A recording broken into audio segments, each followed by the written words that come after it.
Hello, ladies, gentlemen, and everyone in between. How the heck are you? I am indeed Diana Clarion, the Lavender Lady. This is Coffee with Lavender, and on the screen over there to my right, we see my co-pilot, my right hand, the one, the only, the brilliant, the beautiful Kate Farr, Bionic Dance.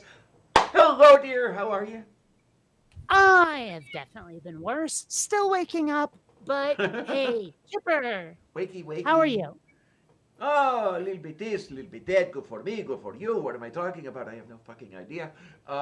Okay, there goes Hey, how you doing monetization over right there. here, And behind Kate in the navigator's position, we have the chief engineer, Mom Nato. Hi, dear. How are Oh, ya?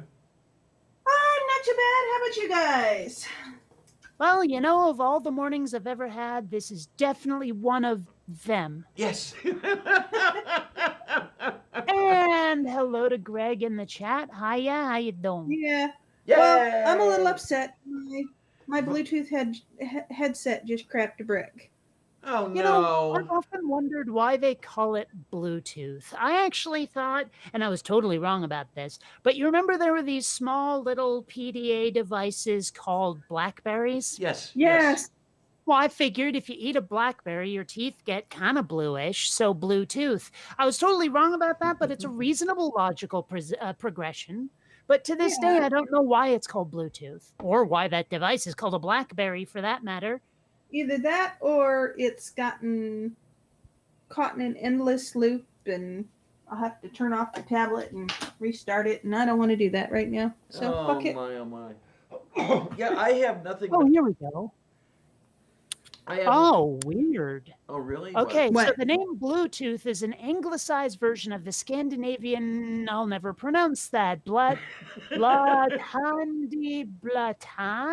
I don't know, the epithet of the 10th century king Harold Bluetooth. Oh, I see.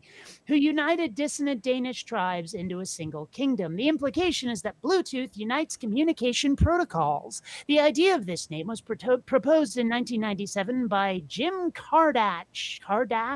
I don't know, of Intel, who developed a system that would allow mobile phones to communicate with computers. At the time of this proposal, he was reading Franz G. Bengtsson's historical novel, The Long Ships, about Vikings and King Harold Bluetooth. Okay, Okay. so is that why the symbol is the superposition of two Viking runes or something like that? Yes. Probably. Sure, why not? Okay. Okay, that makes some sense then. I always wondered where that would have come from. Now the darn thing about Bluetooth, I have absolutely no luck with it. Okay, I know, Kate, I know. Under my Linux system, the Bluetooth is touch and go. Under Windows, it doesn't work at all. Yeah. I almost never use Bluetooth with my computer, unless it's like I plug in a dongle and use a wireless mouse kind of thing. But like other than that, if I want my phone to work with my computer, I plug it in. None of this Bluetooth crap. Yeah, yeah. I mean, the reason I bought this headset, the one that's sitting on my head right now, is that it's Bluetooth capable, and I wanted to be able to have it on, listen to shit without going through the microphone and everything else. Well, I filled up my coffee. Obviously, that didn't work. So here I am tethered to the machine. But oh well, it could be worse, I Wow. suppose. See, now I have that song in my head. Thank you so much. What? Welcome to the Here I machine. am, rock me like a hurricane. That one. Oh, that one. Okay, there we Yeah. go. You said Uh, "Here I am," and it yes. triggered that memory, and wow. Yeah. It's startling how few sentences have song references in them somewhere. Oh yes. Okay. Oh my. I would not be able to do that to save my life. Braid my hair behind my head. Oh. Mm, I am not I've coordinated waited at for all. years. yeah, I could never. But what you gonna do? I started braiding my hair when I was 14, so. There was a time I very seriously considered dreads, but I think I'd look funny with them, especially since they'd stick out in all directions instead of The I problem could say dreads- something right now, but it would not be politically correct, so I'll keep my mouth shut.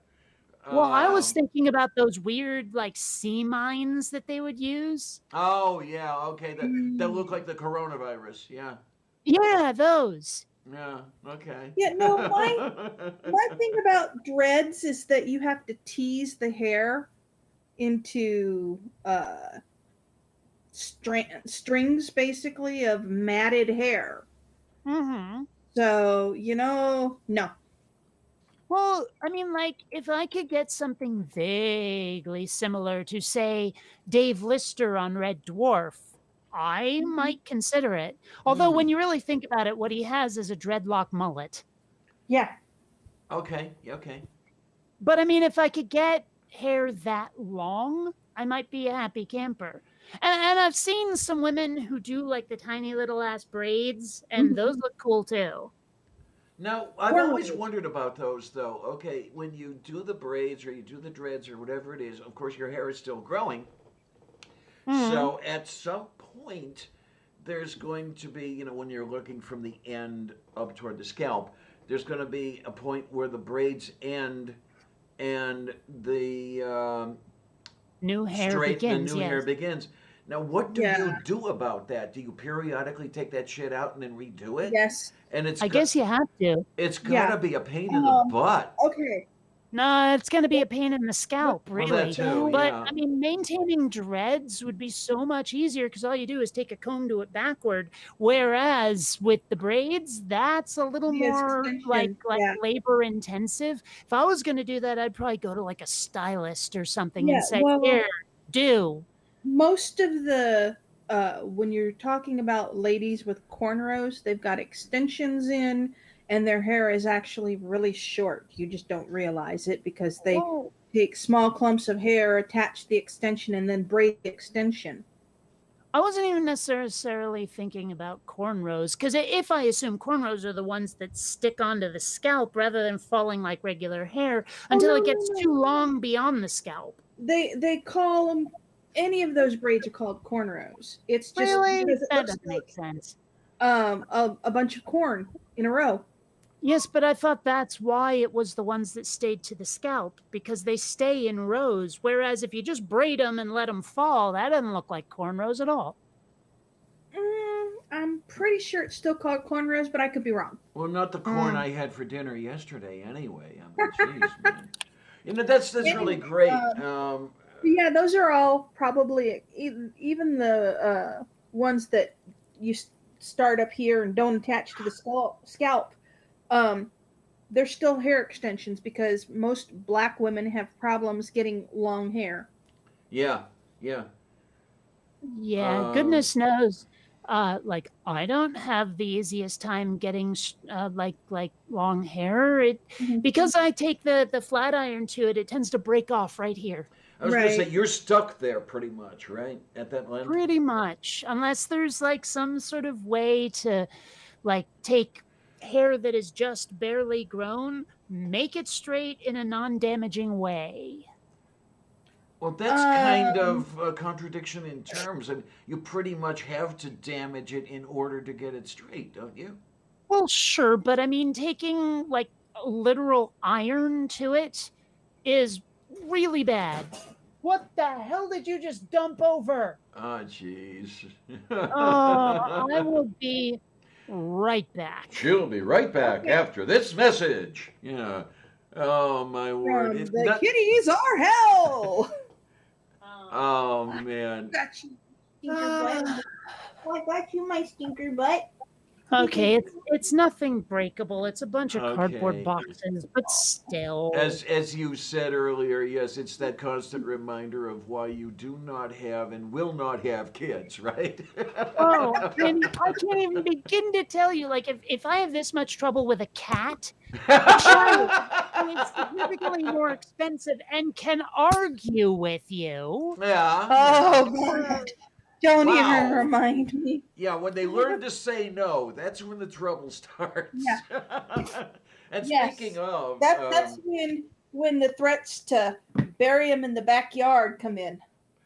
there you go. And then speaking of, yeah, the maintenance and that whole thing, I did get a call out to the animal friends or animal rescue or whatever they're calling themselves this week. It's a new name every day. Humane Society. Yeah, and they're doing curbside service right now.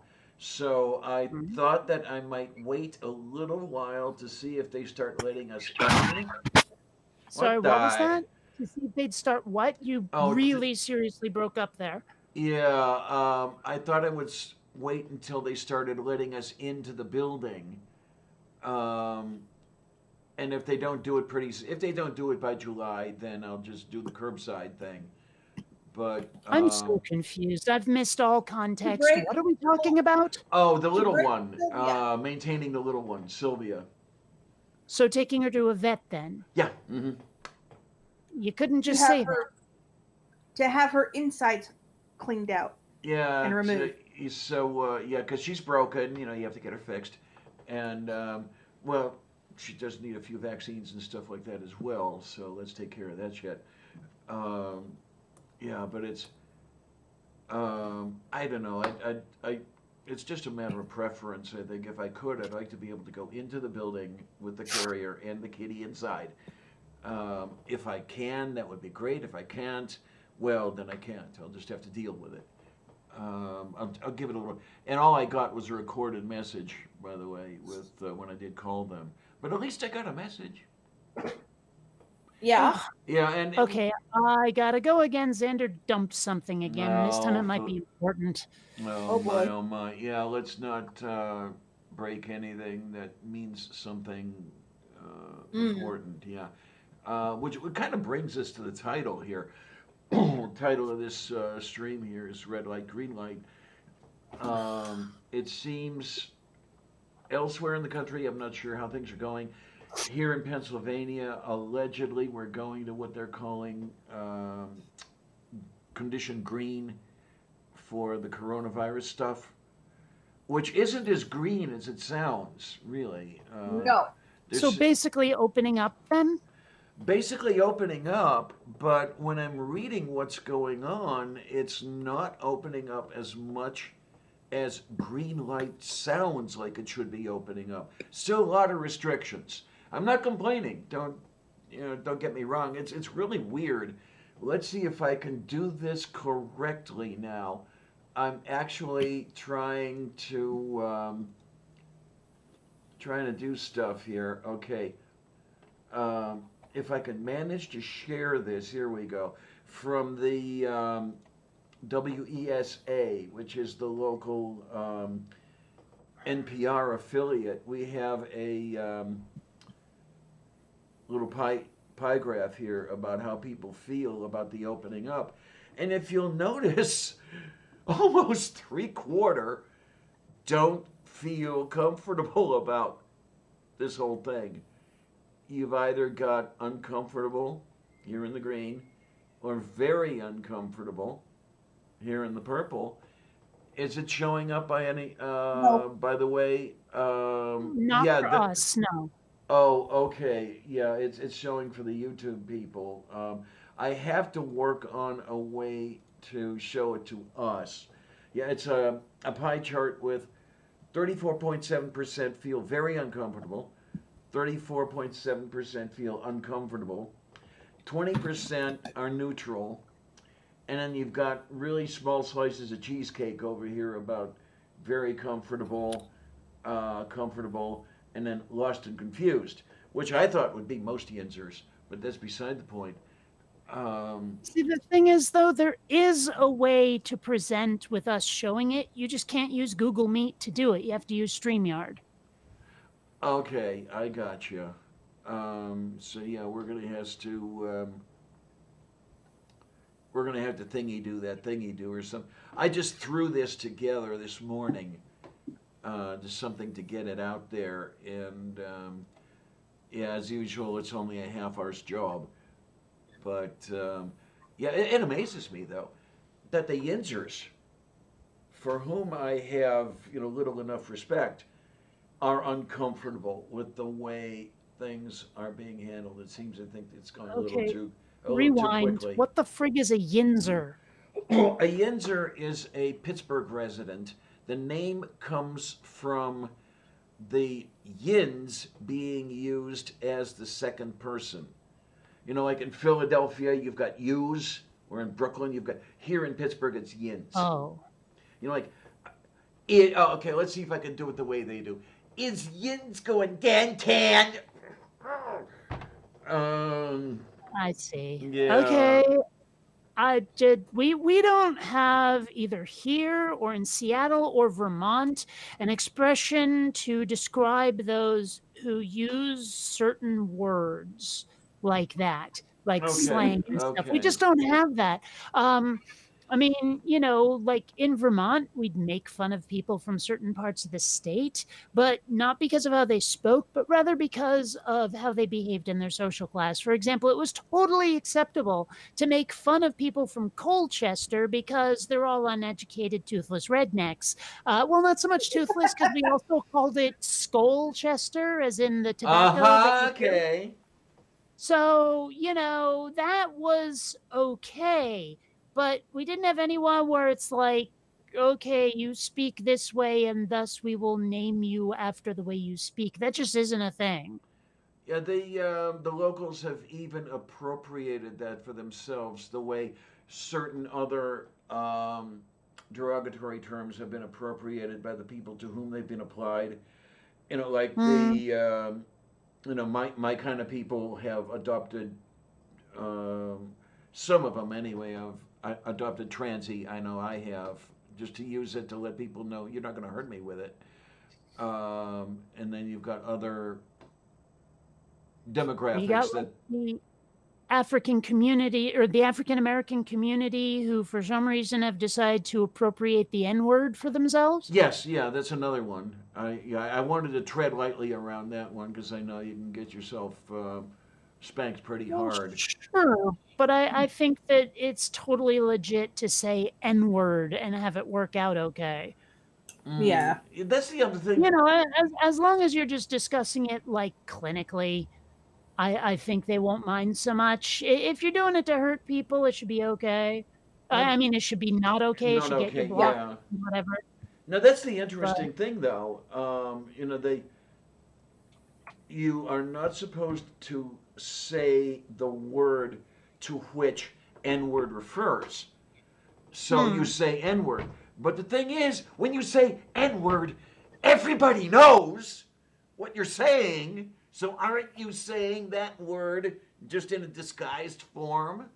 I mean, Well, really, that was actually the basis for a Louis C.K. routine. Oh, Where okay. he was like, you're putting that word in the head of the listener. You're making me say it in my head, Uh huh. was the routine. Yeah. Yeah, it's. And I mean, I'd try to quote the routine a little more, except that if I did, then we'd start seeing strikes. Yeah, there would Right. be a content strike and we'd be off the air for at least a week. Yeah, shit like that. So, Not or a community strike is I think what they call it. Um, yeah. and I've been a But I bad mean, girl that lately has come anyway, to so. bite a lot of people right in the ass because they're trying to talk about racism.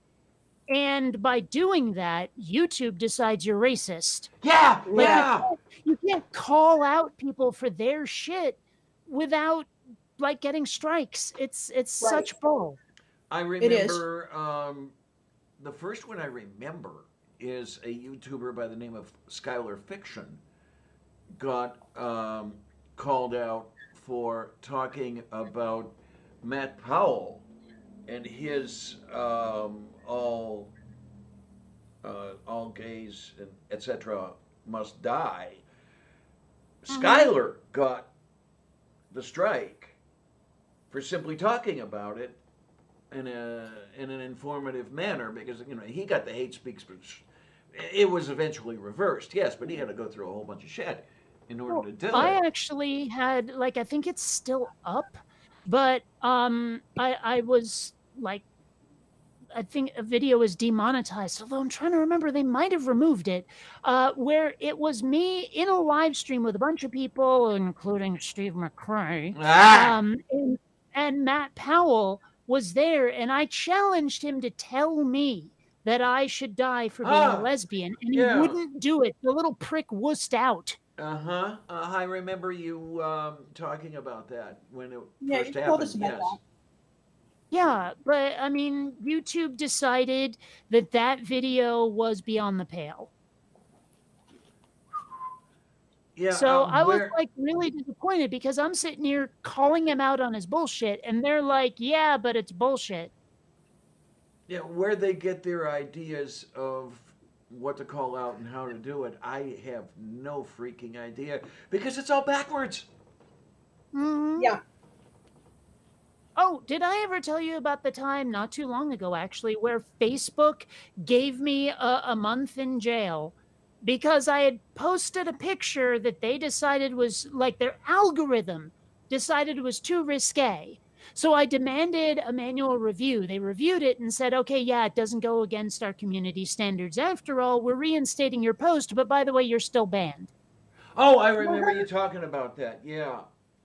I was so fucking pissed about that. They must love you. Right. They reversed the strike, but they kept you banned. That makes no sense. Well, but they didn't reverse the strike. They reinstated the post. Well, that's which apparently, well, yes, but apparently that has not a damn thing to do at all with whether or not you're banned. Like the post and your block are separate. I don't want to say entities, but it's all I got within the Facebook algorithm. Hello. Ow! So there's really down, not a honey. damn like. And the thing is, you cannot ask for a manual review of your block because when you do, you get a notice that says that the like they couldn't process your request, which I assume is similar to you not being able to send private messages while you're blocked, that you're blocked from posting any damn thing. And so you're blocked from bitching at Facebook about their bullshit. Like you see right here, we could not process your request. Please try again later. That's the screen you get when you try to dispute a block. Hey. It's so much bullshit, and I'm trying to get them to reverse it by complaining about it once a month. Okay, and yeah. Hey, by the way, guys. Hello. Yes, Helen. Yes, hello. Hi, dear. We knew you were there. It was just I was in the middle of something. Yeah, and then you did the what do they call that? That long range sonic something or other, the one that the cops are Boom? using against the the device that'll blow your eardrums out. I forget. Oh, well, hello, Loki. Where? Yeah, the other Loki. I was watching the not exactly a documentary, more of a docudrama, really, about the Waco, Texas thing. Oh boy. With Koresh and all of that. Yeah. And they did the police tactic of like not letting them sleep. So Right. at night they're blasting like white noise and loud music and stuff at them to try to make them, you know, like I say, not sleep. It was crazy pants looking at that. Oh, cat, thank you. Stop. Stop whooping the boobs that hurt. Oh my, not good, not good. But yeah, it's amazing what they can get away with. Okay. As more than one Here he is. person has mentioned, the fuzz get away with yeah, and I'm revealing my age, by the way. They get away with stuff that you cannot do in wartime Go on. because it is banned by, you know, under the Geneva Convention, et cetera, et cetera. But Well, I was Cop saying can stuff do it. about the riots. They very specifically said during these riots that the Geneva Convention does not apply domestically at all. What? Like that was a point they made very specifically in some of the articles I've read. Why would the Geneva Convention not apply? Because it's an international thing. It's like, I guess, a UN thing. I don't know. But regardless, it doesn't apply domestically. Yeah, That's which ridiculous. something's got to be Well, I done didn't about say it that. wasn't. Not that anybody would respect it, but something still has to be done about it. Yeah. I mean, if you cannot shoot up enemy medics, you certainly cannot shoot up medics on your own soil, which has happened. Well, it's not like Yeah. we're not shooting medics in the Middle East. I mean, the whole double tap thing where they actually use drones to come back around again and shoot the first responders. Okay. I mean, like, that's totally a thing our military is doing right now. Well, you got to fix that.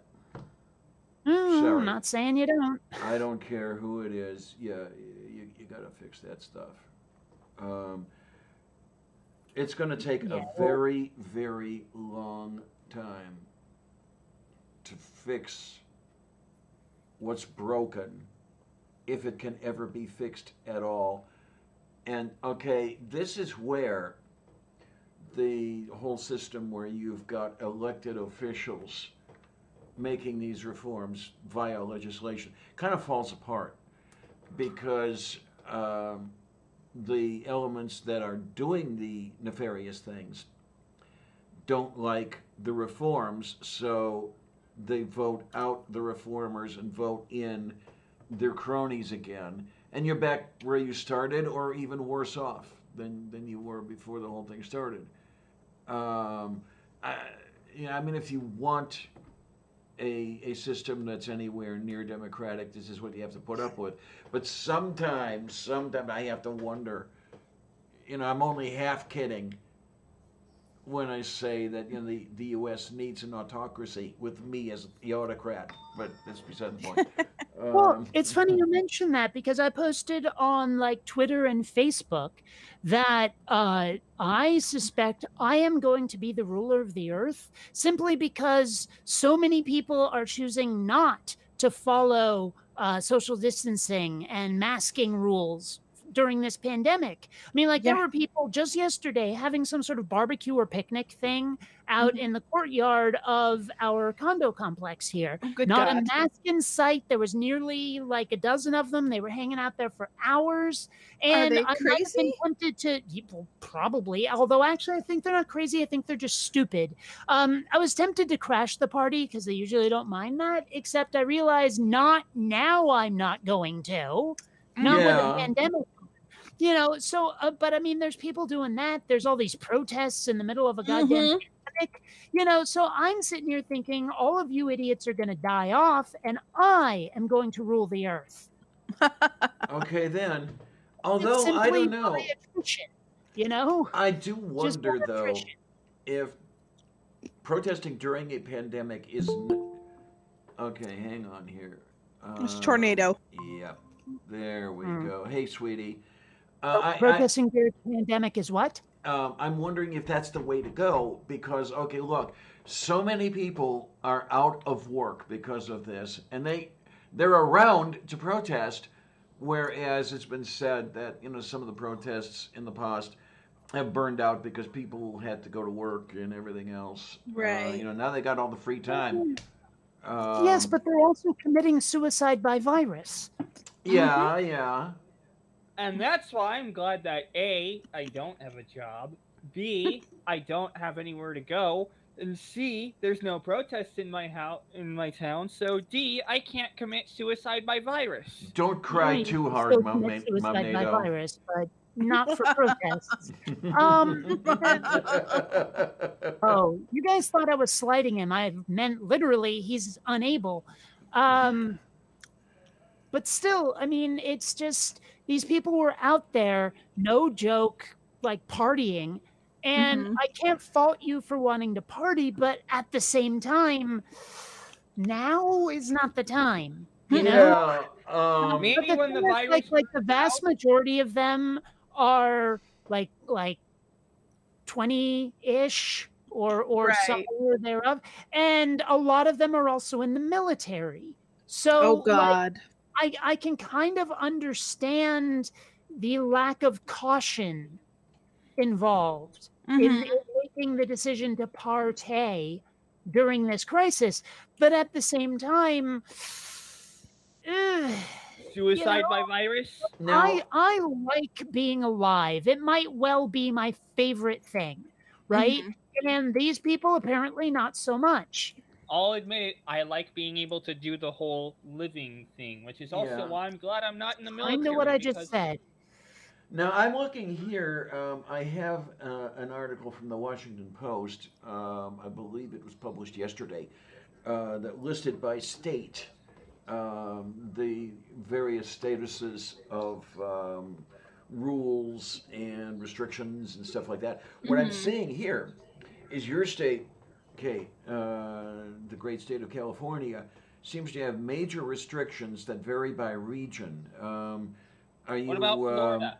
hang on, honey, are you up on any of it that you can comment or anything in your area Not anyway? really. I haven't been paying attention because frankly my restrictions, my personal restrictions are probably much more stringent than what Mhm. we have like legally mandated here in San Diego. Um I don't think we have a curfew, unlike a lot of places. I know that a lot of my friends are chafing under the curfews in like Seattle, which got freaking draconian, which makes sense. I mean, we saw the rioting there last week. I showed footage of Yeah. it. Yes, Uh, indeed. but I mean, like, still, it's. I don't know. We don't have a curfew here. Okay, because We yeah, don't even have a curfew here. I'm seeing here, for example, on May 26th, the vast majority of the state's 53 counties qualified to reopen barbershops and hair salons under a complex formula set out by health officials, but they will remain closed in 6 of the hardest hit jurisdictions, including LA and San Francisco. Um, So I have seen people in beauty shops here. okay. So I know those are open. And just about every restaurant is still open, although they have some funky new ways of not letting people sit down. And did you hear about like there was a McDonald's employee or something who totally got shot for not letting people like use the restaurant? No.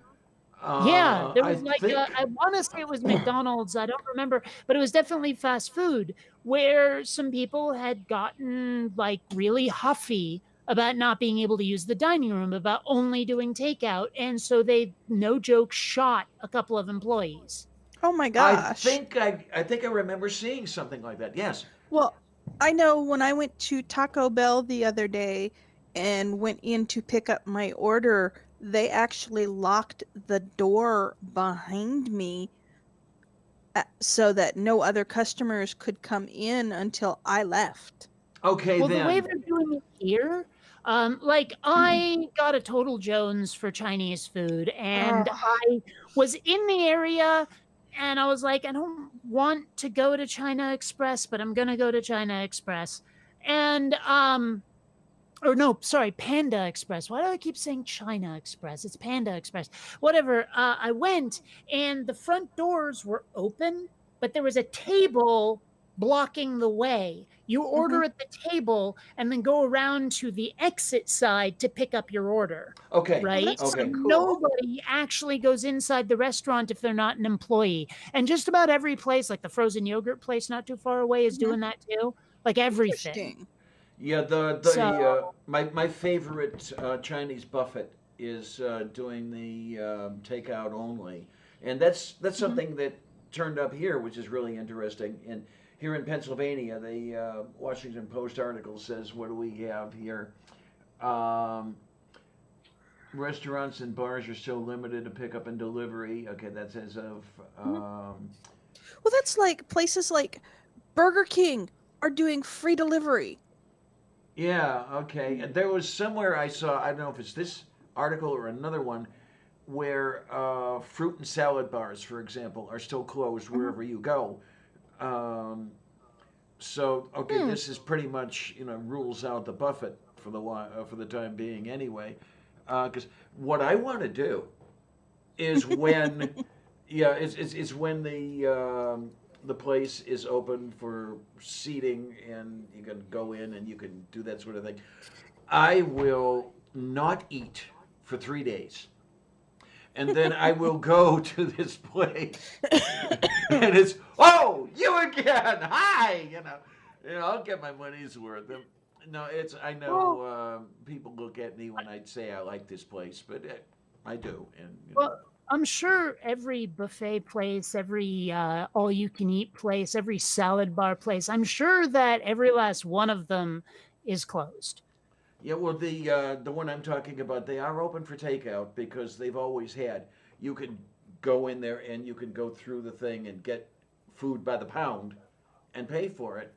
But that's a little bit different to what I would end up doing is, you go in there, you pay $11 to sit down and have some food, and you have a lot more than a pound by the time you're through with it, which is one of the reasons that I was up around 240 at one time. Well, but still, I mean, like, I'm sure there's a lot of them out there that are going, hey, we need to let people in our dining room, but we can't let people in our dining room. What the hell do we do? Yes. I'm sure that's a thing. Oh, absolutely. I was wondering if these people were even going to be in business anymore because, I didn't know how much they had to keep people out and, were they going to run out of emergency money and everything else, but I guess they're still around. And I don't know how many places are going out of business now. I know a few are. Well, I keep seeing reports from my friends in Seattle who are like, oh my gosh, this historic business that's been there for 35 years is closing forever. Like, people are not happy about this. Well, if you remember a couple of weeks ago, my theme for one of the shows was a historic hot dog place here in Pittsburgh closed. They cited the coronavirus thing, and the lack of revenue because they couldn't get any revenue, and they've been there for 60 years and they're gone now. Damn. I used to go there, get an order of French fries, which was about a pound and a half for some insanely cheap price, and a beer, and go upstairs with my textbooks. And I'd sit there and I would study and I would drink beer and eat French fries. And I have some fond memories of that stuff, but no more anymore. So what are you going to do? It's a damn shame that all these businesses are closing for good. I mean, Yeah, it's what do you want to call it? Collateral damage, basically. And it's unfortunate. this could have been fixed if Trump didn't decide to be such a tool. Well, here's the thing, No, honey. I'm pretty sure that regardless of who was in office, this would have happened anyway. Yes, it would have happened a little bit differently, perhaps, but it still would have happened because there's no choice. There's no eradicating the virus simply by your choice of elected officials. No. We probably actually would have seen much better restrictions with someone who isn't Trump, but and they probably would have been implemented better too. Oh yeah, we might have seen implementation in January, which might have helped a whole shitload. But then again, you've got to look at the whole thing. Do you? And this is two sides of the same coin. Do you let everything go and let it burn itself out? Which, sickens and kills a lot of people, but it's over relatively quickly. Or do you flatten the curve, as they call it, and not as many people die, not as many people get sick, but it lasts a whole hell of a lot longer? Well, I have to say, like, I'm of two minds about this because I can see a certain amount of humor in the people who were protesting wearing masks, the people who demanded haircuts and all of that stuff. I was amused by those people throwing caution to the wind because I'm like, these are the people I have always thought we could do without anyway. Okay, I'm with you. But then we started having the protesters, and I'm like, I agree with them and their mission, and I don't particularly want them to die. So now I'm less amused.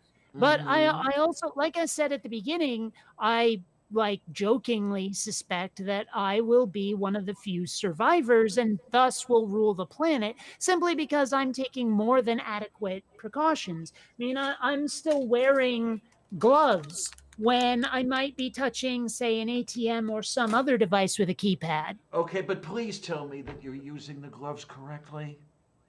In other words, As opposed you're as to, opposed to putting the gloves on and touching every fucking thing in the world, spreading the virus rather than containing it.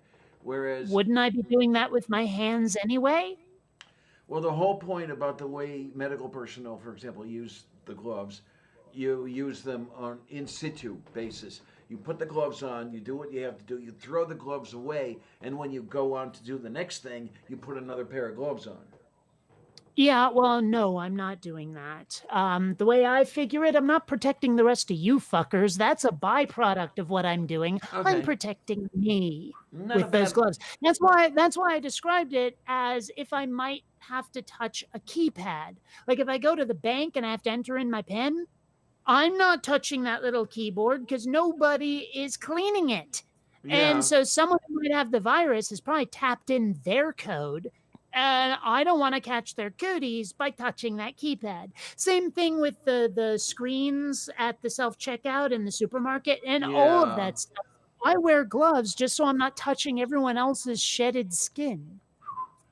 Oh, and speaking thereof, this is interesting. I went to the bank a few days ago to get some laundry quarters, and you get in by appointment.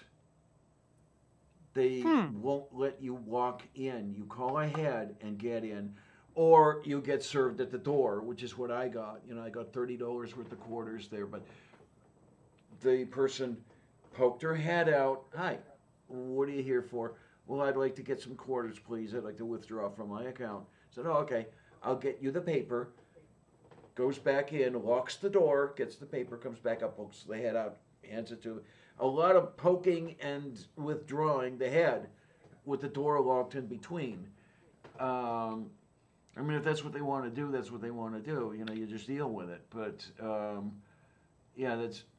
I don't know how long that's going to continue or how that's going to work. I'm confused because Yeah, you said you were getting quarters, right? quarters, yes. And then you said something about getting paper.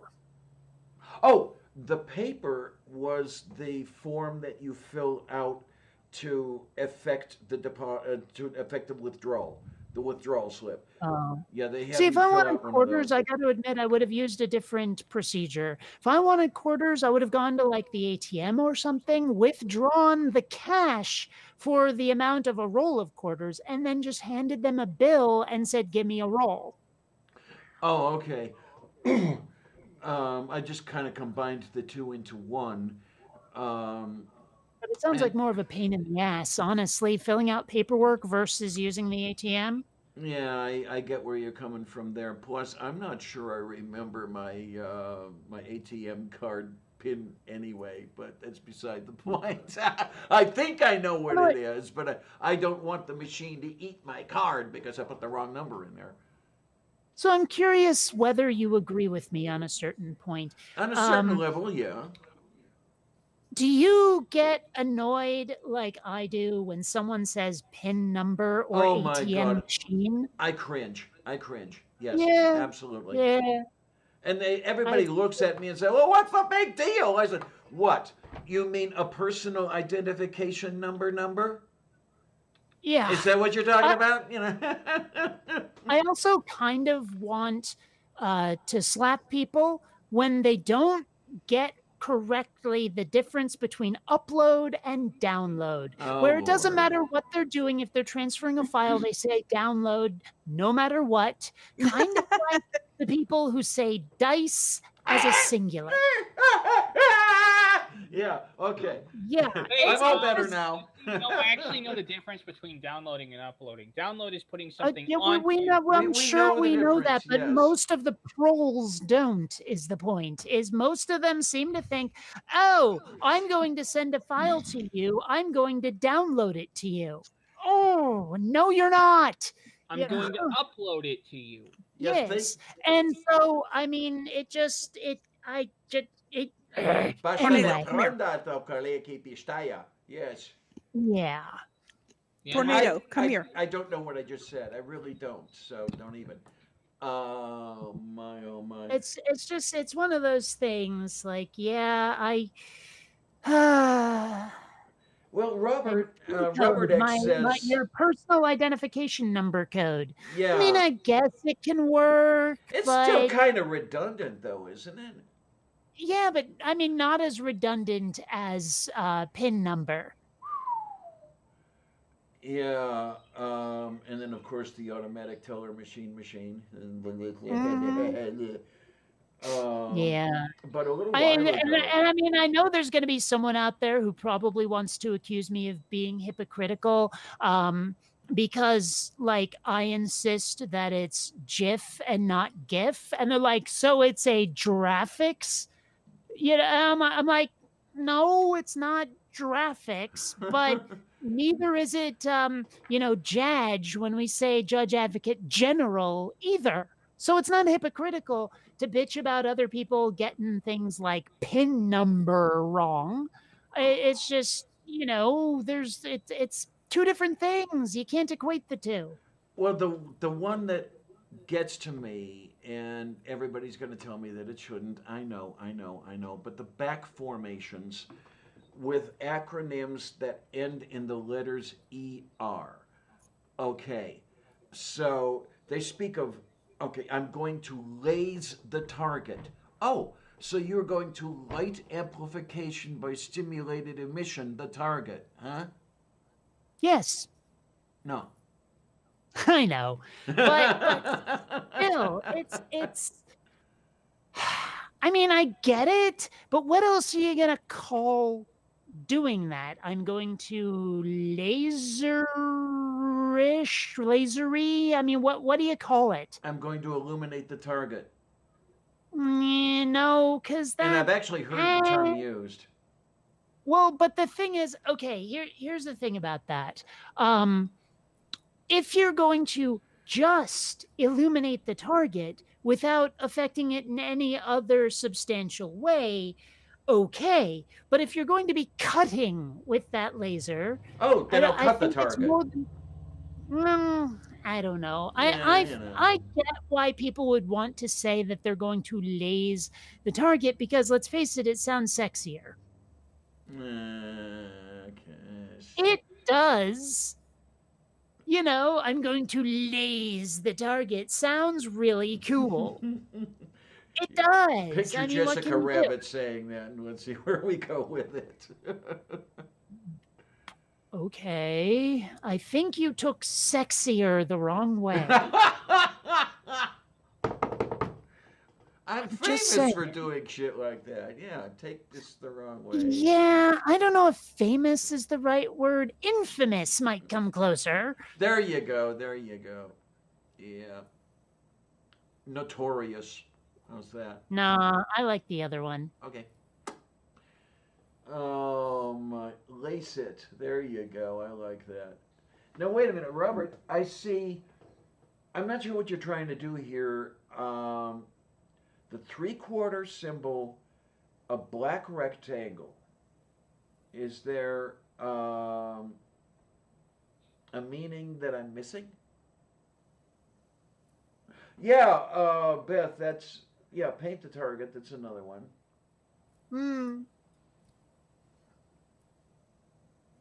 Still, Yeah, and I like the way Von Rick explains it. Yeah, laser is an acronym.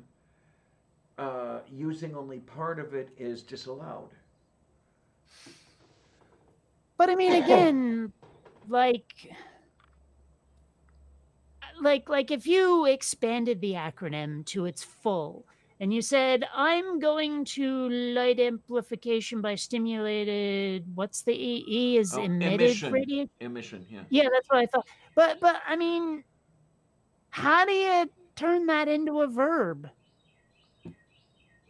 Well, Is there any possible way to turn that into a verb? What? I guess the point I'm trying to make is no, there is no way to turn that acronym into a verb. What Well, I acronym? think that's wrong. I think that there needs to be a way to verb that. Verb what? What? Razor. For example, laser. Or another one is taser, where you tase someone. In other words, you Thomas Albert Smith electrical someone. Mm-hmm. Yeah, so you laze someone. Because taser is actually taken from a fictional character. Thomas A. Swift's electric rifle. You got it. Still, it seems to me that you got to have a little leeway there. Well, that's why if you use the word tase for a taser, wouldn't you use the word laze for a laser? Well, but I think the point is you're I'm not saying supposed to you're use not. either one I'm for saying I either don't of like them. the use of either of them. Yeah. I mean, for example, with a Actually, that- taser, you don't tase someone. You torture someone.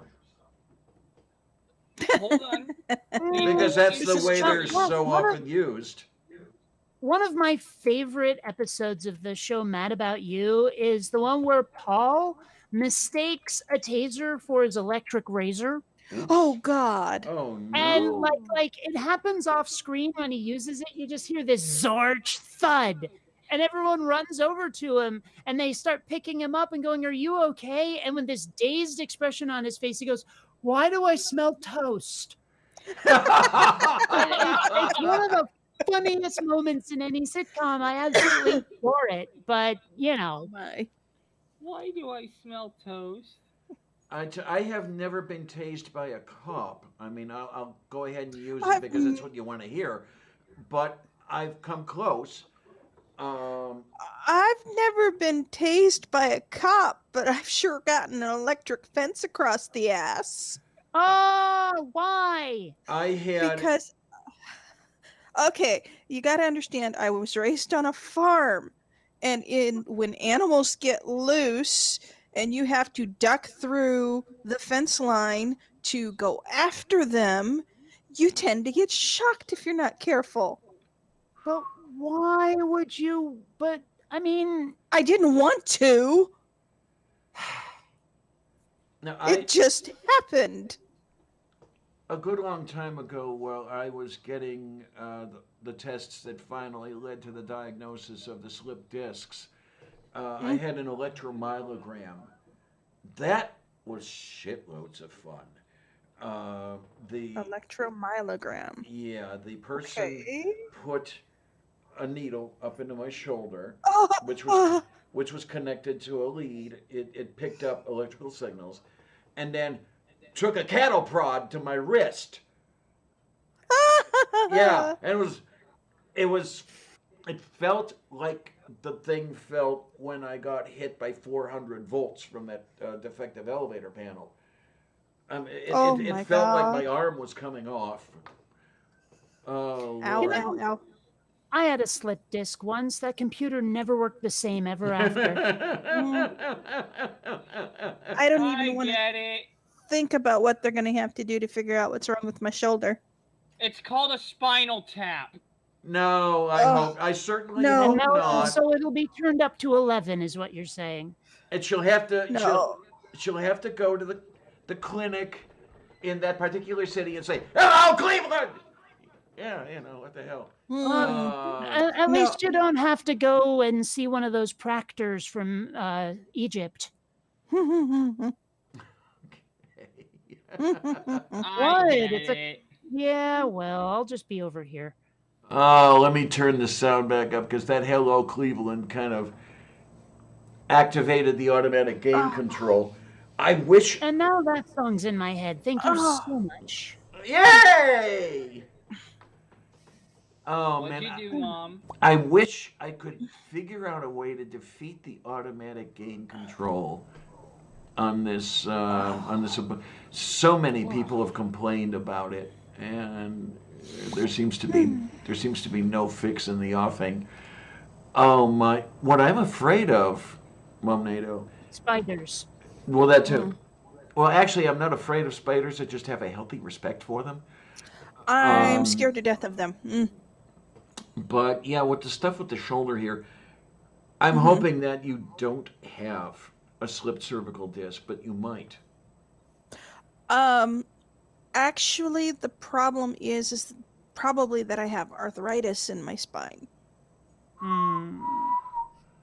Okay. When I had my car accident in 2015, I guess it was, where I was T-boned, and they Okay. did an X-ray of my lower spine, and they said I had wedging in my spine, which is the precursor to arthritis in the spine. And I've had more and more problems with my shoulder, but you also have to keep in mind that my spine also curves underneath my shoulder blade. It's not straight like it's supposed to be. Oh, so you're dealing with scoliosis on top of everything. Oh, great. Right. Yeah. Right. And that's, I think, one of the reasons why I have so much trouble standing for a long time. I remember when, like I'm in school and they do scoliosis tests on us by basically like, okay, pull up the back of your shirt. We're going to stick this little device on your spine and check. I remember doing that. Mm. Okay.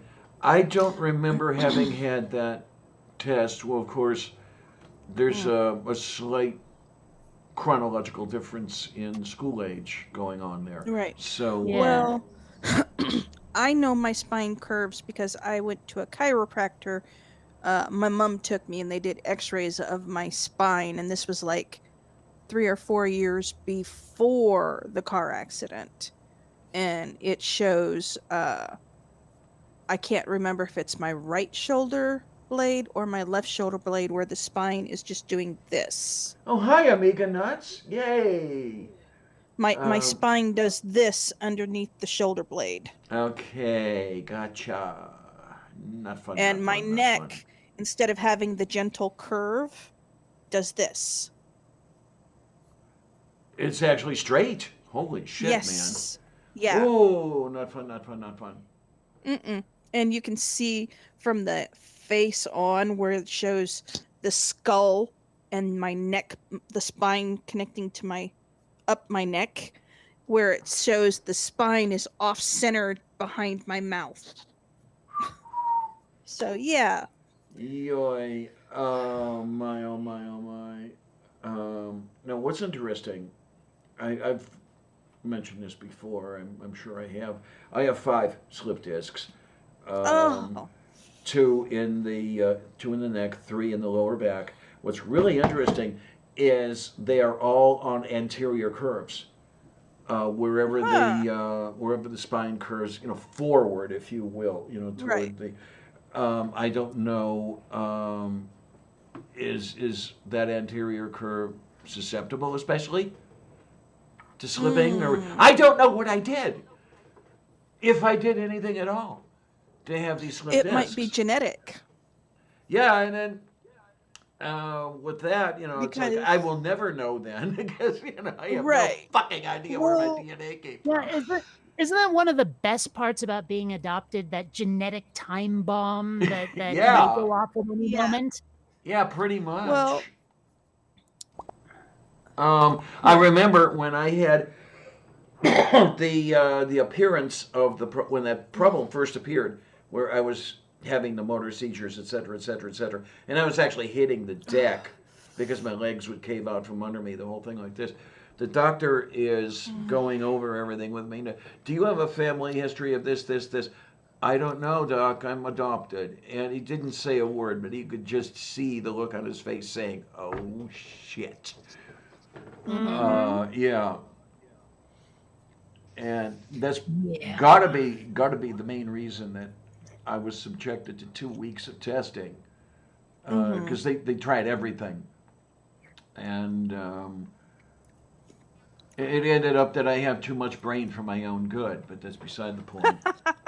Literally, there's too much tissue up there. Well, that's like I got called by the eye doctor yesterday, and they're asking me all this stuff for coming in to get a yearly eye exam because I get one for free. Lucky you. Well, I've got insurance that will cover it. Technically, it's not free. I pay like $8 a month for vision insurance. Oh man, I'd love that. Even the $8 Um, a month, man. it might be closer to 9, but um, So split uh, hairs. Jeez. yeah.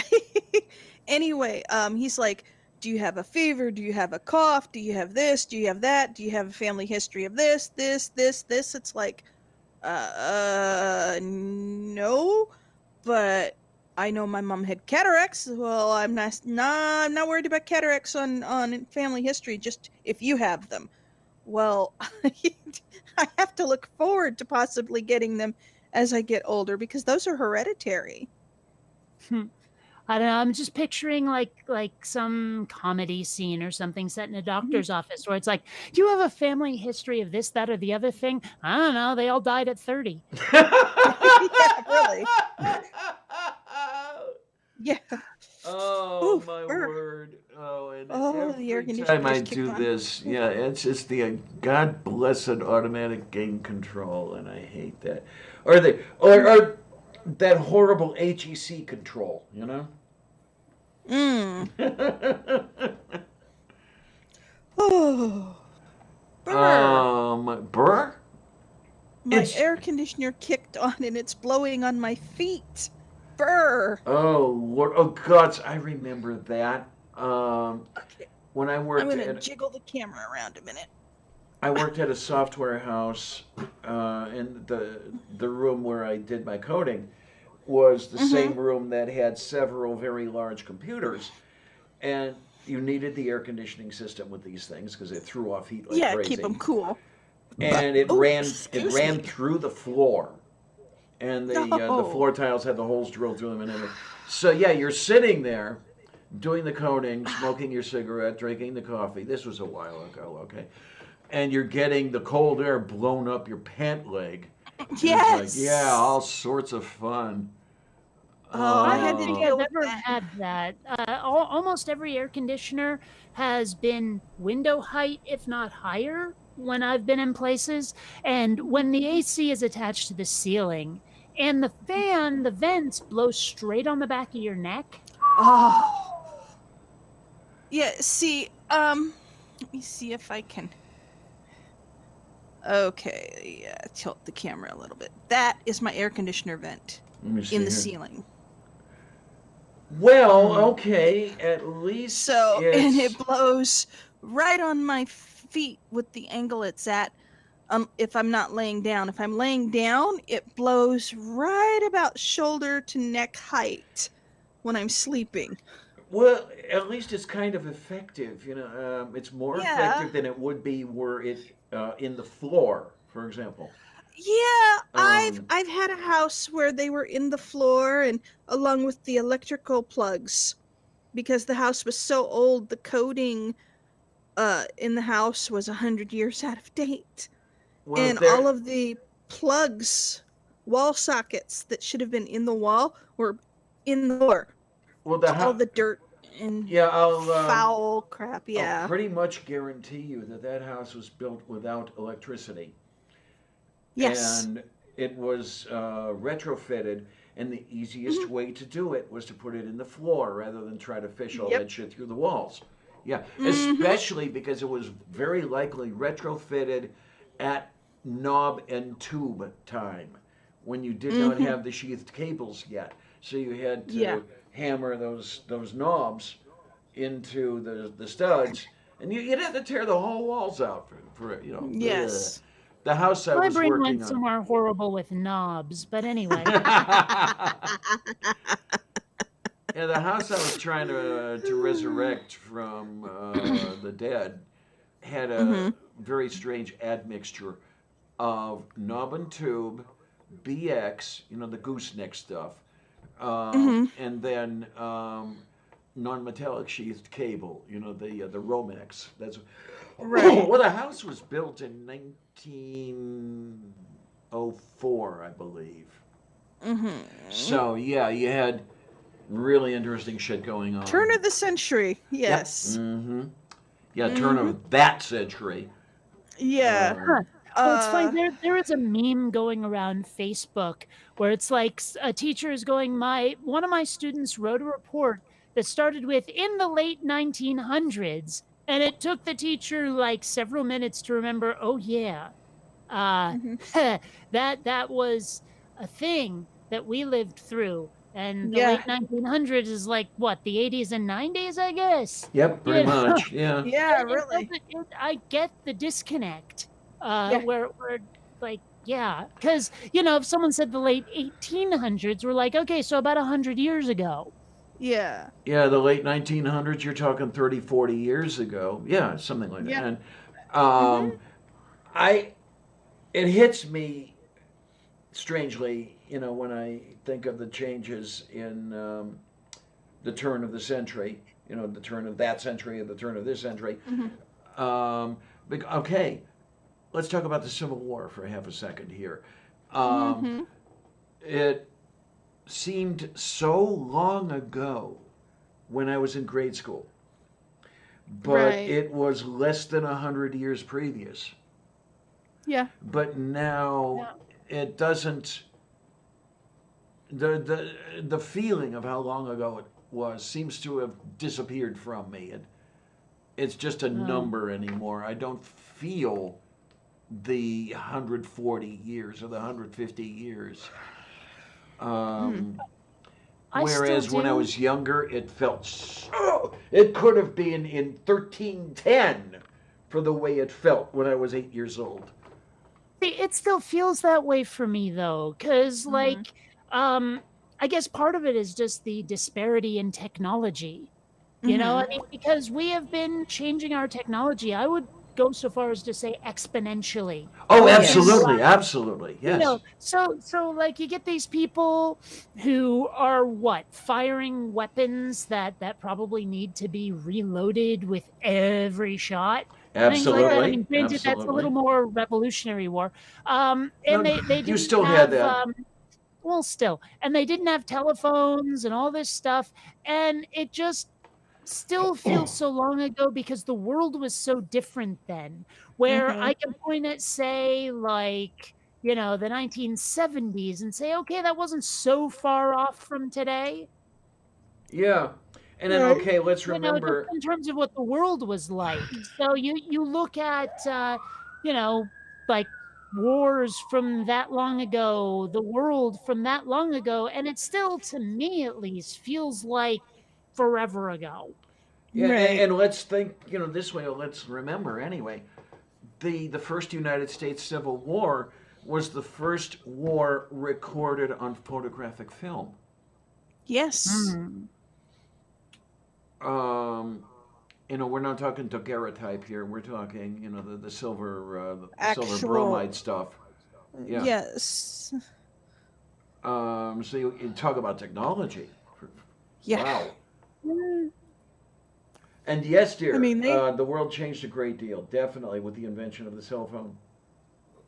Yeah. Oh, yeah. Well, I think mean, of that's part of the problem with like politicians these days is they assume that we're still living in a world where if you wanted to hide something, all you had to do was like not tell anyone about it, not Yeah. let the news have it. Whereas now everything is recorded constantly, and Yep. so there's a lot of things you just plain can't cover up anymore. Oh, speaking And I don't thereof, think that politicians know how to deal with it, especially people like Joe Biden, where he could have done all kinds of chicanery behind the scenes and no one would ever, ever, ever, ever know. Whereas now, if you try that, You're gonna the get caught. propaganda, yeah, I mean, but they don't seem to have adjusted yet. Is the thing about politicians these days is they don't seem to realize how much scrutiny there is with regard to their actions. and then there are certain police departments, I'm sure you've seen this one,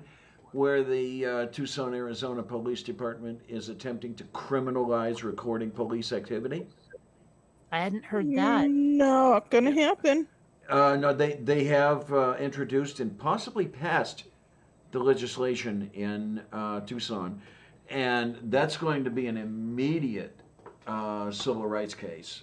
Yep. or a constitutional Yeah, case it's a actually. violation of the. Yeah. It's a violation Well, of the I mean, First I've Amendment. been hearing that other places, less, let's just say, reactionary places, are actually trying to have resolutions passed where police have to wear body cams, and if they turn them off, it's a criminal offense. Yep. I I like agree that. with that. I like it.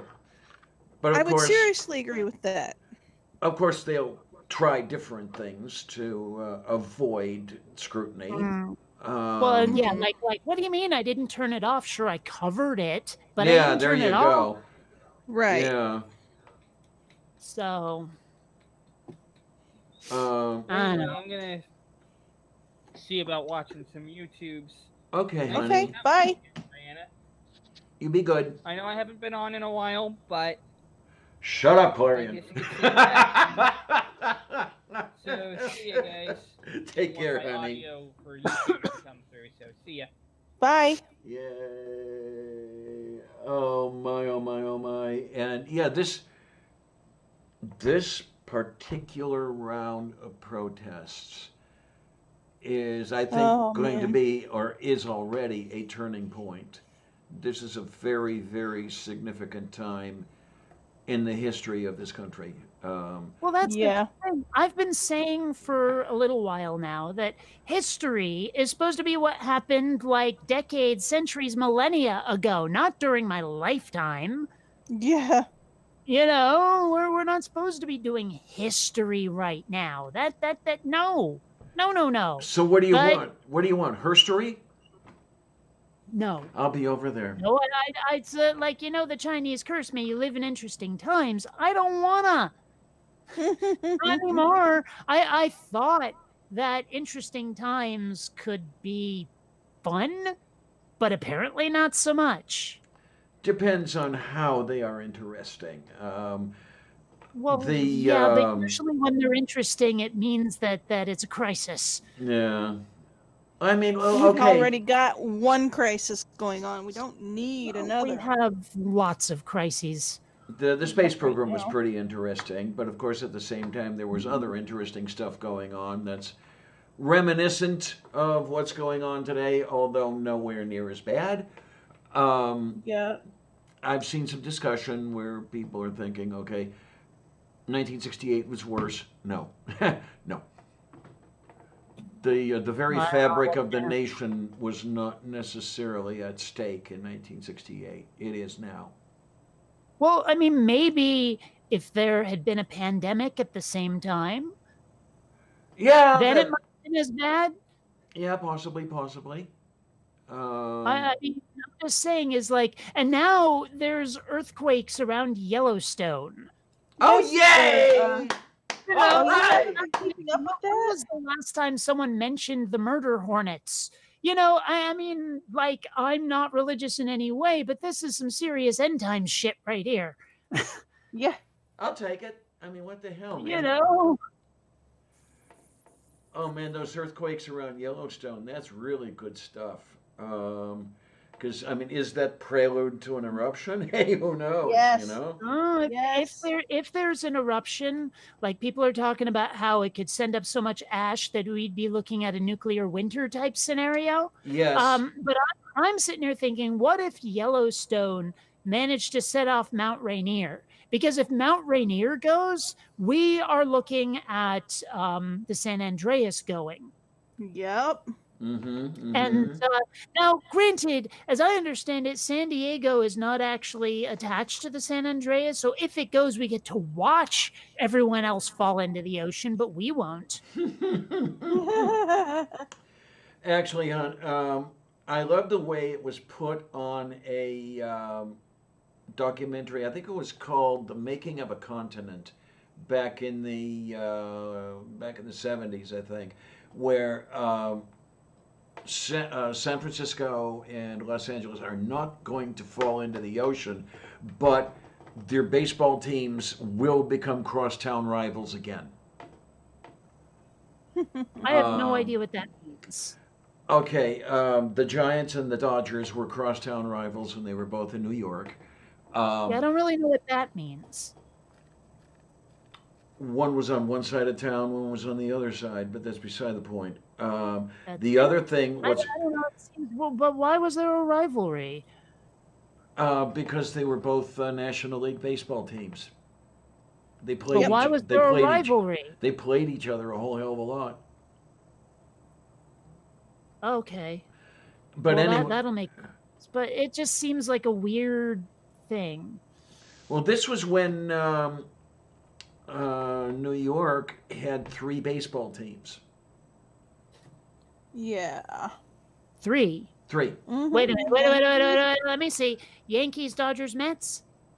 Oh, Mets was 1964. No, this was Yankees, Dodgers, Giants. Oh. Okay. The Yankees were at Yankee Stadium. The Dodgers were at was it Ebbets Field? I think so. And where the hell were the Giants playing? I forget. Anyway, but the whole thing is, I know a lot of people think that San Francisco and LA are going to fall into the ocean. They're actually moving north. Well, LA is moving north relative to San Francisco. Now it starts to become clear what you were getting at. Yeah, the subduction zone is the Aleutian Islands. Well, Mhm. not that part. It's just the part where they're moving north, so they'll probably end up closer to each other, and that's Right. why they're going to be close. Okay, see, Right. there was so much Oh, context okay. that wasn't there. Okay, I got you now. I made an assumption I should not have made. I thought you knew that, the Pacific Plate was actually moving north. Yeah, there's a lot of It's not tiny moving assumptions like west. that. Yeah, I know. I'm horrible that way. I assume that people know more than they actually do. And I'm not saying that that's a bad thing or a good thing or whatever. It's just, that is, yeah, it's just that I have that habit and it causes problems at times. Like now. Mm. Oh my, oh my, oh my, oh my. Oh, look. Nerdy says we need a meteor strike next, or a nice big asteroid. Oh. Goodness. Well, did you see the? Well, you would not have, Mom NATO. You don't do the Twitter thing, but Seth Andrews had put up a bingo card where Okay. of disasters that are going to happen this year. Oh God. You have the stuff that's already happened. And then you have like Yellowstone erupting, and in December Yeah. the asteroid hits. And I'm thinking, Oh but God. do we have to wait till Christmas to be wiped out by an asteroid? Come Oh, on, God. guys. Well, but see, I don't really want to be wiped out by an asteroid. Yeah. That would be asshole. Okay, wait a minute. Von Rick, is that the probability of getting hit thing from JPL? Yes. The near Earth object stuff. Yeah. Yeah, I should I should have that as well. That's something I wouldn't mind if I could find a way to have web pages as my home screen, desktop or whatever you guys want to call it. If I can have the near Earth object page from JPL on my screen, that would be perfect. I'd love that.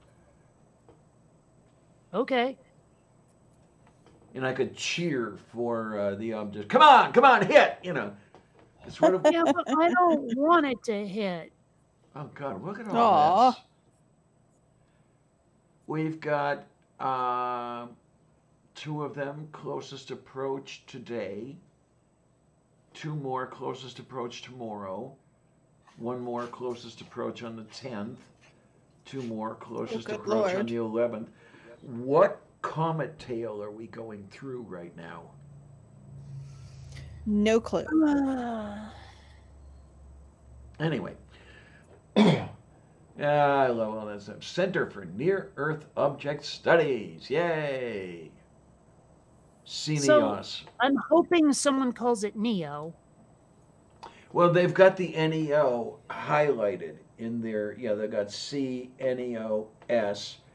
The C and the Well, S on either end are in yes, gray. but And I mean, like the people who work in the office, I hope they call it Neo. okay.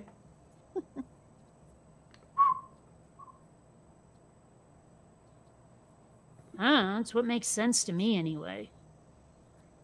I would call it that if I worked there. I mean, okay, here's the thing.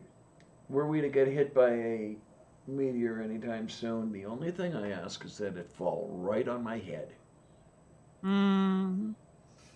I don't See, want that's to the be way in I the. would feel about a nuke. Yes, I felt the same way. Yeah. I don't want to be outside the immediate death zone, but still in the severely fucked zone. I mean, you just take me out right away. I don't To want the to ball be, game? yeah, I don't want to be Jason Robart at the end of, what was that nuke film? The Day After. Never Yes. actually seen that one. Oh, that was a really creepy. Yes, it was. Yeah, at the very end of the film, you've got Robart's character sitting in the middle of rubble. This is mine! Okay. Oh my, oh my, oh my. And the whole idea was to scare the shit out of everybody and hopefully Yeah. effect Well- an armistice or whatever. Problem is that trying to scare people like that sometimes makes things worse. Do you remember the movie Yeah. Red Dawn from the 80s? Yeah, Yes. yeah. Because people have said that movie right there set back the Cold War about 5 years. Okay. Just saying. Mm-hmm. I can see it. Yeah. So Yeah, Von Rek, you definitely have the point there, and that's what I'm wondering when I was asking what comet tail are we going through, because we're getting closer to the Leonids right now, and I cannot remember the comet whose tail the Leonids are. But yeah, this is where you get your meteor showers. yeah. Oh, by the way, Leonid, Huh? Leonid, Leonid. Oh, so you know, not It's not as Leonid. nice as quinine. so okay, Lionid. Okay, no problem. No, Leo, Leonid. Leonid, yes. No. See, again, you're in the United States. You don't pronounce shit that way. What is this? You do not like the way you say my talking to making. I do not knowing on there. Yeah, see, the thing is, if you pronounce English words in ways that are not actually, that are basically from other countries, other languages, you're gonna get it wrong. Oh, that's the one. Thank you, Von Rek. Thank you. I'm trying to remember. That's like not a really cool name for a comet. I don't know. I mean, I really want to discover like a supernova just so I can name it Scotia. There you are. Yes. Oh, okay. It's the Orionids that are associated with Comet Halley. Okay.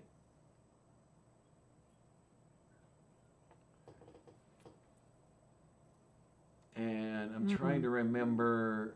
I think we've already. Wait a minute. Oh, I know okay. that No. people in the Pacific Northwest love to watch the Leonids. That's like totally a thing. Okay. I wish I could watch the meteor showers, but Allegheny County, Greater Pittsburgh, has a shitload of light pollution. We have a 4th magnitude sky at best. I mean, you can see only the very brightest stars of the constellation Orion. Okay. Yeah, we got that here too. Like San Diego and Seattle, both cities produce so much light that you can barely see the stars. Of course, Seattle's overcast all the time, so you can see the stars about 2.5 months out of the year. But still, yeah, so much light, so very much light. Like I remember hearing a story about a power failure in LA where the police started getting calls about Yeah. UFOs. And eventually Yeah. they realized, you stupid fuckers, those are the stars. Yeah. And there's another story I remember hearing where there was something that knocked out power to somewhere, and people are seeing the stars, and they don't know what they're seeing, and they're wondering if what they are seeing is what knocked out the power. No, it was Oh, the other way goodness. around. It just Because it's so I mean cuz are people really that dumb? yes, Yes. okay, You you've got to know? understand that it's not in your experience. I mean, the last time I was able to view a dark sky, and when I say dark sky, I mean a dark sky, was maybe when I was 11 or 12 years old. And, that was not last week. Well, but it totally boggles me when I hear about other people being so freaking stupid in ways that I never would be. I'm like, just, humans are so weird. Yes, they are. Yes. Mhm. That's why I kind of regret being one. But, I mean, it is what it is. Wouldn't Yep. it be weird if it was what it wasn't? That, yeah, that would set Aristotle on his head, wouldn't it? Hmm. Oh, scheisse. Actually, Okay. what was that one? Was Yogi Berra the one who had all kinds of funky Yes. Okay, Like when you get to the fork in the road, take it. Yeah. but I mean there was one I swear that was like relevant to our discussion right now, like sort of an "it is what it is" kind of expression, but not actually that. It wouldn't surprise me at all. I don't know But it's kind offhand of what it famous, would and I be. can't remember expressions. Let me see if I can find it. Well, okay, some of these are funny. Always go to other people's funerals, otherwise they won't come to yours. Yeah, there you go. Maybe I'm just thinking of "it ain't over till it's over." I don't know, but oh man, some of these are brilliant. You can observe a lot just by watching. Yes. Yeah. Actually, this one I totally agree with. The future ain't what it used to be. Mm-hmm. Nope. Because that is so totally It's very true. poignant. Absolutely. If you don't know where you're going, you'll end up someplace else. Nobody comes here anymore. It's too crowded. Yeah. Oh, Cut my pie into 4 pieces. I don't think I can eat 8. the one I liked Half of his, the lies they tell about me aren't true. the one of his that I liked was the Deja Vu all over again. Was that him? I'm pretty sure. Huh. Man, some of these are so fun. If the world were perfect, it wouldn't be. Okay. Oh, yeah, then. here it is. Deja Vu all over again. Yeah. Okay, you guys, pair up in 3s. It's tough to make predictions, especially about the future. Mm. I'd give my right arm to be ambidextrous. That's beautiful. We made too many wrong mistakes. There you are. What is a wrong Oh, mistake when you do oh, it right? This one sounds like something I often say when I'm playing Spark in VR. You wouldn't have won if we'd beaten you. Okay. And I've often said to people when I'm playing VR games, I'm like, oh, don't worry, you would have won if it weren't for all those points I scored. Yeah. You know? Oh, bushy. Yeah. What? I'm not going to buy my kids an encyclopedia. Let them walk to school like I did. Wait a minute. He's the one who said that? No matter where you go, there you are. I thought that was just Buckaroo Banzai. I didn't know that was Yogi Berra. I don't know. Maybe they picked it up from him. Little League Baseball is a very good thing because it keeps the parents off the streets.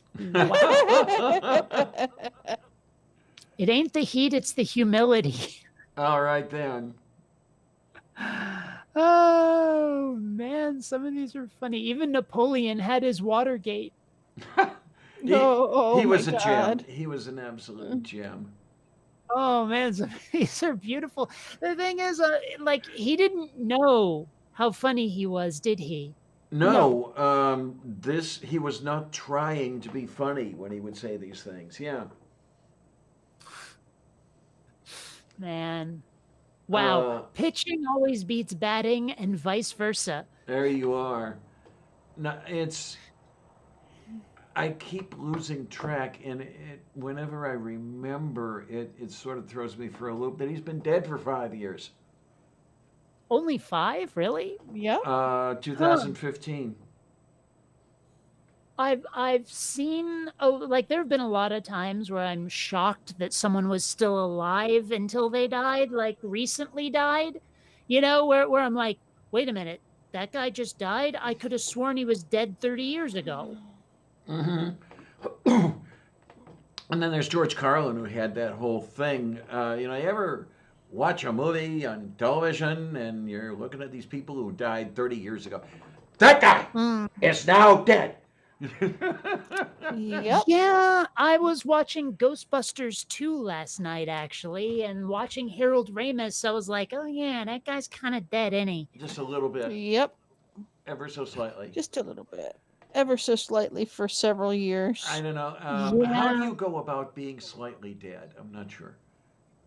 Actually, I suppose if you, like, die on the table and they go clear and you live again, I guess you were kind of dead. There you are. Well, that happened to my ex-wife, as a matter of fact, but that's beside the point.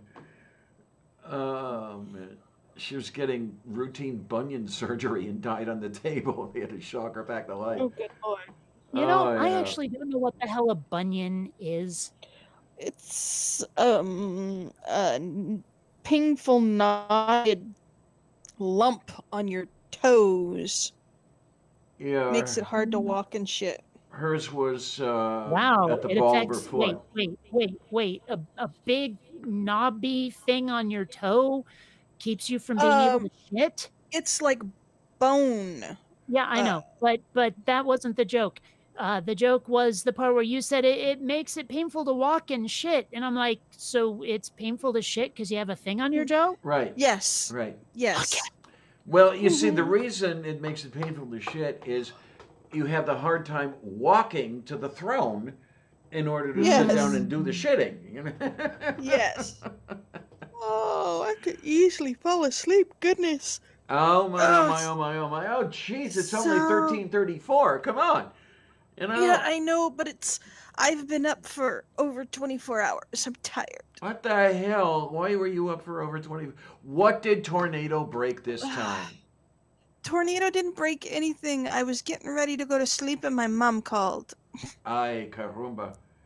And she wanted to chat and we were supposed to barbecue today and she's like, I don't think we're barbecuing. It's raining. It's going to be raining all week. Barbecue in the rain. And I was so looking forward to barbecue pork steaks.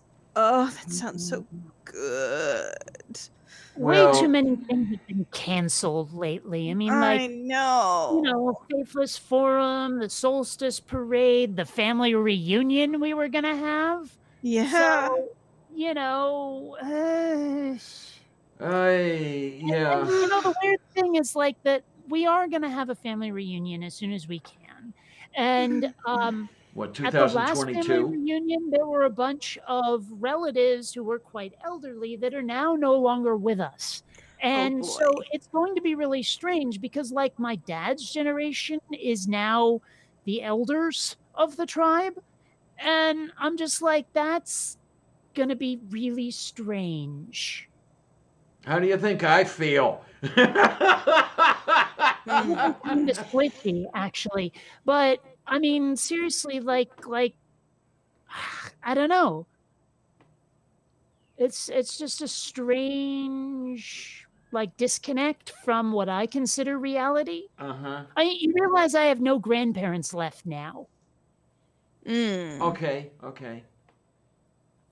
So, I mean, Well, yeah, my last grandparent died in 86. Oh well, my gosh. last grandparent died like 2 months ago. I. Blech. Yeah, well, I mean, granted, she was 96, so she wasn't long for this world anyway. But at the same time, she did die of COVID-19.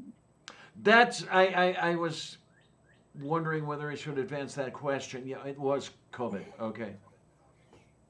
Because Mm. I thought I But like I remembered said, you she saying was something not about that. exactly long for this world to begin with. Mm. You know, there's the thing. Now that you mention it, I'm kind of disappointed that the slimy bastards died when they did. You know, I would have kind of preferred that they both die of COVID-19. A long, protracted, rather uncomfortable death. It's funny how often I use the word protracted when I'm wishing for someone's death, actually. uh, It's like I would very slowly feed someone into a meat grinder or a paper shredder or I like something. it. I like it. I like that You idea. Definitely. And as Vonrick says, this is LGBT Pride Month. And as far as is known, all Pride parades have been canceled. Yes, as far as I know, that is indeed the case. I think that the Yinzers are thinking of having theirs in, like mid-autumn or some shit like that. Or it's possible that just not at all. Um, we'll see what happens. I wasn't too. I wasn't looking forward to it all that much anyway. Well, I have to admit, Pride here is no fun at all. Just because the streets get so crowded. I mean, like insane amounts of crowded. And you can't get anywhere if you need to go somewhere and all that stuff. And to be honest, it's mostly gay boys, Okay, okay. which is not technically a problem, but at the same time, they're like, well, that's not my type. Mm-hmm. At least over here, Dykes on Bikes will show up. Oh, well, yeah, but I'm talking about the audience, really. Oh, okay, fine. Okay, gotcha. Yeah. So, I don't know. I would definitely like it better. I like even Seattle was mostly gay boys instead of dykes. Okay. And it's just, well, no, I take that back. Seattle's gayborhood was almost entirely for guys. Like most of the lesbians would end up like out in the woods somewhere with a pack of dogs. Okay. No, but Yeah, I mean, it sounds silly, but I'm dead serious. Like they started getting rural. Yeah, I mean, when you're mentioning that, yeah, the gay neighborhoods I know of, yeah, pretty much the same way. I mean, Birdland in Lakewood, Ohio, was mostly gay guys. Then, of course, there's Boys Town in Chicago. Gee, guess what?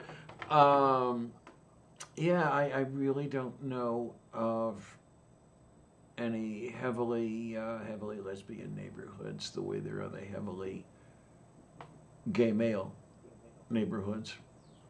And I have to admit, last year's Pride, I kept seeing so many boot edge shirts, and like I get it. At some point, we have to have an LGBT president. Just fucking have to. We already But have. no, but I mean openly. Come on. But Buttigieg, his politics were so far to the right where so I'm looking at all these guys wearing the boot edge shirts and I'm like, you only like him because he's gay, don't you? Like Yeah. his policies have nothing to do with your fandom. Am I right? I Right. didn't ask anyone because that would have been rude, but I suspect that that was the case. Well, no, I don't know. It would have been rude, but it would have got you stepped on anyway. Well, it would have been rude. It's kind of like I was watching people. There was a voice acting forum I was on many years ago, and someone said, "Who's your favorite voice actor?" And almost everyone chose Mel Blanc, right? And I'm sitting there going, "Yeah, I mean, I get it. He did all the Looney Tunes voices, but it's such an easy answer." Like, did you actually like his talent or just his fame? Mm-hmm. I mean, okay, You know, what does come to my mind is a question that, okay, you may or may not slap me for, but is there that much of a difference between Yes. liking Booty Judge because he's gay and not liking Biden because he's running on I'm not Trump? Yeah, of course there's a difference. Of course there's a difference. Because like saying I'm running because I'm not Trump isn't the same as I would vote for this guy because he's gay. Well, It's not okay, the same thing. yeah, maybe I'm putting it the wrong way because, yeah, I mean, the people who are chastising us that you have to vote for Biden, you have to vote for Biden, it's because he's not Trump, and that's the only reason. It's not because he's any good as a candidate or anything. We've talked about this before, Yeah. and I don't know if there's any difference between that and I'm voting for Pete because he's gay. And then you have, okay, I'll say it. Then you have Biden with, okay, I'd rather they shot the unarmed protesters in the legs than in the heart. And it's like, screw you, asshole. Yeah, Well, really. I have to say that yes, there is a difference because I keep saying that I will vote for someone rather than against someone. So if they're voting for Buttigieg because he's gay, they're not voting for him to get rid of Trump. Right. See the difference? Okay. Yeah, I think I do. And the weird part to me is how many people are utterly boggled by the fact that I care more about policy than Trump fear. Yeah, it's, what good is it if you get yourself into a position where, in order to get rid of X, you vote for something just like X? Yeah. And the thing is, people keep going, okay, sure, he's just like Trump, only less. And I'm like, yeah, but he's just like Trump. The rot that we're seeing in the system will continue because you're not doing something about it. I don't know that this problem will ever be solved, and if it is solved, I don't know that it'll ever be solved in my lifetime. You're going to have to be more specific. Which problem specifically? The kind of problem that is exemplified by you have to vote for this piece of shit because he's not that piece of shit. Okay, so the two-party system then. Well, that too. Yeah. I think that's where a lot of it comes from, because the way this whole thing works, it's the two-party system is favored. I mean, the rules are written in such a way that the two-party system is favored. If you are a Demoblican or if you are a Republican, it's so much easier to get on the ballot than it is if you are a Purple Party person or something like that. Yeah. And the DNC is unfortunately not bound by anything other than their own personal rules. And so if someone tries to make a change, they change the rules to prevent it. Like there's no oversight. There's no, well, we can't do this because the whatever party bylaws say no. There's none of that. There's just, oh, someone who's not one of our cronies is getting close to being elected. Well, we're going to have to prevent that somehow. So let's just make it harder for them to get elected. Mm-hmm. Now, I am not going to say necessarily that the DNC, at least this time around, rigged things against Mr. Sanders. I'm more going to say that the electorate is fucked up so much that they preferred this presumptive nominee to somebody who actually would have been decent. Well, here's the problem, though. Even if they didn't rig it against Bernie, they definitely rigged it against Tulsi. Okay. Because there was a moment in there where they said, you don't get to be in the debates. And yeah. the reason she wasn't allowed to be in the debates, I don't even remember, but they had some weird persnickety rule, even though she had qualified. Okay, then. Okay. So, Yeah, so that's reason enough to soak them in lighter fluid and strike a match. Yeah, okay. I don't know. I mean, what the hell can you do? Can't exactly fight the system. I suppose that if you did it right, if you prepared sufficiently, there would be something you could do, but I can't talk about it. Always that solution with you. Well, it's the impression I get is that whole thing from that song 2525 where, tear it down and start again. Yeah, I like that idea in principle, but it's not likely unless the people rise up in a French Revolution guillotine fashion. Yeah. Yeah, and this is where I'm intimating that it's something that very likely wouldn't work.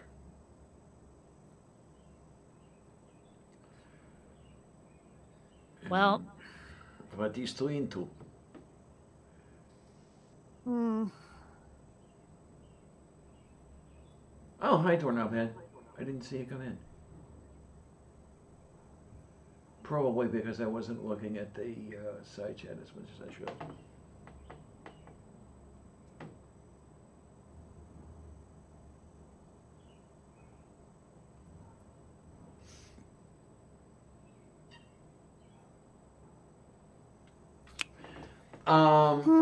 I don't know, Doorknob.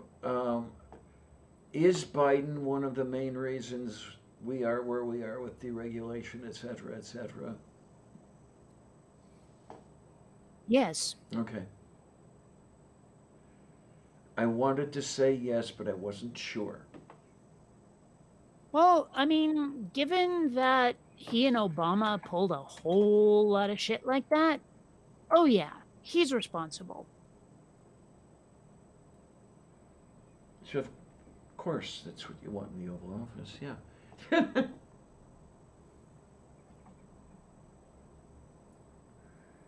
Ah, scheiße.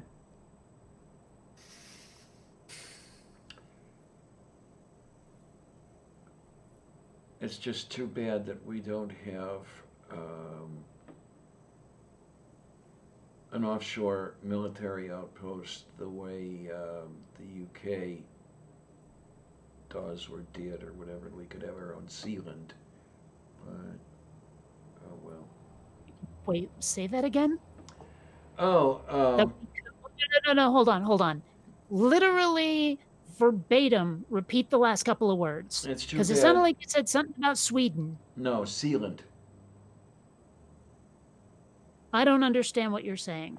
Okay, there was a platform, it may not be there anymore, offshore in the English Channel that the British Army maintained for whatever reason during World War II, I think, or some shit like that. And it turned out that this particular platform was sovereign to no one. It was, I forget what the Latin term is, but it was not, it did not belong to any country or anything like this. So somebody in Britain boarded the platform and declared it his own principality, his own country, and called it Sealand. And he issued How was that spelled? Sealand. Seal land. Okay. Yeah, How strange. and they printed up passports and issued currency. It was basically as tourista stuff and everything else like that. But that's how he got his operating funds for a while. I think that it is no longer extant or something like that. Let's find out. Okay. I wonder what the protocol is for being recognized as a sovereign nation. You know, I mean, like if you went to the UN and said we're a country now, how does that work? Okay, now according to the font of all knowledge, the Principality of Sealand is a micronation that claims Ruff's Tower, an offshore platform in the North Sea. But then notice they said is, so I guess it still exists. Where did you look? Wikipedia. Okay. All right. I'm going to head off because I just about fell asleep on us. Yeah, so I'm apparently very tired. I'm going to curl up in bed, cuddle with my kitty, and go to sleep. So, all right, you guys have a good day. Talk to you all later. Take care, honey. Bye. I'll see you next week. Is that a threat? Yes. What? Not and a promise. Not Tuesday? I'll see you Tuesday. Oh, okay. I didn't know if you had something to do with your mother on. Yeah, on no. Tuesday. Last week I wasn't feeling good, so I had laid down and gone to sleep. Okay, fine. So. Okay. All right. Bye, guys. Take care, honey. Later. Here we go. In the opinion of law academic John Gibson, there's little chance that Sealand would be recognized as a nation because it is a man-made structure. Okay. But you're right, they are saying is. Yeah, I couldn't remember whether Sealand met its demise with Bates. Because we have here, Bates moved to the mainland when he became elderly, naming his son Michael as regent, and then Bates died in October 2012. Okay, now this is... Maybe it's not a country. Maybe it's just a principality, whatever that is. A territory administered by a prince is, I think, what a principality is. I mean, I know, it sounds snarky, but no, it's not meant that way. Well, the thing is, it totally could have been, though, because, like, a county is ruled over by a count, right? Yes, absolutely. Well... okay. From the font of all knowledge here, a micronation is a political entity whose members claim that they belong to an independent nation or sovereign state lacking legal recognition by world governments or major international organizations. According to this, in 2002, the population of Sealand, 27. Oh, okay. I didn't realize it was that high. Wonder what it would take to emigrate or get dual citizenship. I think that would be awesome to have dual citizenship with Sealand and the United States. I believe dual citizenship can be achieved for a nominal fee. Okay. I'm pretty sure. And that fee would be how much? I'm not sure. But my memory serves that at the time I had heard that, or at the time I remember hearing that, it was within my means.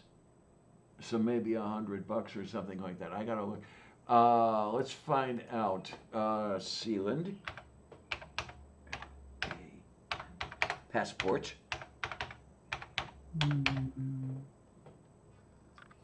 Okay, Sealand passport application.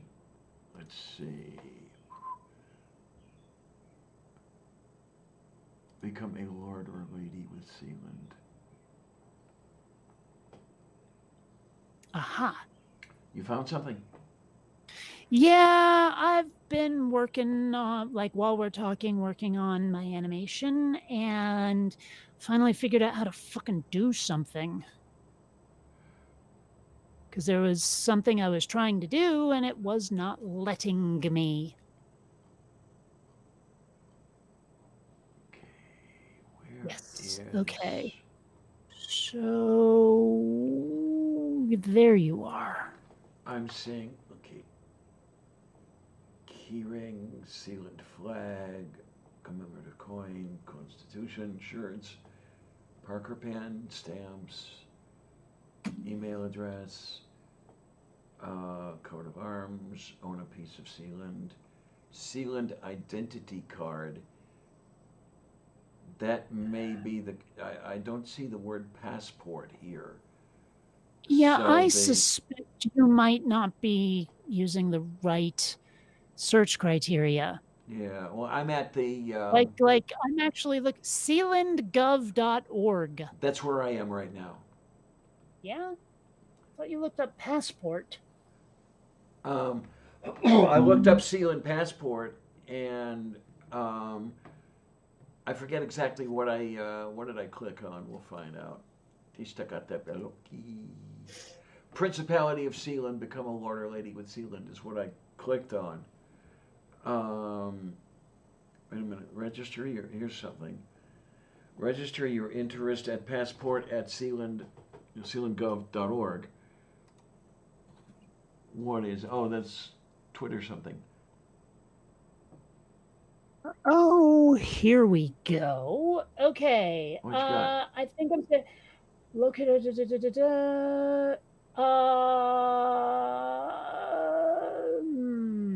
Here we go. Show your support for Sealand independence for the years to come by registering for a noble title and becoming a lord or lady. Sealand also offers ID cards and the chance to own a piece of our territory. Other Sealand products are also available for sale on this website.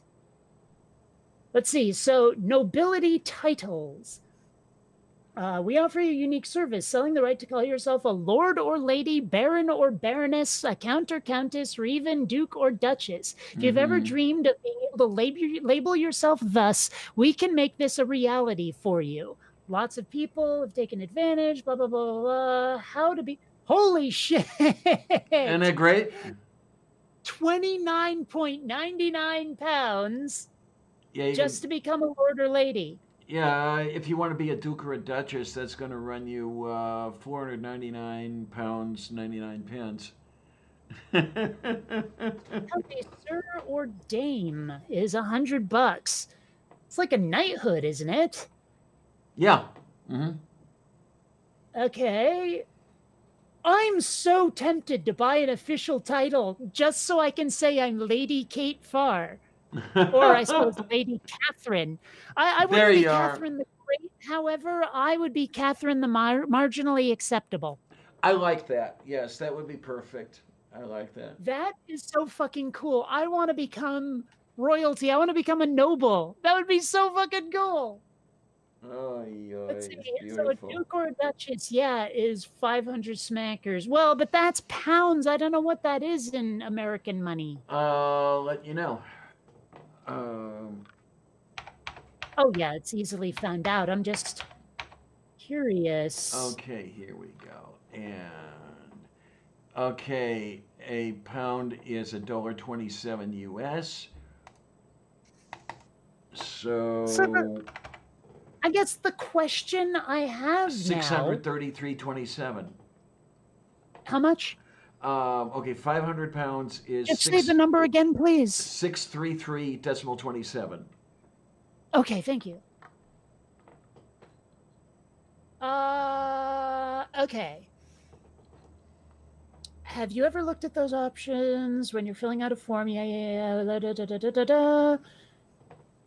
You don't need a mansion or a relative in the House of Lords or a lot of money to buy a lordship. By purchasing a deed of individual noble title ownership, Prince Michael of Sealand's royal family would grant you the title of Lord or Lady of Sealand.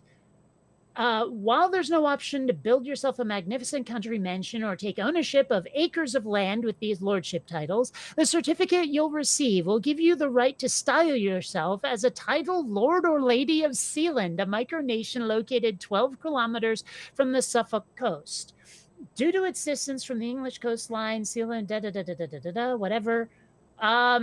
Okay, what you will receive when purchasing a lordship title, delivered to you or your recipient by post, your Sealand Lordship Pack contains an official folder containing everything you need to confirm your new Lord or Lady title. Inside, we provide all the information you need to know about the Principality of Sealand, blah-de-blah-de-blah. You could also take the option to purchase a piece of Sealand territory with your lordship title, which will help fund the preservation of this unique principality for years to come, while creating awareness of our location, blah-de-blah-de-blah-de-blah-de-blah. Become with ease, affordable title. That's it, really. How long does it take? How long does delivery take for a Lord or Lady title? Between 5 and 10 days. What's included? Personal title of ownership, information, photos, location, yeah. It won't arrive. I'm looking at the fact here. My Lord or Lady title won't arrive in time. What can I do? In time for what? No idea. Okay. How long will it last for? Your entire lifetime? They don't actually say if it is like hereditary, though. Well, I'm going to guess that if Michael is using it as a source of revenue, it's probably not hereditary. Still, I want to ask them. Yeah, I mean, why not, you know? Oh, look, there's a kitty. Yes. Were you happy yesterday now that you could get into the bedroom and sack out in the bed with me? That's what I thought you would say.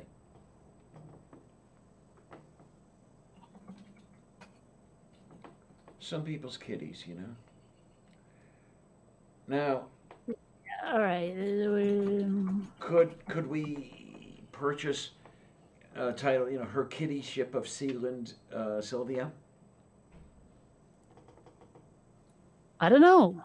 I suspect they would object if you tried to name a pet a noble, a non-human as a noble. I suspect. I don't know. Hans, hi! How are you? Sincerely, how are you? I know that you had a little bit of a rough patch there, and I'm hoping that you're over the worst of it.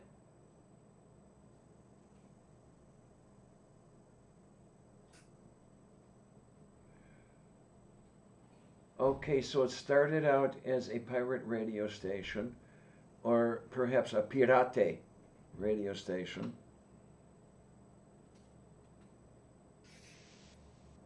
All right, I am totally asking. Cool. Wait. Okay, now I'm confused. I don't remember actually entering my email address into this form. I don't know if they can actually. Oh yeah. Okay. Yeah, there it is. Okay. Yes, I did enter it. Sorry, I have that autocomplete thing on Chrome where you like it asks for your first name, you type it in, and it autofills last name and email and all of that stuff. Moo. So it's funny on the form where you can like ask them these questions. There's a drop-down menu for title, and it has Baron, Doctor, Miss, Mr., Mrs., Ms., Baroness, Count, Dame, Duke, Duchess, Knight, Lady, and Lord. Okay, now here's the thing.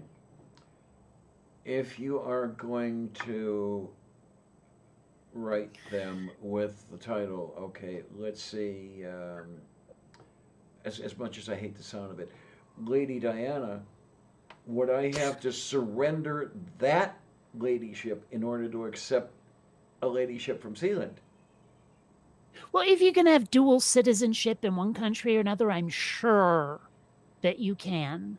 Like, have multiple noble titles. I mean, doesn't the Queen of England have multiple noble titles? Oh my. Like I imagine she's Queen of England and like Duchess of this or that county or something. We're gonna find out. Yeah, I'm working on that already. She's Elizabeth II, right? Yes. Yes, there we go. Let's see. Mayfair, London. Okay, so first child of the Duke and Duchess of York, later King George and Queen Elizabeth. Her father ascended to the throne on the abdication of his brother. Not actually seeing. All I see is Queen of the United Kingdom and the other Commonwealth realms. Oh. Okay. It says something here. Oh no, these are her children. Never mind. Wow, she popped out a lot of kids. Mm-hmm.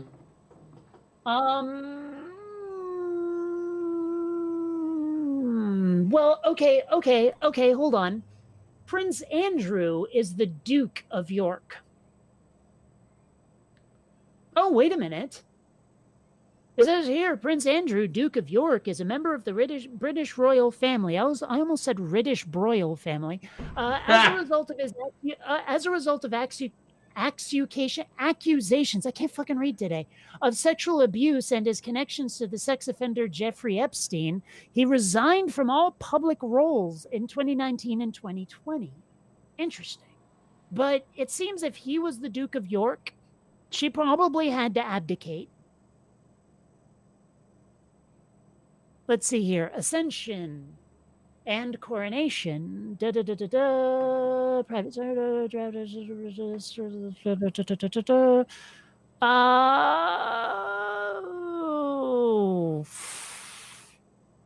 it doesn't say.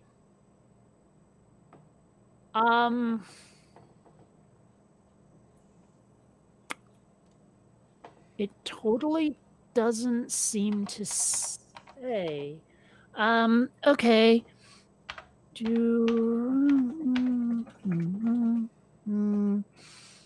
Noble titles. Let's see. Fine, royals, not royalty. What the fuck ever. I mean, I see a lot about the prince and his wife who gave up their royal titles, but okay. Did Queen Elizabeth give up noble title? What? Okay, I typed in, did Queen Elizabeth give up noble title? And Google says, did you mean Elizabeth gave up noble title? I'm like, no. Did she give it up? Eek. Not, did she gave it up? That doesn't make any sense.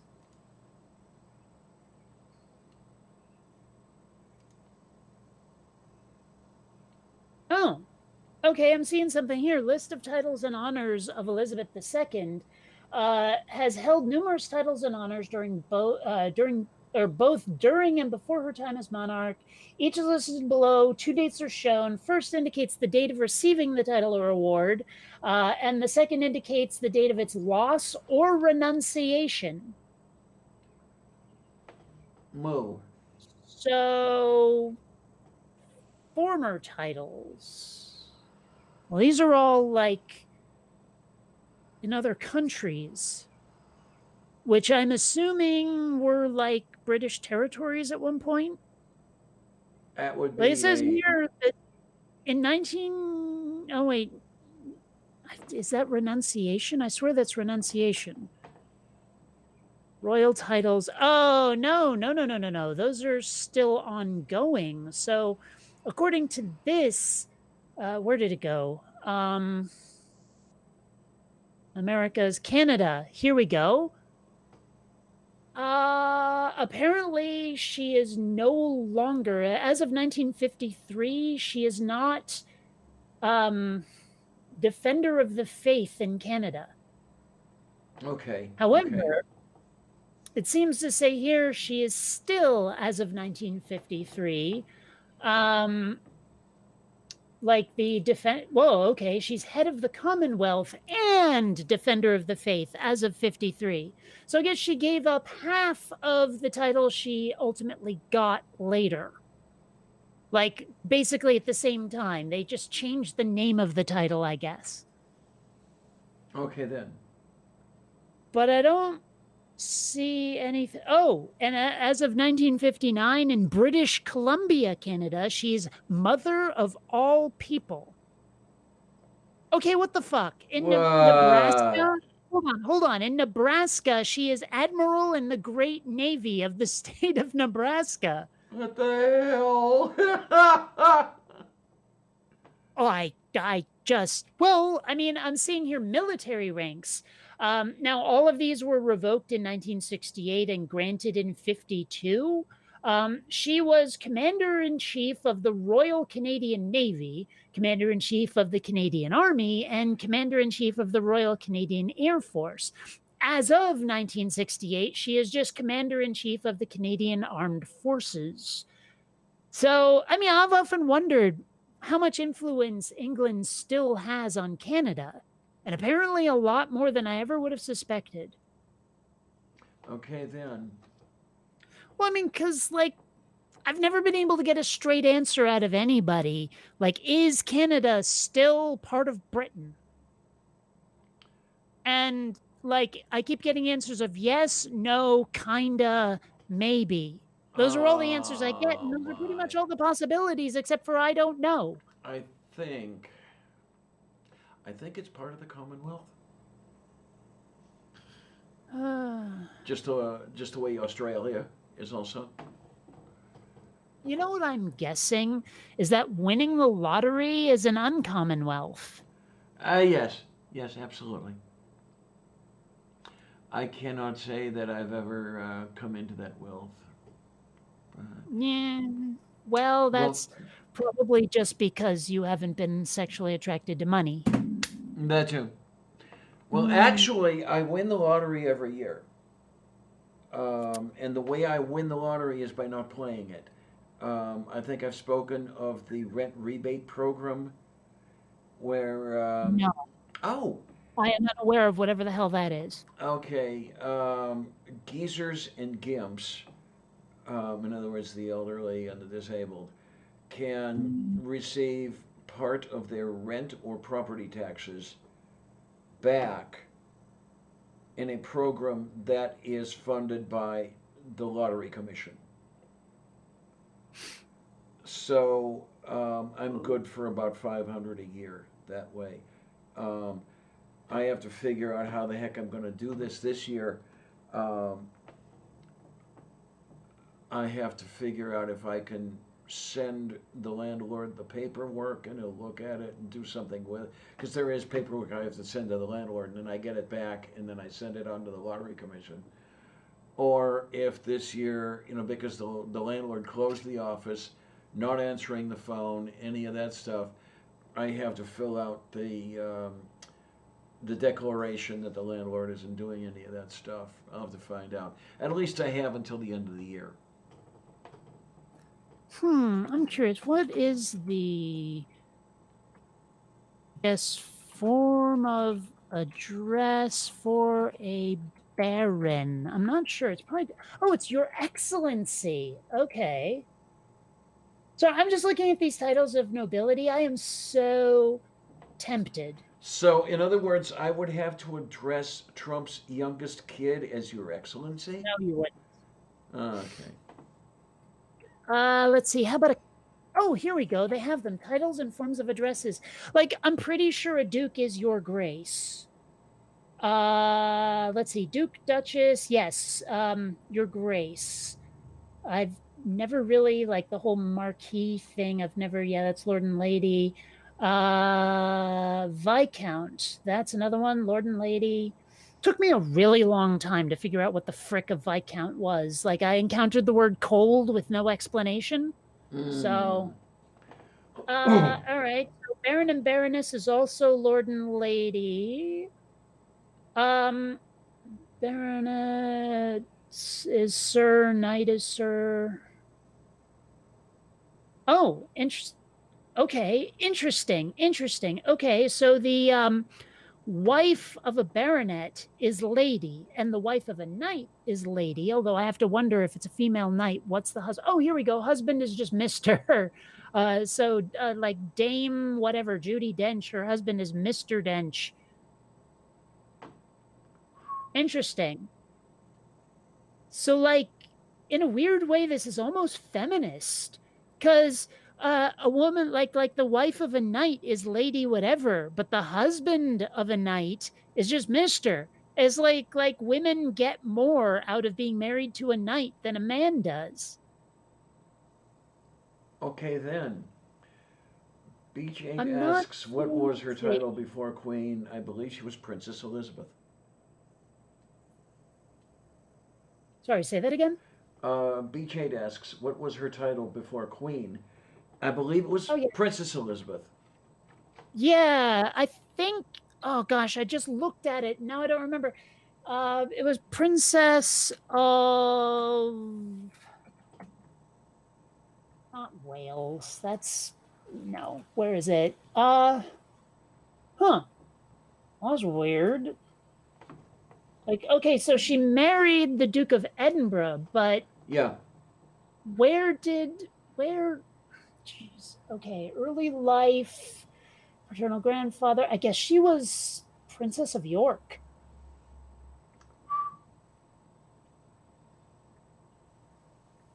If I'm reading this right, I think she was Princess of York. Yeah, oh, okay. Her mother was Duchess of York.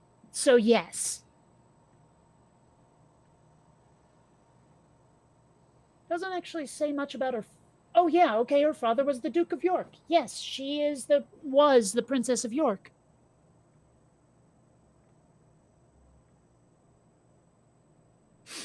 Let's see.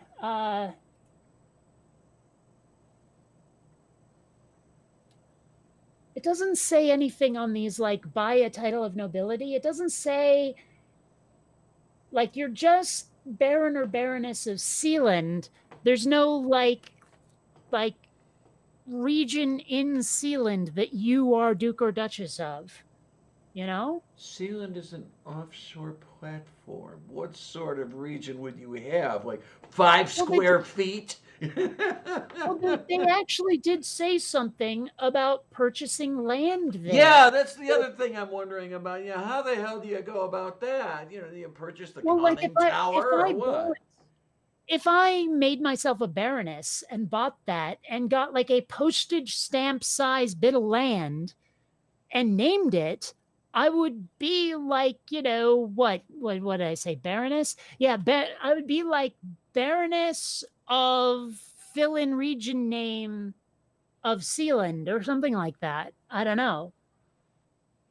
But yeah, let me go to that online shop again. Because these are titles. Oh wow! For almost what is this? 194 euros. You can buy a personalized coat of arms. Mm-hmm. Wow. Okay. Oh, you can buy a Sealand flag for 15 smackers. Yeah, and it looks a whole hell of a lot like Diver Down, but that's another story. I see what you mean. I see what you're getting at. Wow, there's a Sealand Constitution. Mm-hmm. God, I am so tempted to buy. Oh, hey, they have stamps. Yeah. I am sincerely tempted to buy a noble title. Well, okay, I suppose it would be better to do that than to buy an ignoble title. Yeah. But like seriously, the thing is, I can afford the highest of titles if I really want it. Although I don't really want to be a knight. So I could be a duchess for like 500 smackers. I need to, again, I know there's a way. Yes, set this up for US dollars. Maybe I have to reload the page. I looked it up. It's like $633 and some odd cents. Yeah, I know, but I really wish that they would put it on the website.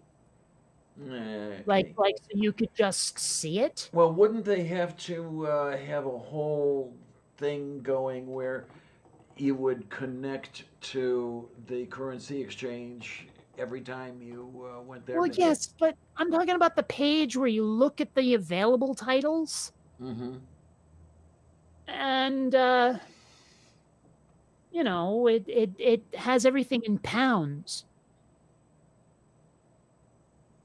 Yeah, I suppose it would be better in kilograms, but No, but I mean, when you hit over the drop down menu to change it into USD, it doesn't change it. Everything is still listed in British pounds. what happens if you refresh? I tried that. And it I didn't even work? tried setting it to euros, and And it's it didn't still work, has okay. everything listed in pounds. So Settles that. but the thing is, if you click on get your noble title today, it will show you everything in, well, right now it says euros. Let's change that to USD. Does So it change it on the actual page here? Come on, load already. Yes, it does. There it goes. Okay. So there's multiple pages and only one of them will show you. So I suppose that the royal webmaster has some work to do. Oof. Okay, becoming a countess is like $300. Oh, wait a minute though. The knighthood changed to 129. Weird. What, you displayed interest, so that drove the price up? No, down. Down. I think. I'm looking here. Become a Sir or Dame. It says one-time cost of $999. $99.99. Oh, I thought that said more. I honestly did. Okay, never mind. For some reason, I thought it said $999. Okay. No worries. Although I still don't want to be a knight of Sealand. I mean, as cool as that is, and I could call myself a Jedi Knight, how awesome would that be? Yeah. But I don't know. I don't really want to be a countess. Not sure I want to be a baroness, though. I kind of want to be a duchess, but at the same time, no, you know what? I don't want to be called Her Grace. I think a baronet or a baroness would be the way to go. And it's like $45. I want to see the personalized coat of arms because they say select options.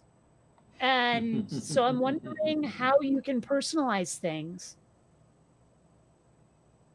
It says personalized. I don't really say. It says here it's you can get it hand illustrated. I'm not really seeing options though. It just seems to be. Yeah, it seems that the only option they offer is that hand illustration. Yeah, I was kind of hoping it would be a little more personalized. Although, I don't actually see how you select your options. Oh, here we go. Please select options. Oh, and the only options are yes and no. Yeah. So how do you make your coat of arms? They charge you $30. Maybe when you buy the title. Or is it that they have, one size fits all, which kind of defeats the purpose of a coat of arms, but I don't think so, because I'm looking at some of the pictures and it looks like there are differences in coat of arms. Well, or yeah, coats okay, I'm of- reading coats of here. Yeah. arms. Because I'm looking and like some of them appear to be like rampant lions with fishtails. What would that be? Like a mer lion thing? Mhm. I don't know. And some of the shields look different. So I mean, maybe when you buy a noble title, they give you options for your coat of arms. Choose your title, lady. Oh, wait a minute. Can I change this to USD, please? Grind, grind, grind. Come on, load already. Let's see. Okay, so lady title type. Oh, wow. Okay. You can get, for an extra $20, you can get a framed and signed by Prince Michael document that says you are registered. Let's see, I'll just go standard. Please select option. Seal and identity card.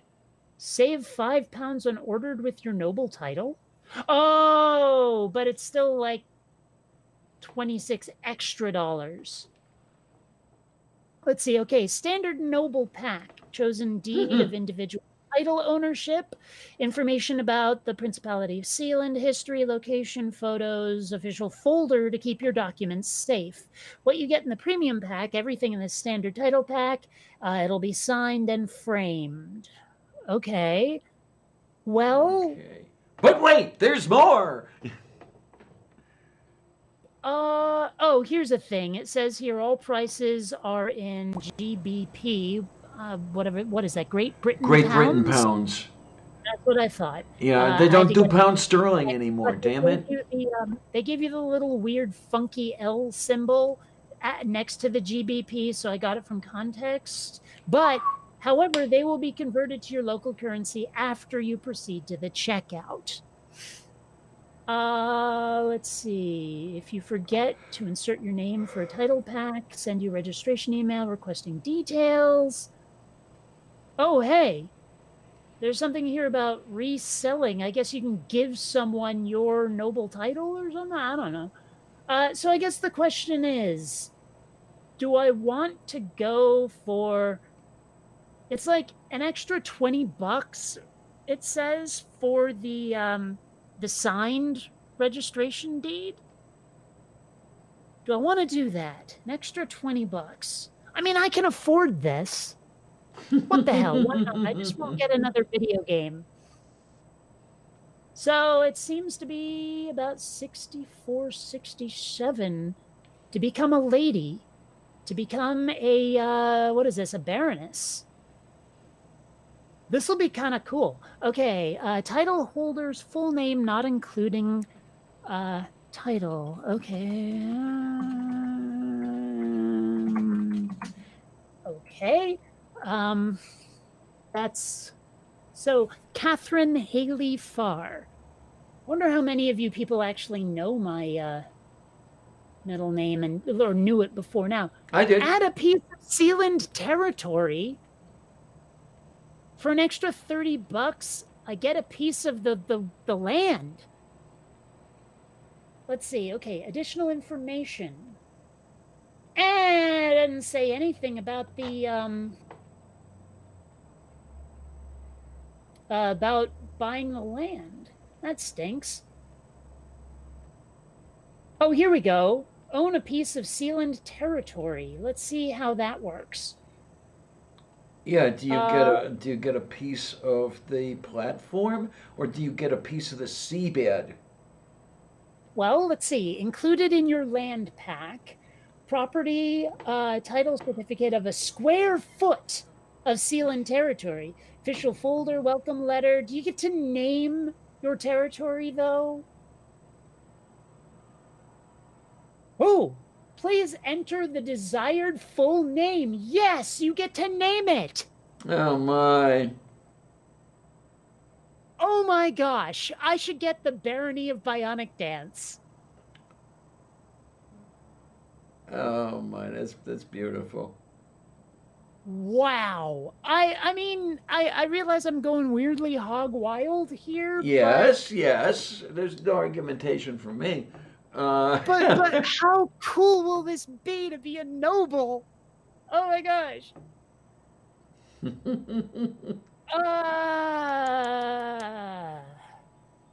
And I'm choosing barons or baroness rather, a barony. So like the barony of Bionic Dance, right? Let me see. Darn it, they have these pictures, but they're too small. Oh. They also have a, like, this is the first time I've seen a picture of the platform. Oh, wait a minute. The period of ownership is limited to 10 years, and after this time can be renewed for a nominal fee set by the state at the time of renewal. I don't want the land. I was just about to wonder,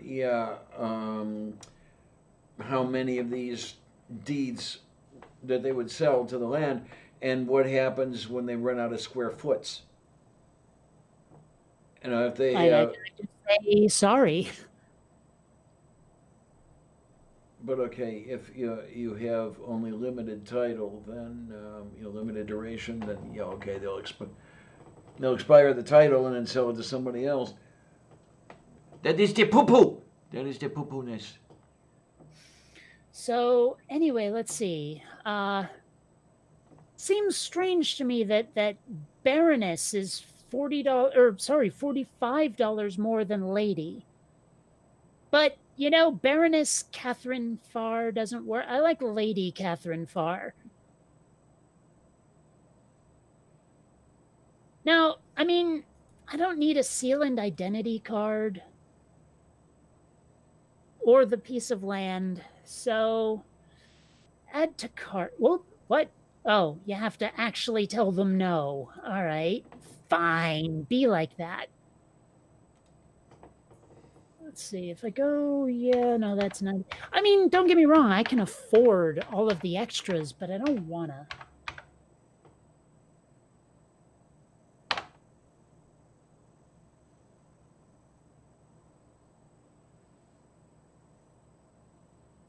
See, so it says here all framed items are currently being shipped with a black frame.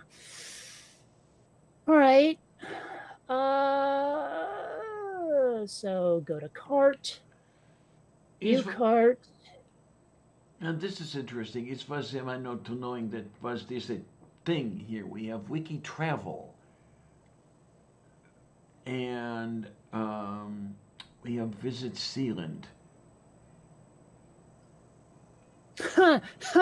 It says here apply coupon. You can get a coupon code. Oh my gosh, that's amazingly funny to me. Okay then. Visits to the Principality of Sealand are not normally permitted, and you will most likely need to prearrange a boat to take you there. Emergency or other special circumstances suggesting that a visit might be appropriate require private approval or prior approval from the Bureau of International Affairs and may be considered by making a written application. Further information can be found here. Link follows. All right. The entire habitable area of the fort is 550 square meters.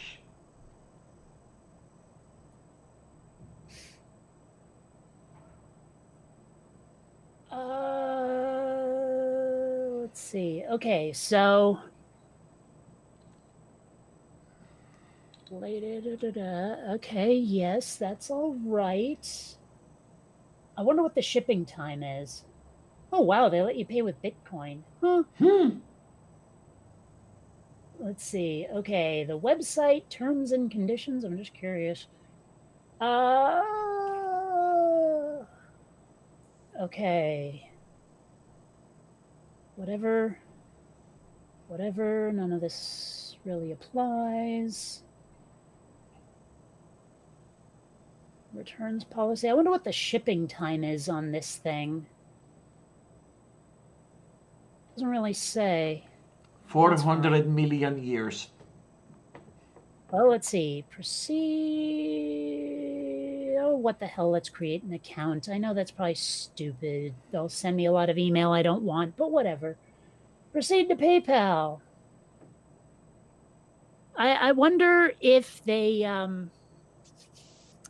like we'll go, okay, now that you're a baroness or a lady, whatever, you have to contribute to the military.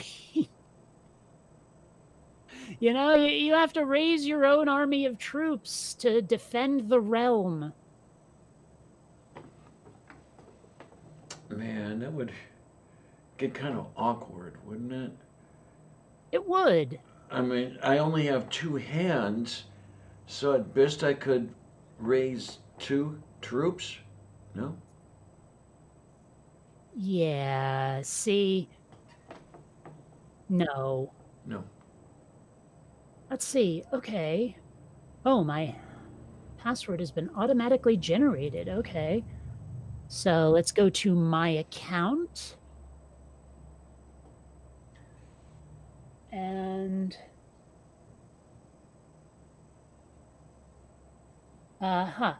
account details. So I want to change my password here. Current password, dang. Use suggested password, that'll just be easier. Let's just, all right. Oh my, oh my, oh my. God, I'm old. I did mention I'm old, right? Okay, so I'm changing my display name to Lady Catherine the Marginally Acceptable. All right. And we will save changes. Please, Google, ask me to save the password. Password saved. Excellent. Excellent, yes. I am now a baroness of Sealand. That's too freaking cool. Oh, yay. Hold on a second. Let me real quick grab something. There's the folder. Okay, let's see here. Oh my word. Where is it? Dr. Rajnia. Oh, wow. Okay. That's my old bartending license. Wow.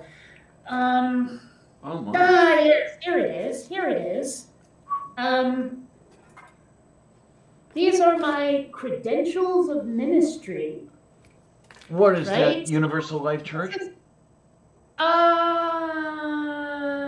not even sure, actually. Yes, Universal Life Church. Okay, So then. I am an ordained minister as well as a noble lady. All right, you're racking up those titles there. Darn right. I am so totally going to have to start signing everything with Lady Farr. I'm going to insist people call me that. How freaking awesome is that? Oh my gosh. Sign your checks, Lady Catherine Farr, the marginally acceptable. I mean, I realize this is mostly a joke, but I think it's also kind of official, isn't it?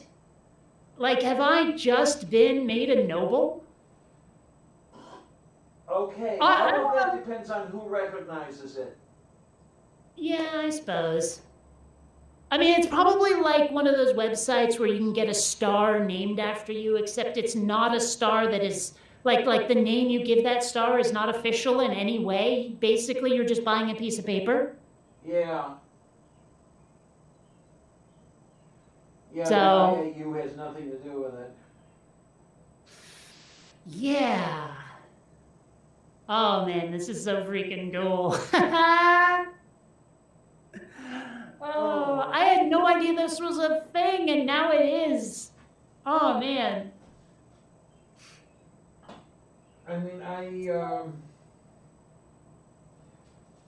I know, kind of lightly consider that sort of thing, but right at the moment, there are some other things that I need to do with money before I do that. Yeah, I'm sure there are, but you know, Well, I no, had some disposable cash. I figured, what the hell? I mean, you're in some better shape than I am, definitely. Um, I mean, you've spoken of it previously, and I kind of envy you that position, but he's okay. But no, I'm doing all right. It's just that my virus money, for example, is going somewhere already. It's predestined, shall we say. In another 4 days, I'll take care of that. Well, you know, if we ever get that whole UBI thing, I'm gonna get all the other extras from the whole sealant thing. Well, this is the thing that scares me a little bit. Hmm. Okay, let's say we get the whole UBI thing. How much are we going to lose by getting the UBI? And What do you will mean? we? Well, in other words, okay, for example, have I have Medicare, such as it is. You know, it's not that great, but it's something. I'm here in Section 8 housing where I'm paying, cut rate rent, that sort of. Does all that get taken away and I end up losing more than I gain? No. The whole idea of UBI is that it's extra, not a replacement for anything. Okay, I mean, that would be a good way to do it because if there's anything I would like at this point, it's a way to close the gap. Oh, see, I thought you were gonna say peanut butter. There you go. Oh, I haven't done the peanut butter in a long time because, okay, if I get the peanut butter, I put a little bit on a slice of bread and I eat the peanut butter sandwich, and then I stick the spoon into the jar and I start eating the stuff right out of the jar, and there's 4 pounds right there. But See, I never did that. especially the crunchy peanut butter, I'll do that with, or the other one I'll do. I've spoken of this one with the creamy peanut butter. Get a custard cup and spoon some peanut butter into the custard cup, and then start pouring confectioner's sugar and mixing it all together until you get the consistency of the inside of a Reese cup. And it's yummy and tasty and 9,000 calories per pound. Yeah, your dietary habits just wig me the hell out. Yeah, I eat all kinds of strange shit. One thing that some okay, the coffee shop that I go to for game night, right? Yeah. Well, one of the items they have for purchase, because they do food as well as coffee, they have a whole kitchen, but they have like a pastry section, right? Okay, then. And in that pastry section, they'll have some really cool stuff. Like they actually make, Rice Krispie bars. Yes. They'll make it out of all kinds of cereal, like Fruit Loops and Captain Crunch and all that stuff. The Captain Crunch bars are amazing. They'll have cheesecake and all this stuff, croissants, all of that. But one of the things that they have are peanut butter bars, where it's literally just a small square, well, not that tall, but a small square of peanut butter with a layer of chocolate on top. Oh, sounds And tasty. that's it. You're just eating, yes, but it's a slab of peanut butter. Yeah, that's why it sounds tasty. But that's all it is the problem. If there was more to it than that, I'd be like, oh, okay. Well, you said chocolate too, right? Well, yes, but still, I mean, it's just not right. I'm just saying, though. I mean, it's not even a pastry. I don't know. It's weird to me. Oh, and wow. You just gave me an idea. Watch Oh, I'm Kate sorry. cringe. Unless, well, I'm sure somebody's come up with it already. You know how you have the chocolate eclairs, or you have the eclairs that are filled with whipped cream and all that. How about a peanut butter eclair? One of Ugh. those vaguely cone-shaped pastries, and Stuff it full of peanut butter. Is that an eclair? I thought eclairs were like maple bars. I has to look up to see what is the different kinds if he's doing There to. we go. Eclairs are totally like the same shape as maple bars, but with chocolate. Okay, so what do you call those other things? Those don't vaguely know. cone-shaped things that are stuffed with whipped cream. And just try searching on that as a set of keywords, you know? No, hold on. When you say cone shaped, exactly what do you mean by that? Okay, the open end is circular and it kind of tapers down to vaguely a point Okay, at the so other there end. is an open end. Okay. Mhm. I'm not sure I've ever been in a place that has that. Either that or I'm picturing something incorrectly. Okay.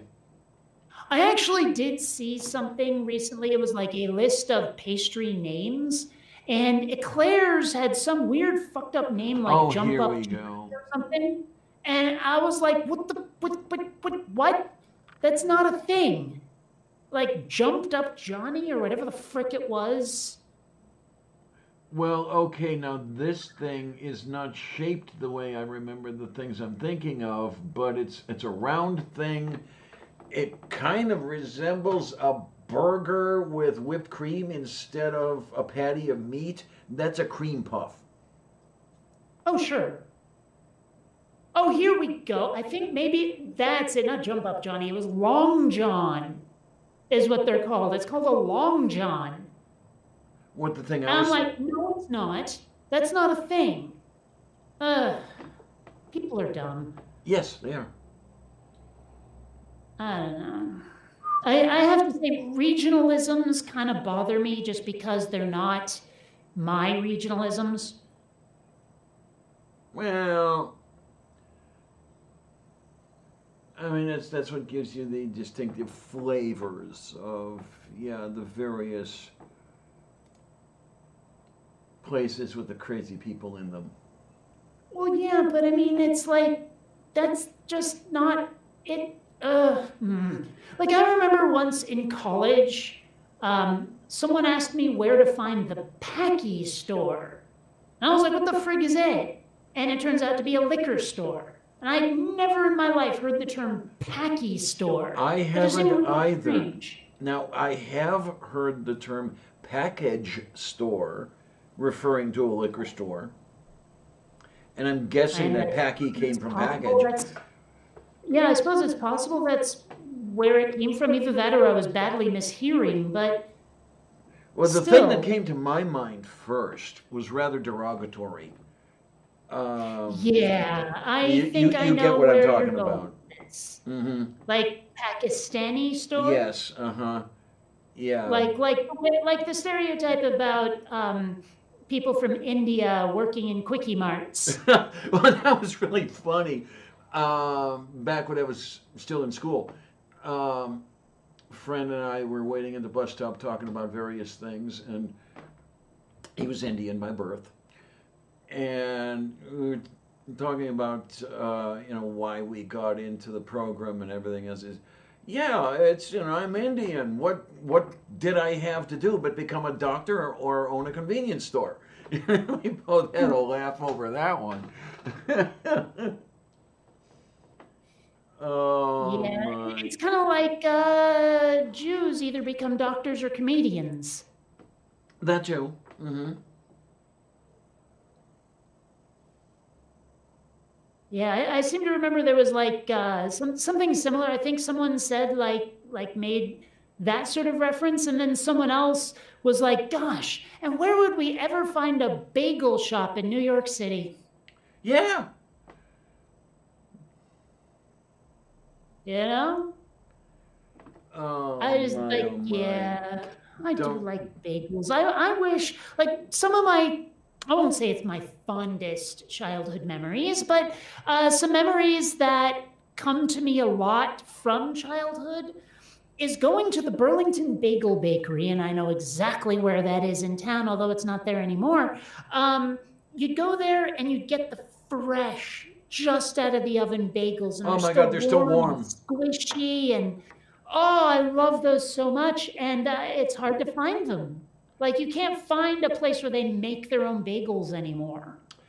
This is something I want to do, and it's a matter of just getting around to it. And I know it's a lot of work, and they'll look at you and they'll say, "Why are you doing all that work when you can get something from the grocery store?" But I want to make bagels, just to say that I've done it, just for the experience.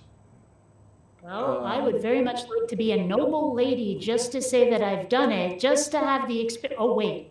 You've already done that, yeah. Yes. But yeah, I know it's all kinds of work to make bagels because what do? You make the dough and then you boil it and then you bake it or something. Something like that. Yeah, a lot of steps involved. But am I going to get that better a bagel out of it than I would get from the local Giant Eagle? I'm guessing yes, but it'd be nice to know. It really would be. Well, I couldn't tell you. I've seen bagels made, obviously, and well, No baking. I don't know. I don't feel the desire to build a bagel. I just don't. It might be the only way to get the experience I'm after. And like, okay, have you ever had a really difficult time just getting a straight answer to a straight up question? Where it's like, I went to a local bagel shop. I said, "Do you make the bagels on the premises? Can I still get them while they have that fresh out of the oven, still squishy and warm thing?" And they just sort of hedged and hemmed and hawed. There was no, "Yes, we do that," or "No, sorry, we don't." They just, and like I kept pressing them saying, "But do you do this?" And they wouldn't give a straight up answer. And I was so like, eventually I just gave up because I figured they weren't going to give me the damn answer. But or the closest I have had is I do like the soft pretzels right out of the oven. oh, sure, those are amazing. And Well, okay, Roderick, whatever. The point is, immediately cooked, still warm and squishy. Because, you know, when a bagel cools down, it gets a little tougher. You know, like I won't say it gets tough like beef jerky, but it still gets tough on the outside.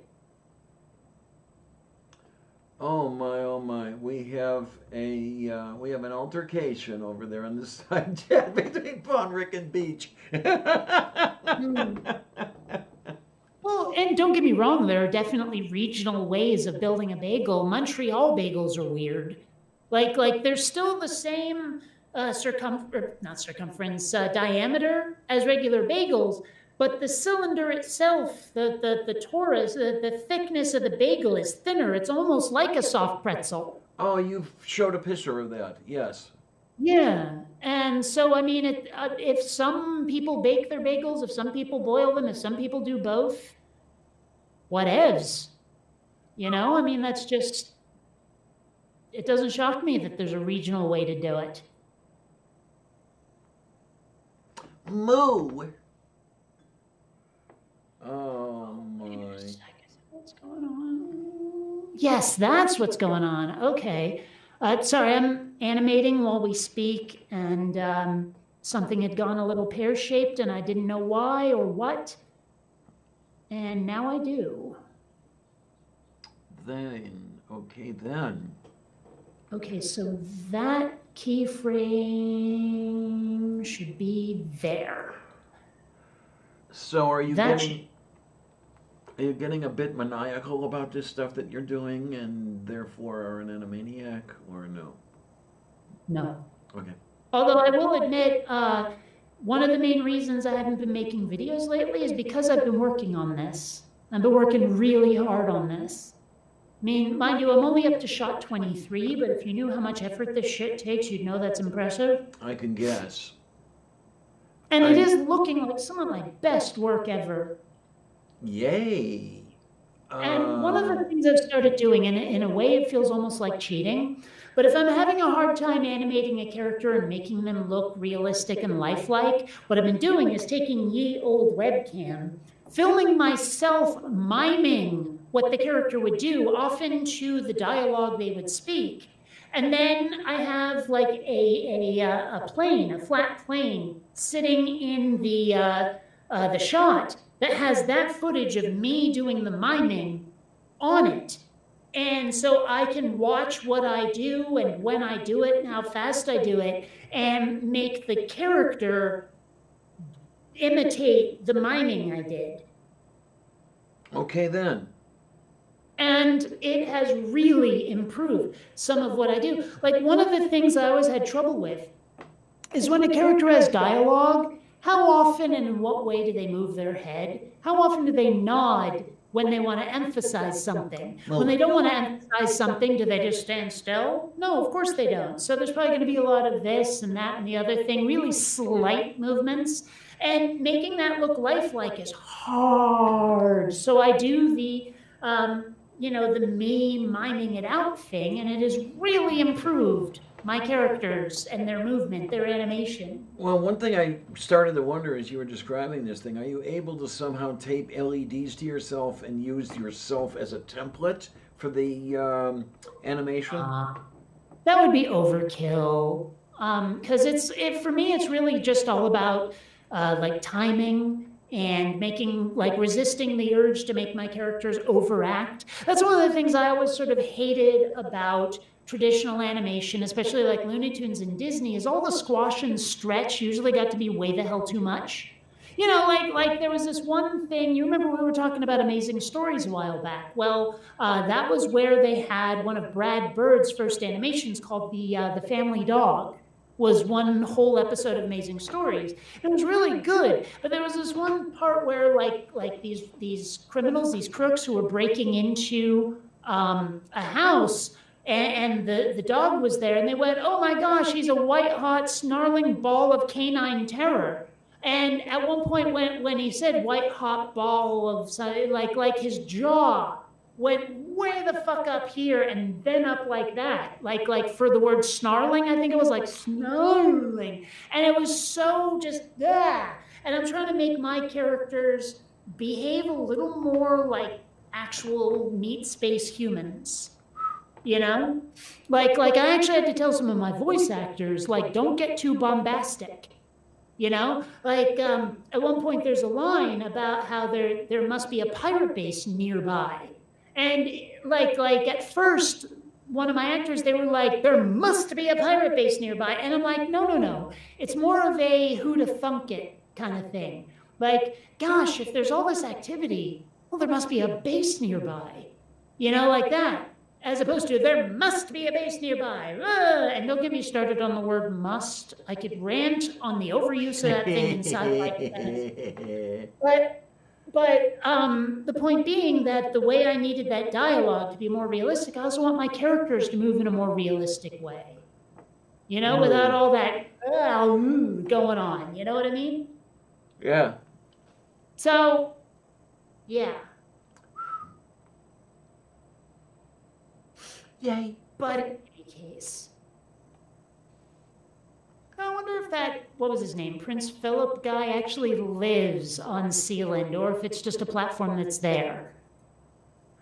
I believe I saw in one of the references that he lives off the platform. Was it Suffolk? Wait a minute.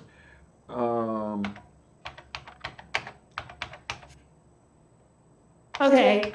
Currently, only 2 people live on the platform, which was declared a sovereign state in 1967, blah, blah, blah, blah, blah. So, looks like 2. It is Suffolk. Oh, wow. Okay, according to the Daily Mail, world's smallest self-proclaimed nation, an old World War II fort the size of 2 tennis courts, gets thousands of citizenship requests following votes for Brexit and Donald Trump. All right. Yes, interesting. Doesn't actually say which 2 people live there, but I'm assuming it's, here we go, Prince Michael. So, okay. You know, I think getting that title of nobility doesn't actually grant citizenship. It's probably just the title. It would be kind of nice if it did grant citizenship, because I mean, what good is it to have a title in a place to which you are not connected? But oh well, what are you gonna do? Yeah. Still, I mean, that's. Anyway, what the hell were we talking about before I went on that tangent? Oh, animation and all yes, that. Balconista. Let's see. Oh, there's one thing I've been doing, and maybe it's weirdly anal, but I think in the end it'll be kind of cool. The first scene of Quinn Redshift takes place on like a spoke end wheel space station, right? Okay then. And while the characters run there, I mean, it is rotating, right? And so I had to have a way for the scenery outside to look like, hey, it's stationary and we're turning. But if I actually had the station turning, animating would be a bitch. So what I had to do was to get the stars to rotate, right? And, excuse me. And so what I did was I mapped the stars onto a sphere, because trying to do it as just a regular background, I couldn't get the axis to turn on the right, like plane. Okay. You know, like couldn't get it to turn on X, it would only turn on Y kind of thing. And so I mapped it onto a sphere. But then I figured, you know what? The sun would be rotating too, wouldn't it? And so I parented a light to that sphere. And so now the sun rotates with the sphere. And so eventually, as these characters interact with each other, the lighting will start to change to the point where only the lights inside the coffee shop where they are on the station will be illuminating the scene. And so, I mean, I don't know if anyone will notice this detail, but then again, given how much people have gone, like people have literally watched whole movies frame by frame looking for Easter eggs. And some of the ones you'll find are crazy. Like, I forget if it was Who Framed Roger Rabbit or 101 Dalmatians. It was something like that. Where for like one frame, as a character is falling and like building windows are going, there is a totally butt-naked woman in one of the windows. But it goes by so fast that nobody noticed it for decades, until we started being able to look at video frame by frame, like ordinary people got to. And then they were like, holy crap, did you notice that? You know, little things like that. Like animated kids movies. I think it was like The Rescuers or The Rescuers Down Under. There's like one frame where someone totally drew in a giant penis. You know, things like that in movies. All the hell over the place in movies. It's crazy pants. So anyway, I'm just saying. You know, so somebody might look and go, hey, did anyone notice? I don't know.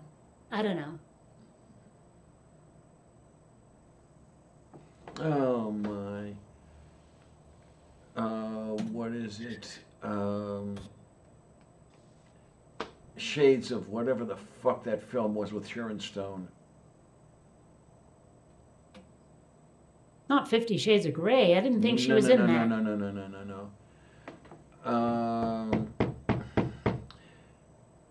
The one where she crosses and uncrosses her legs.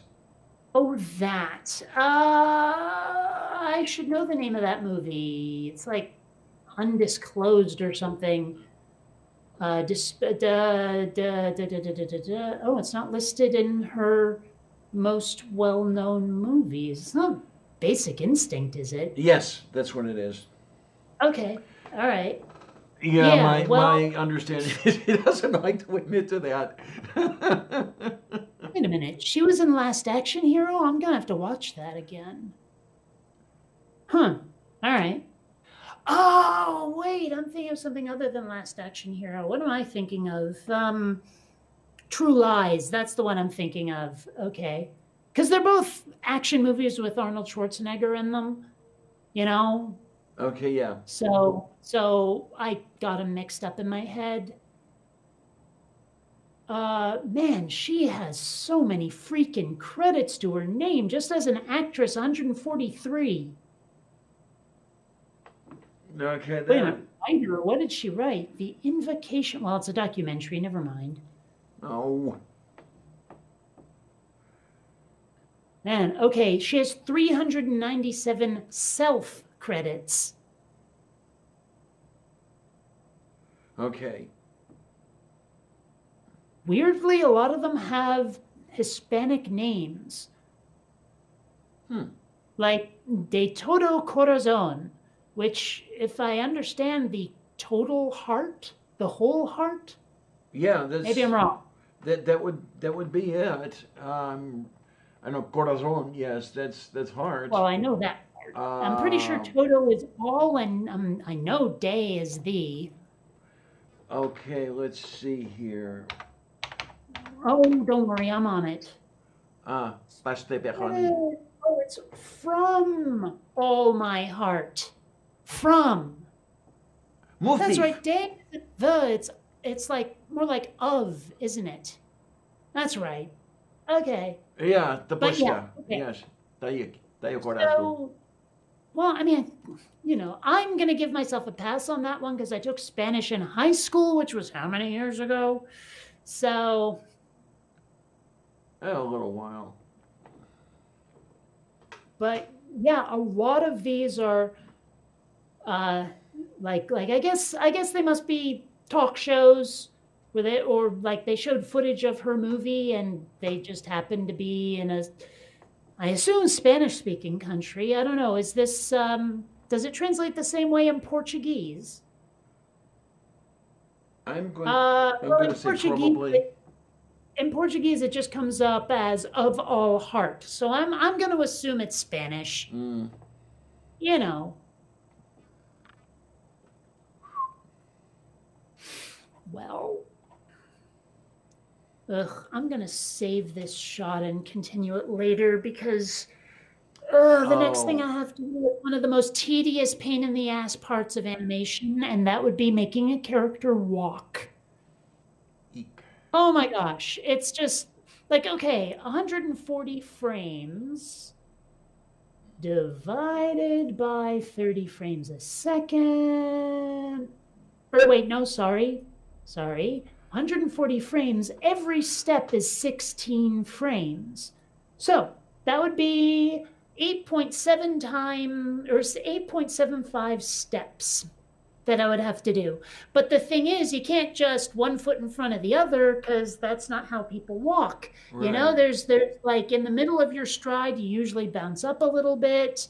And then like you have to make sure that their torso rotates the right way and the right amount and all this stuff. And granted, you can copy paste poses, but it's still a giant pain in the butt.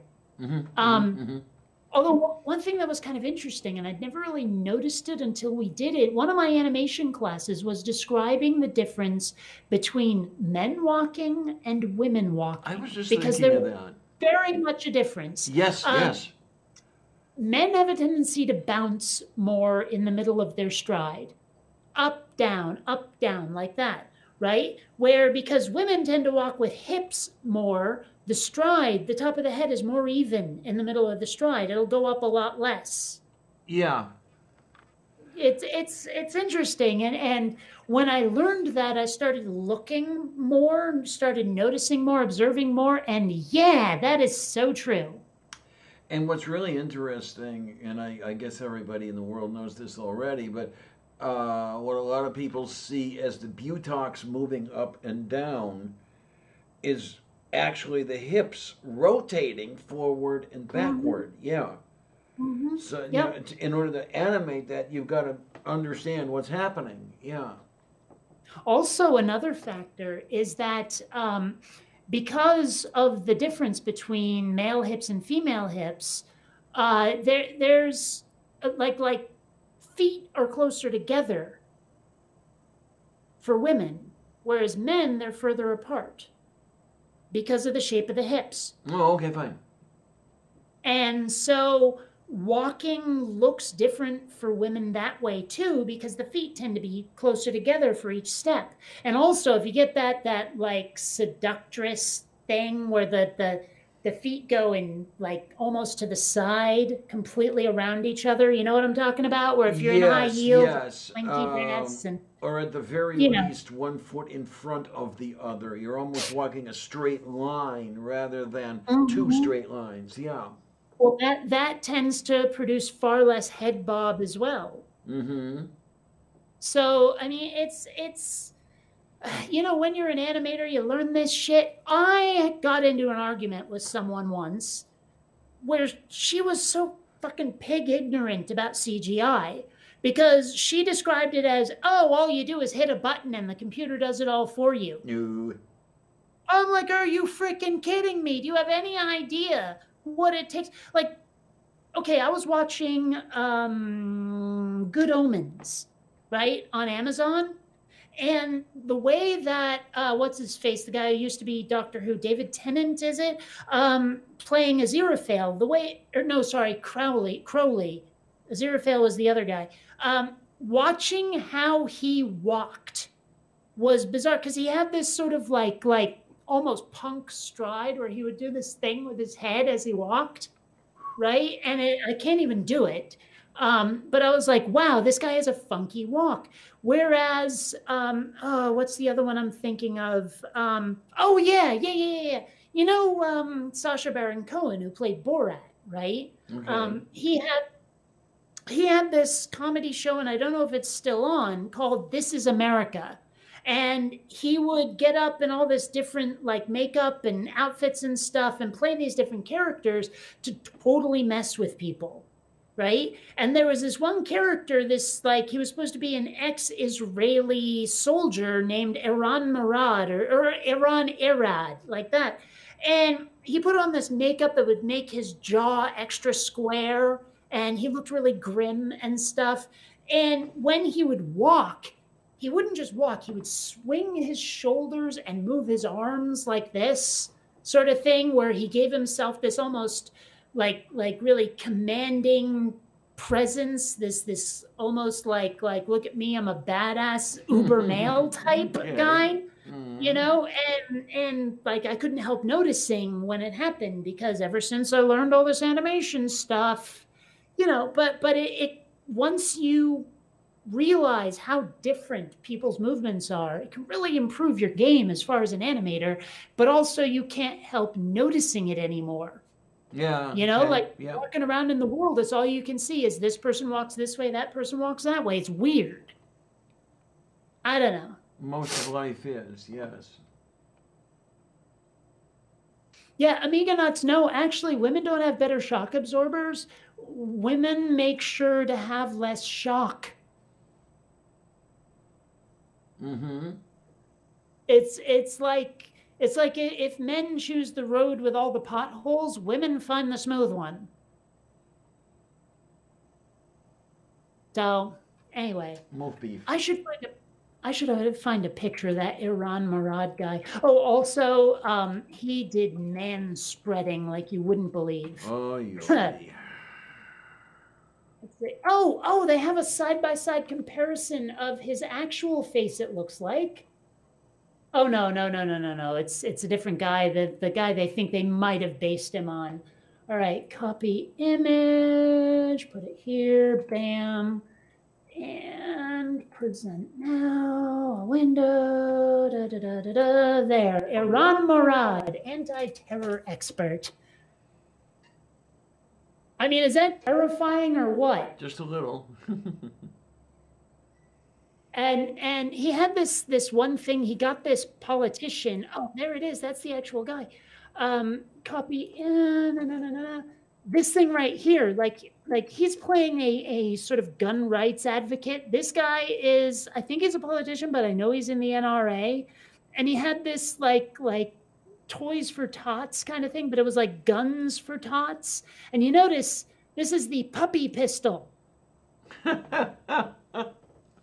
And this guy, he got the NRA dude to do a whole video with him on the like guns for toddlers thing.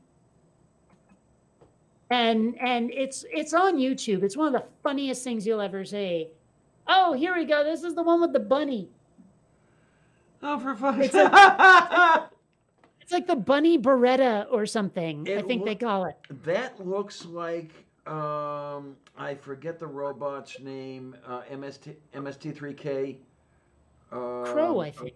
That's it, Crow. That looks like Crow. Yeah.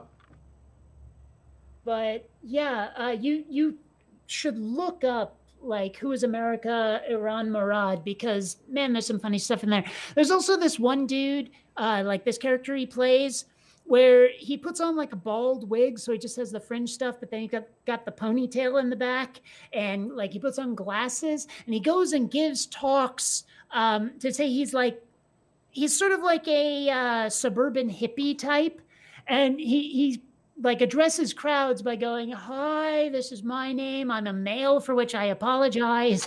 And so like he does the whole sort of hippie like yeah. And at one point he goes to some Midwest town and tries to convince them to install a mosque to build up their economy.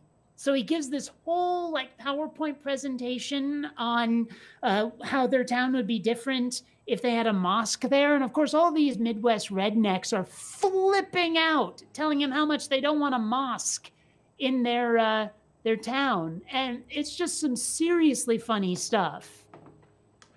Oh, yeah. Speaking thereof, something I haven't seen in quite a while because they were always sold out of them. Last time I went to Squall Mart, I was actually able to buy a box of mosques. What on earth are you? I'm doing this intentionally. You understand? So if Yeah, you my- look, here's my box of mosques. This is the character he plays, and that's one of the rednecks flipping out on him over it. It's like somebody in my neighborhood. Here's his PowerPoint presentation. Here, let me get this here, if I can. Yeah, okay. So the Imam Zaid Wahhabi Mosque of Kingman. And he shows this is the first design. This is design 1, right? And then, and this is design 2. And it's just so much bigger. It's like, so who here supports design 1, right? And they're all like, nobody. And he goes, okay, so you're all for design 2. Oh my. That's some seriously funny shit. That show was amazing. My parents and I were laughing so hard. Like we watched it when I was visiting them last summer. And oh man, there's this one part where he's still playing the Iran Murad guy. And he's trying to tell these like uber right-wing gun nuts how to deal with terrorists. And he says, okay, so imagine they've got you tied up, your hands are behind your back, and you need to escape, and you're down on your knees. What you do is you open your mouth, reach over, and just bite into their junk. And like he had, he put on this like little tiny rubber like peanut dick on his crotch on the outside of it, and he gets this guy to reach over and bite onto it and like not let go to try to subdue his opponent. And it's just like oh my gosh, he got this right-wing guy to give him a fakey blowjob to disarm a terrorist he'll never meet. It's one of the I don't know. It was just, I thought it was funny. It's Moo. But you probably have to have seen it, to have been in the moment to see it, because I don't know. The very first interview you see actually is with him playing one of those like Walmartian types, interviewing Bernie Sanders. And Bernie is trying to treat the guy diplomatically, like he's trying to be, okay, I can't go off on this guy, but you can see it in his eyes that he thinks something's off Like he's pretty sure he's being punked. Oh, But jeez. he tries so hard to not like like really react to it. You know what I mean? Like he's trying really hard not to go, "You're full of shit, aren't you?" And like he does these other things where he dresses up as this like idiot man child who does unboxings. Okay, then. It's seriously funny show. You gotta watch it if you get the opportunity. So anyway.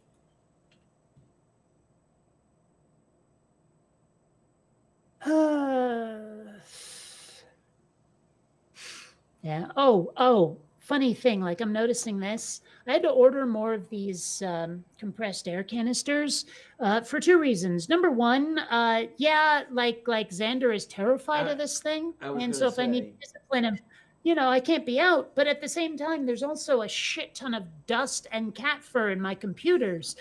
One of my computers was randomly rebooting. I discovered it's largely because of heat. Right? Like I cleared out all the dust bunnies and the cat fur with one of these, and my computer's running 30 degrees colder. Oh, thank you for reminding me. There's a fan I have to change in my broadcast machine. Thank you. I keep forgetting. Um, the fan that was at the back of the case got really, really noisy, and I disconnected it. Things seem to be going all right, but still, I want that extra layer of protection, if you will. Yeah. Well, okay. Yeah. I can do that sometime this week. It's either I take everything apart tomorrow and do that and then put it back together. The damn thing is getting around back there because you run into the power supply and a few other things, and you end up taking a lot more apart than the uninitiated would think you would have to. I'm sorely tempted to take my main machine into a shop and tell them, look, this thing's starting to be on its last legs. Replace any hardware that desperately needs it.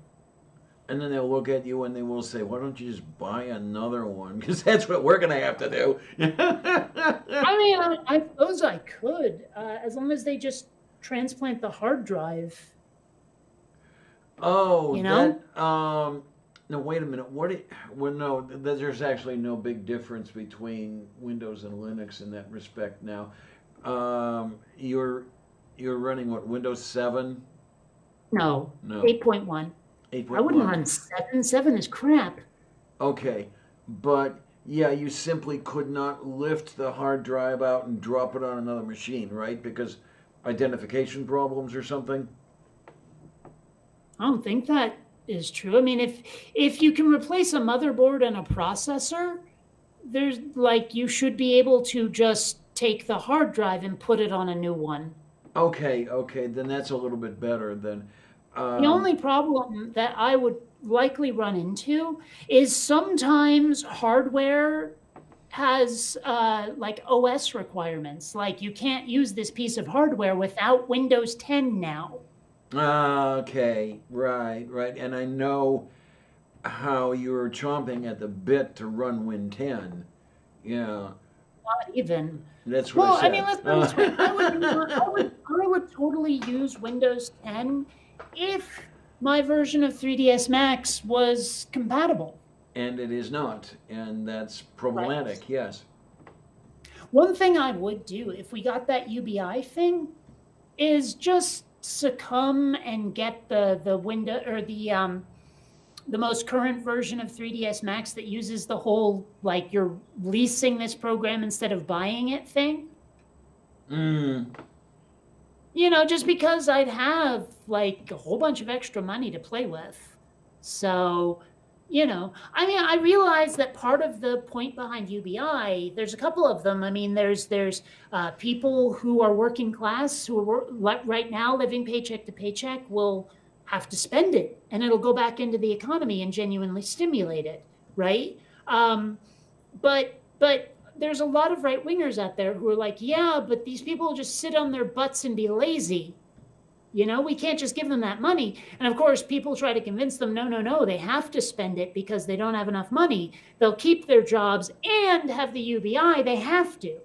But I'm in that unique situation of not paying rent and not paying for medical care, right? Which means that I have a buttload more money than most people do, even though I'm technically from YouTube earning less than minimum wage.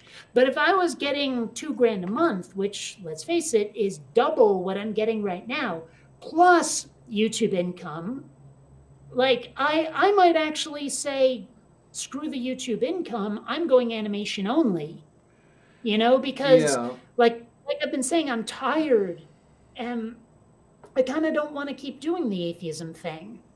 And if I I cannot blame didn't you. have to get my income from YouTube and I'd be getting more money than I was making from YouTube, I wouldn't be lazy, but I also wouldn't have a job. My job would be whatever I decide it is, and I decide it's animation.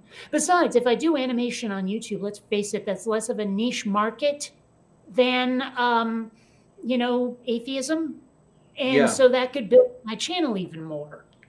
Now, there's, you know, So- when you mention your sources of amenities, that's the kind of thing I was wondering about. You know, you say, you know, you're not paying rent, you're getting your medical stuff and the whole bit.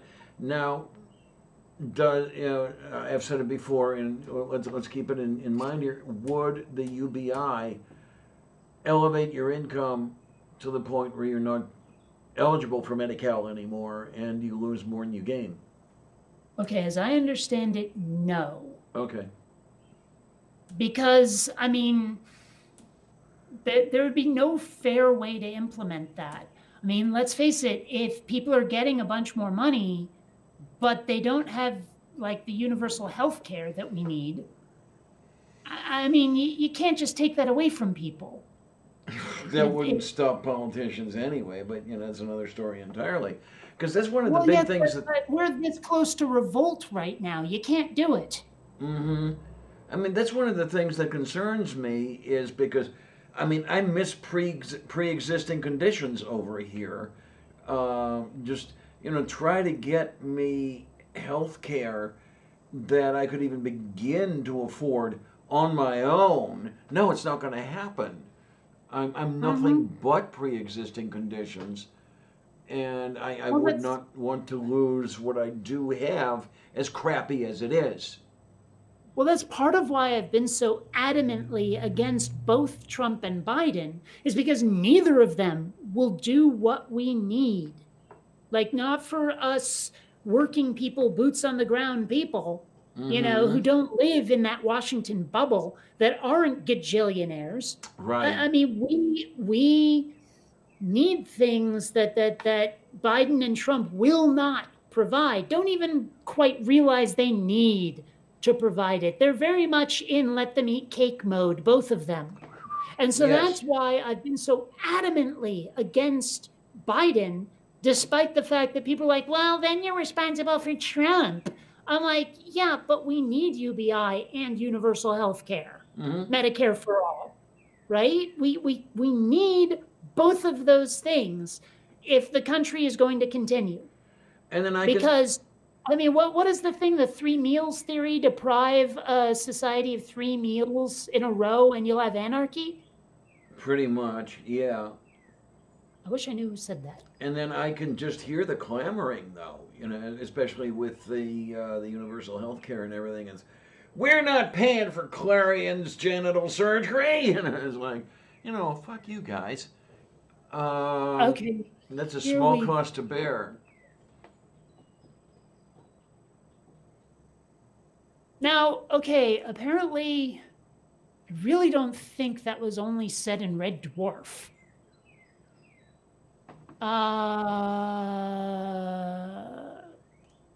Because, let's see. Oh, okay, there are a couple of different possible sources for this quote, going from the 1800s all the way down to ancient Roman society. So, but There's this one dude who says there are only 9 meals between mankind and anarchy, said by Alfred Henry Lewis, whoever the frell that is. Wow, Cosmopolitan magazine has been around that long? Yikes. Yes, it has. Well, in any case, I guess that quote does not have a specific origin. Weird.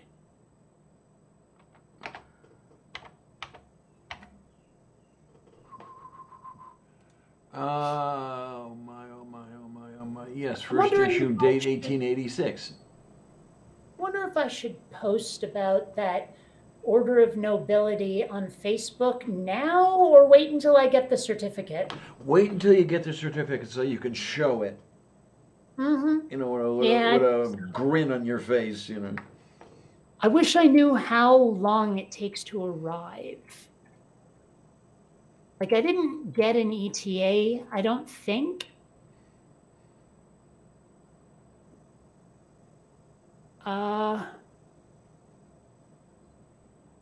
But yeah, I'm quite curious how long it takes. See, they said to look in the junk folder and the spam folder just in case. No, I must have. Ah, there's a receipt. Does not say what the ETA is. Who? Oh, yeah, right here. Shipping details. The seller hasn't provided any shipping details yet. Oh, well. They'll fold it into a paper airplane and just, fly it across the pond. Given that I ordered it with a frame, I suspect no. Oh, darn it. But, yeah. Oh my, okay, 5 concurrent viewers, 5 likes. Oh my, you guys hate this shit. Why?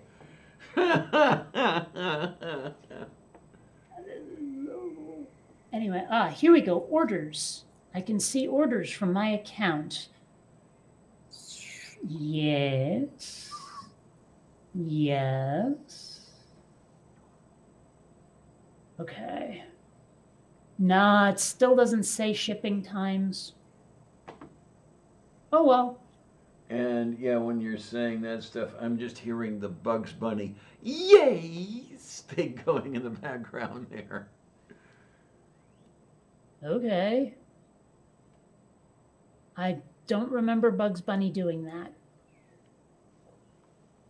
Couple places I cannot remember the names of the shorts, but Hey, if they decide that Sealand is no longer a nation, and thus making me displaced nobility, I don't know. It seems interesting being a noble refugee. yeah, I mean, if you'll all excuse the expression, would you become a DP at that point? There's a Facebook page for Sealand. Uh-huh. I probably better follow it. It is, after all, my homeland. Yes.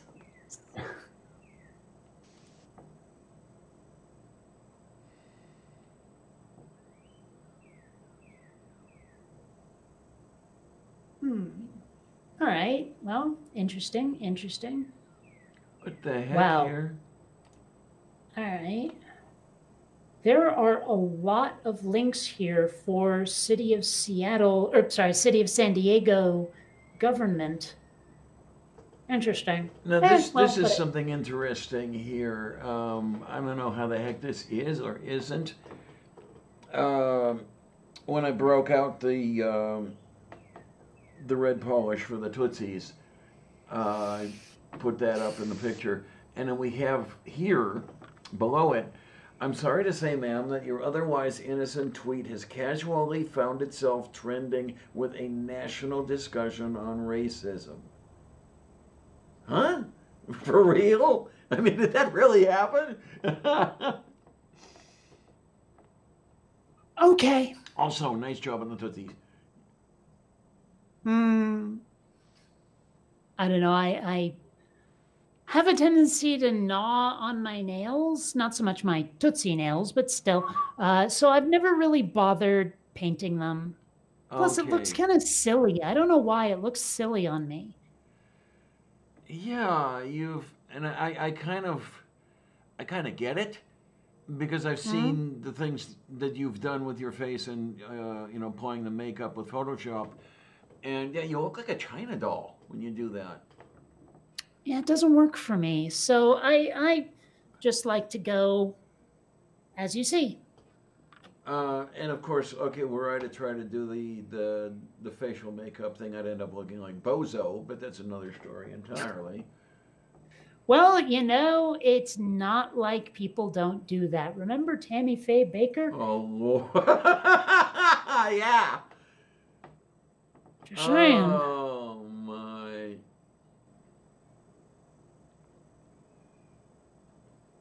So Yeah, it's I remember who the hell was it, or was it everybody that did all the joking with the mascara just running down her cheeks while she's fake crying. With somebody playing her, with the mascara running down and all that bullshit. sounds like a Saturday Night Live thing. That's what I was wondering, if it was that or if it was something else. And It's not that important. But Now, the only thing I've got to do now is just get myself a few of the rays, and this way I'm not looking like 200 pounds of whipped cream. And okay, I need you to rewind real quick. Did you say get some of the rays? yes, the ray, RAYS, Totally lost me. What are you saying? the sunshine. Oh, Yeah, it's a little bit of an homage to Donald Sutherland in Kelly's Heroes. It's like, getting some rays. He was an anachronistic hippie in World War II. okay. Yeah, you pick up a stoner and you drop him on a Sherman tank, and that's what you had.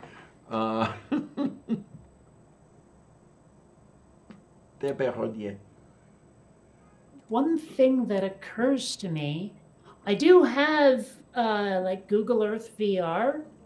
I could just sort of go see Sealand and get a real sense of what it's like.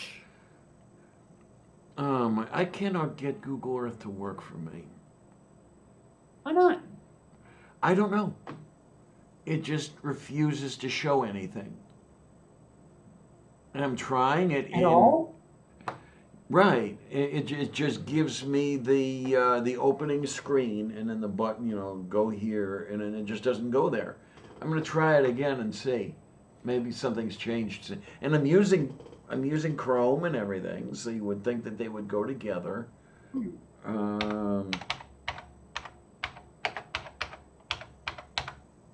Well, that's just weird. I'm seeing Principality of Sealand on the map, but it's not out to sea. Okay, so I did the. Like just part of the city. Man, that's weird. Oh, it's working now. Where the hell is that platform? Platform. Let's try that. No, it's still. I am so confused by this. I thought for sure that the platformy thing was like out to sea. Yeah. Right? It is. I'm seeing a suburban-y neighborhood. That's just not right. No. Um, Uh,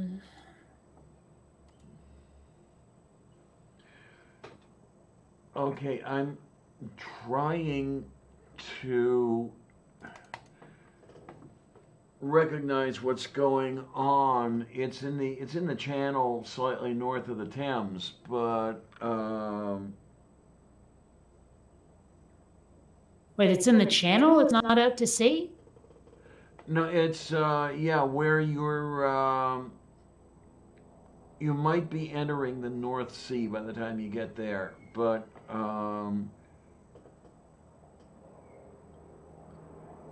it's that it's that thing that looks like the thumb of Michigan north of the Thames. I'm trying to let me get some landmarks here. Okay, that's the Thames. Yeah, you know, I see there's like a little flaggy thing. Hold on, let me just do that. Hold on, let me make that its own window real quick. Present. Na, na, na, na, na, na. Okay.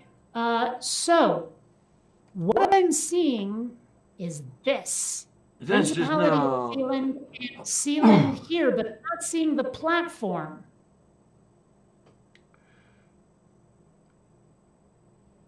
You see what I'm saying? Yes, I do see what you're saying. No, wait a minute. What have we got going here? Where is Suffolk? That's what I've got to see. Because that's where what's his name is living now, or at least according to the font of all knowledge.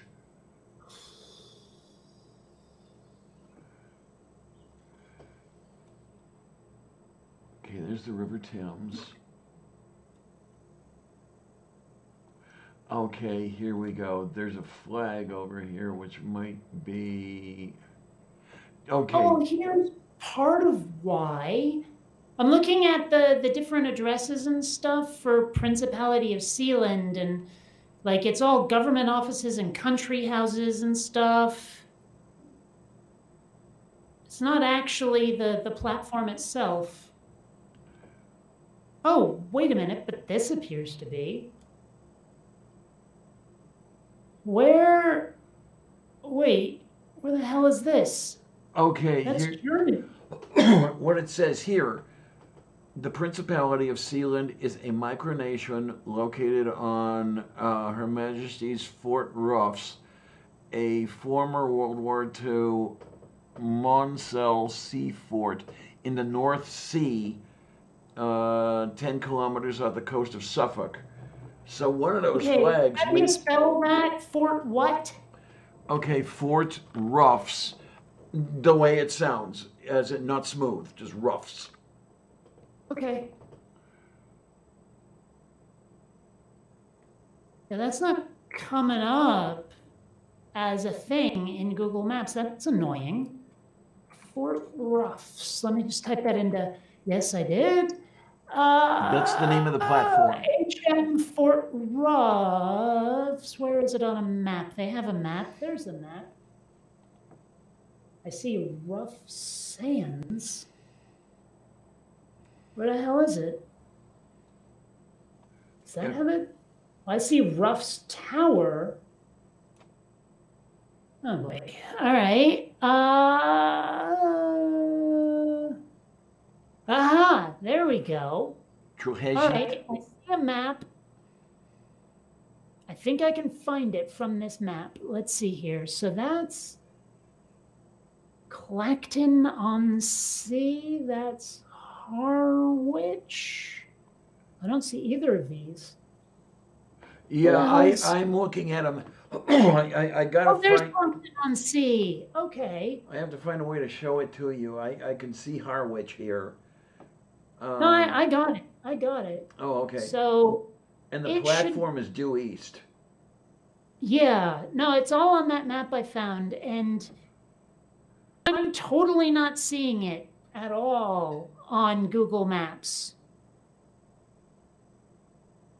Like at all.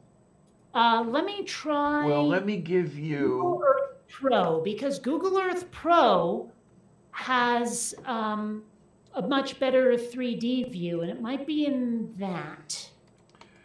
I am going to pasting the. There's the URL that's taken me to what I can see. It's in the.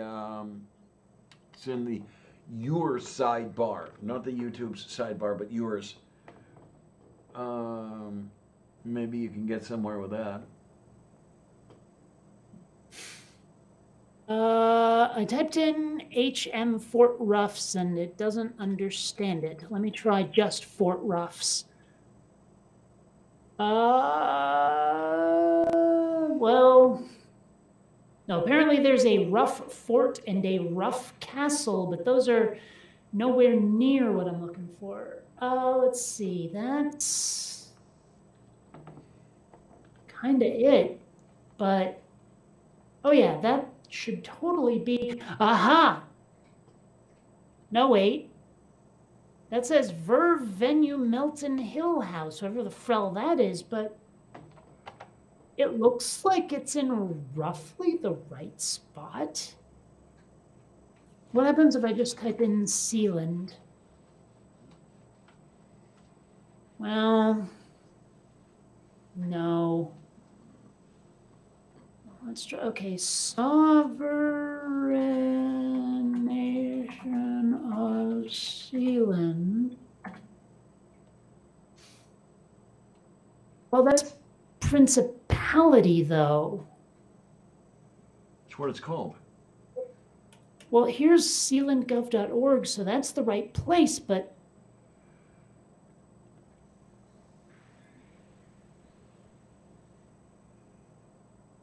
okay, there, well, but that's definitely not it. That's too close to the shore.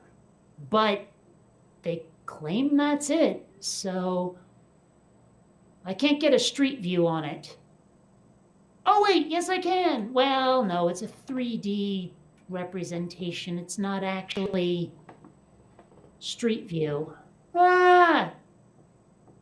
Zooming too far, too fast. And then there's this cat. Here's a kitty. Oh boy. All right. Well, they're making this difficult, but I did find it.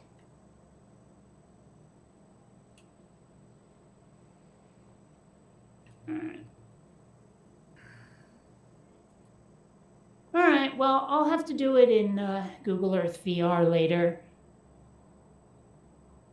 because it's so much easier to control.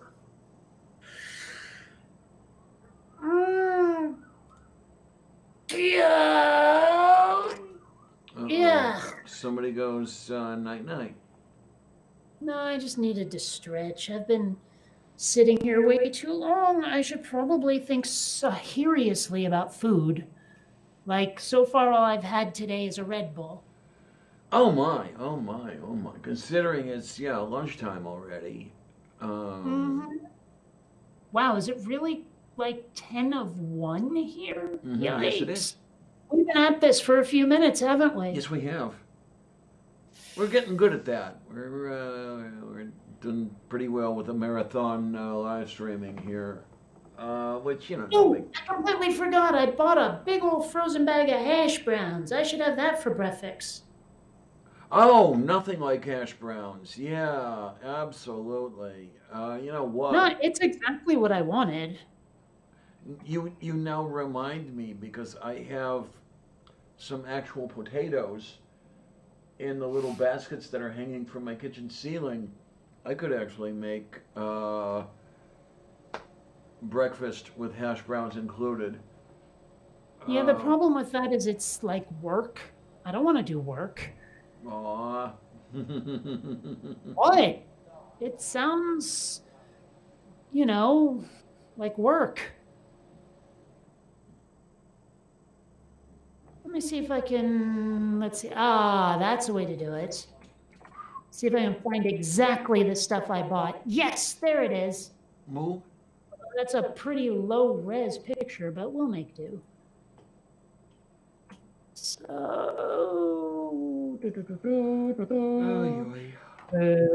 there we go. Okay, that is exactly what I bought right there. Oh my, oh my, oh my, oh my, oh my. It looks delicious. It is. Even the kiwi Man. looks delicious.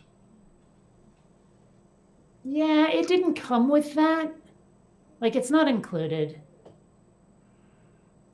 And it's amazing that it's the store is still around. I remember when Kroger was out in my neighborhood, but that hasn't been for a long time.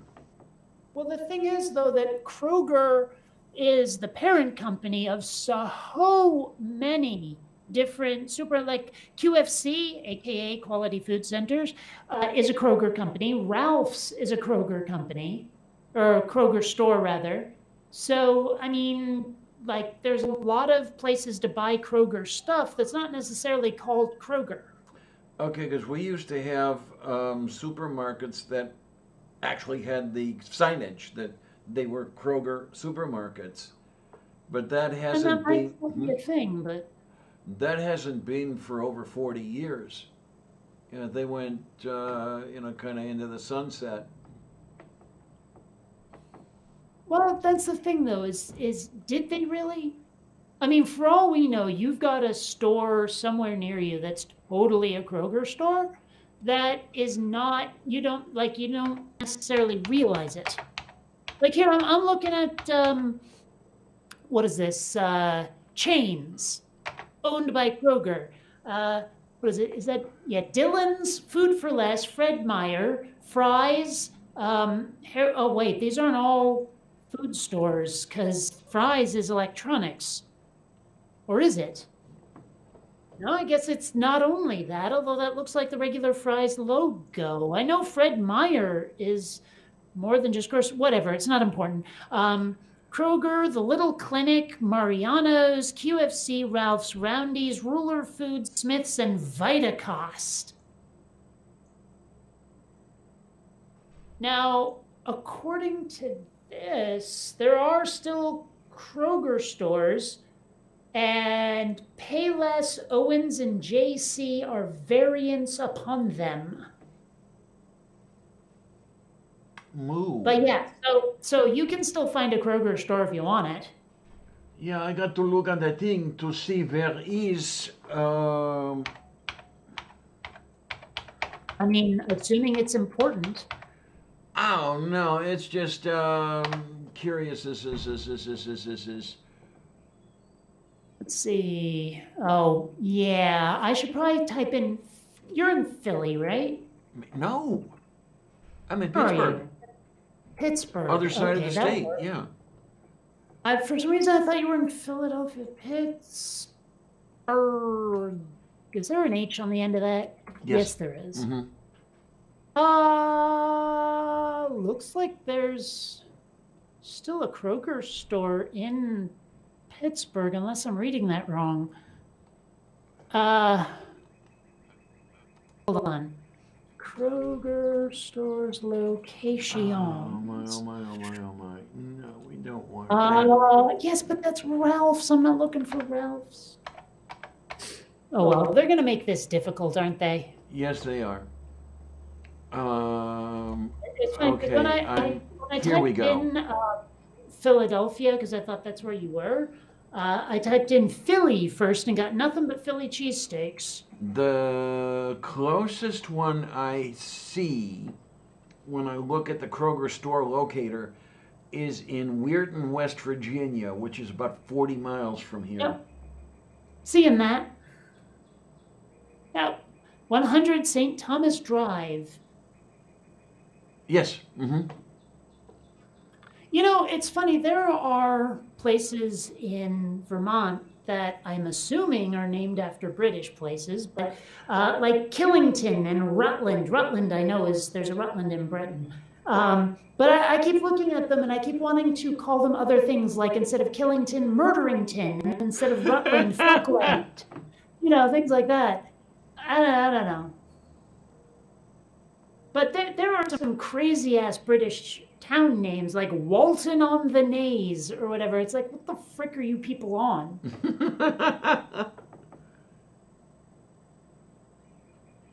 Yeah, Walton on the Naze. It's a town in England, and Naze is not spelled the way I would have thought it would be, because I'd only ever heard it spoken until now. But yeah, Naze is N-A-Z-E. I thought it was like N-A-I-S-E or something. Okay. But look at how wrong I am. Moo. Oh yeah, and Essex is very much a thing in Vermont, as well as Fairfax and things like that. People, when they moved to the Americas, they were not very original with their names. Okay, so yeah, I just tried another zip code. Yeah, Kroger's is totally out of Greater Cleveland. The closest I get to Cleveland is Sandusky. So, oh wow, Ohio. Okay. Weird question. Yes, dear. I mean, well, maybe you don't know much about Cleveland. I don't know, but is it cleft in twain at some point, or is it more like cleave together with family? No, that's C-L-E-A-V, isn't it? Okay, the spelling of the city in which I grew up is Cleveland.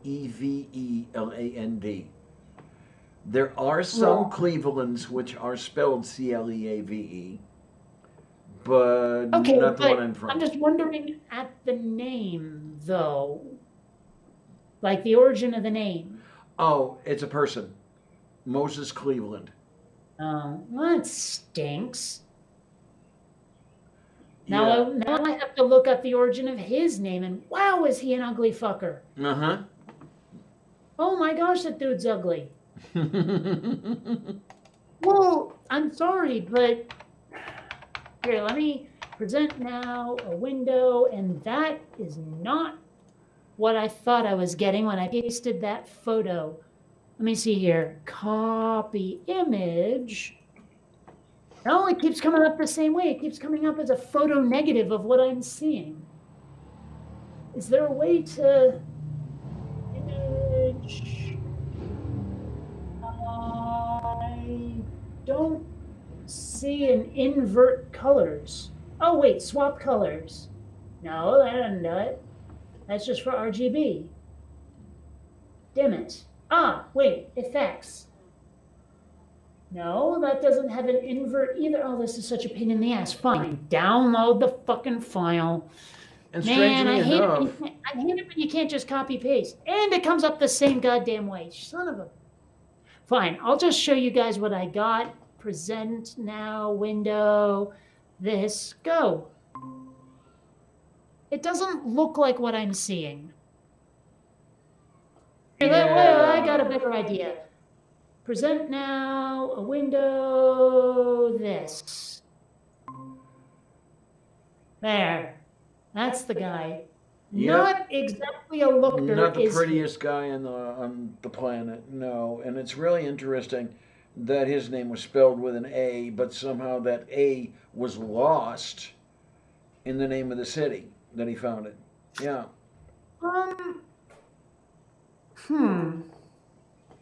Hold on. Yeah, that is weird. Well, then again, I mean, Old Zealand was Z-E-I rather than Z-E-A. Moo. What the heck is... So, let me see. Oh, that's not you. That's somebody outside. Yeah, you. Right. Military career, personal life. I'm totally not seeing anything about the origin of his name. Oh. One explanation as to why the spelling changed is that in 1830, when the first newspaper, the Cleveland Advertiser, wow, that's a hell of a name for a newspaper, was established, the editor discovered that the headline was too long for the form and accordingly left out the letter A in the first syllable of Cleveland, which spelling was at once adopted by the public. An alternative explanation is that Zealand's surveying party misspelled the name of the future town on their original map. Okay, then. Because I know there are Clevelands out there that have the A in the name. Yeah, there are 17 Clevelands in the United States. You know, the only reason I know that Sandusky is in Ohio is because of a video game. Oh, okay.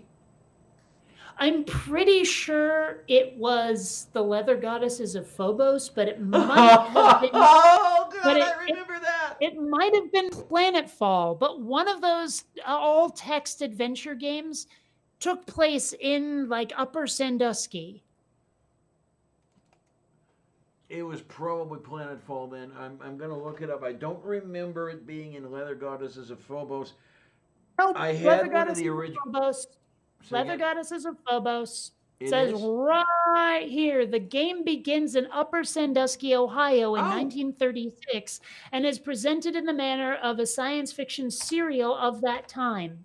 Yes.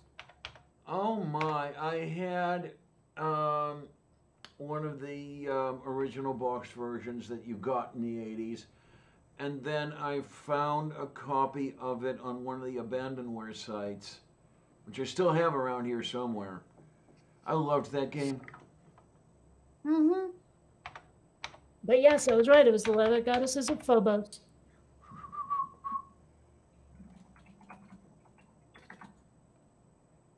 So that makes me wonder about Infocom, the Planetfall. Planetfall. I used to play like for me, Infocom and Sierra were like the companies to get games. Oh yeah, yeah.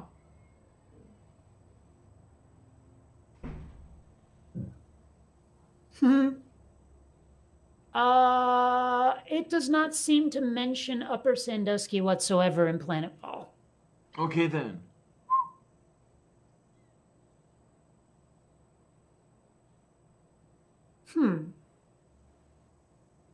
Interesting. Yeah. Not sure. I'm trying to remember if I ever actually played Zork. I must have. But I don't think I played the original Adventure. Okay, which Zork so closely resembled. I just don't think I ever played it. You can get the original Advent on at least one abandonware site. I know it's included in a game collection for the BSD operating system, which is how I ended up with it because it's easily ported over to Linux.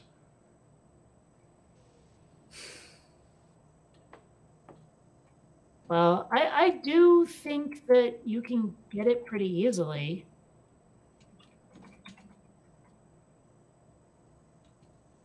And let's see. Here we go. myabandonware.com. Download Leather Goddesses of Phobos. Yep. Oh, you can even play it in your browser. Wow, it's 112K. Oh man, I remember carting around these floppy disks in this big plastic thing. Yes. Yeah. Oh wow, I think someone remade it. Well, and I know someone remade it. I think someone remastered it in like graphics form. Interesting. I can't tell what I'm. Oh, that's what I'm seeing. Okay. So I was looking at a very small image and it looked like somebody was bending in ways no human can, but it turns out there's two humans there at the same time. So, yeah. It's interesting how many like video games that were kind of sexy romps came out in that time frame, like Leisure Suit Larry and the Land of Lounge. I was just thinking of that one. I had a copy of that as well. Yeah. Of course, you have to be careful if it's dark out. Okay then. Because you're likely to be eaten by a grue. Yes, absolutely. Plug. What on earth is this? Vonrick put something in the chat. I The don't know what it Rosnier? is. I'm curious. Oh, it's a Zork anthology. I know I played Beyond Zork for sure. That one I definitely played. And whichever the heck one that had it might have been Zork Beyond or Beyond Zork, or whatever. Beyond Zork, there was one that had a graphical interface where there was a map up in the corner. I have to look around. I'm reasonably sure that I have those that whole set of games built around the Z engine around here somewhere. That would be great to pull out and fuck with. 'Cause I haven't done any of that in ages. I miss Wow. I miss those text-based adventure games. Oh, whoops. No wonder that isn't working. There is, I'm looking at an Activision collection bundle, which includes the Zork games here on Steam. And it's actually on sale for 11% off, only $850.69. Oh, is that all?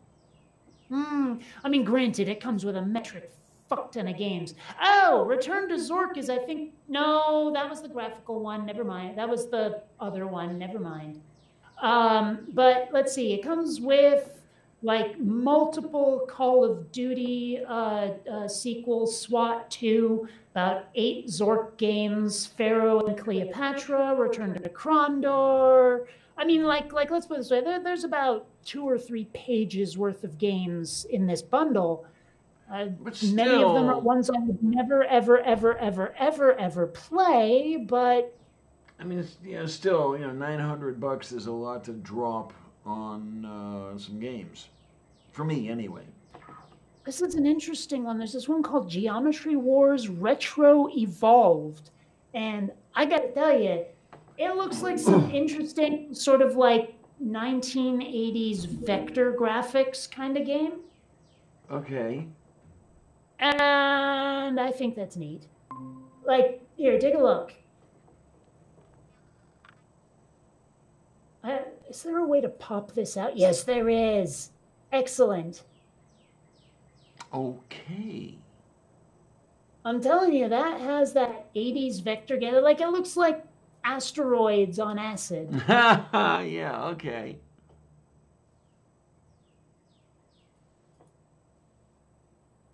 I wonder if there's video of it being played. Almost certainly. They usually have that on Steam. Oh, maybe not. It seems to be all images. Huh, how odd. Well, regardless, I'm going to put that on my wish list rather than just ignore it. And rather than just buying it, I did spend a hell of a lot more than I intended today. But whatever. So,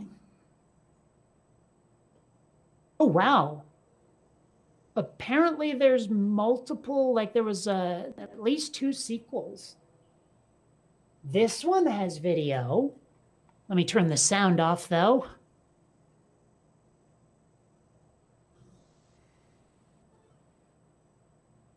Oh, wow.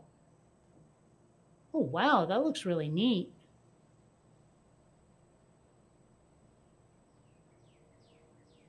Huh.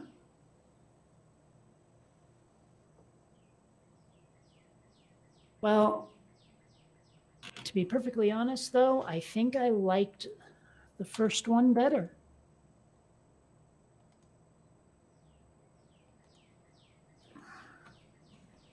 All right.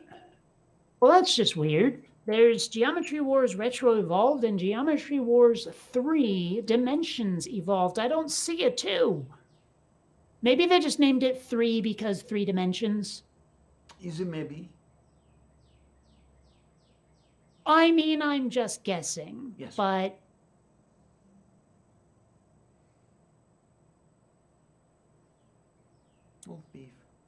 Wow, controller support. Huh. One of my good friends from Seattle actually owns this game. I should ask him about it.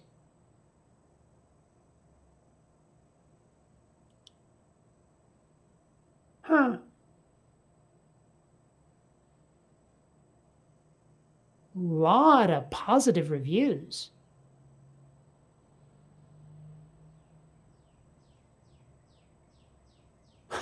Wow, one of the negative reviews from a guy named Chad Kroger's Balls is, for God's sake, just release Geometry Wars 2 on Steam, you asshats. Why do developers hate making money? So it's not exactly like the game stinks. And the other negative review I'm seeing is just from someone who's having technical problems. So, yeah. Let's see, did they give us a breakdown of... it doesn't seem to. Yes, actually they do. And I'm looking at a graph of like positive reviews and negative reviews. And the positive reviews are very much overwhelming the negative. See, look right here. You see all these orange ones down at the bottom? Those are negative reviews. Moo. These blue ones are positive. People like this game.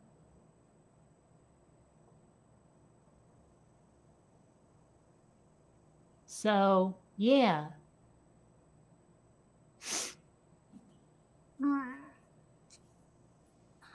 Anyway, Moo. I are just saying. Oh my, oh my, oh my. Reminds me of IR Baboon. I don't know, I forget where I got the IR thing. I'm pretty sure it predates I Can Has Cheeseburger, but I don't know. Moo. But I picked it up somewhere. Can't seem to shake it. Well, the one I will do in deliberate mocking tone is the, I is, you is, because that's the way the people around here speak. Really? Yeah. I They do that. I is doing this. I is going dan tan. Yeah.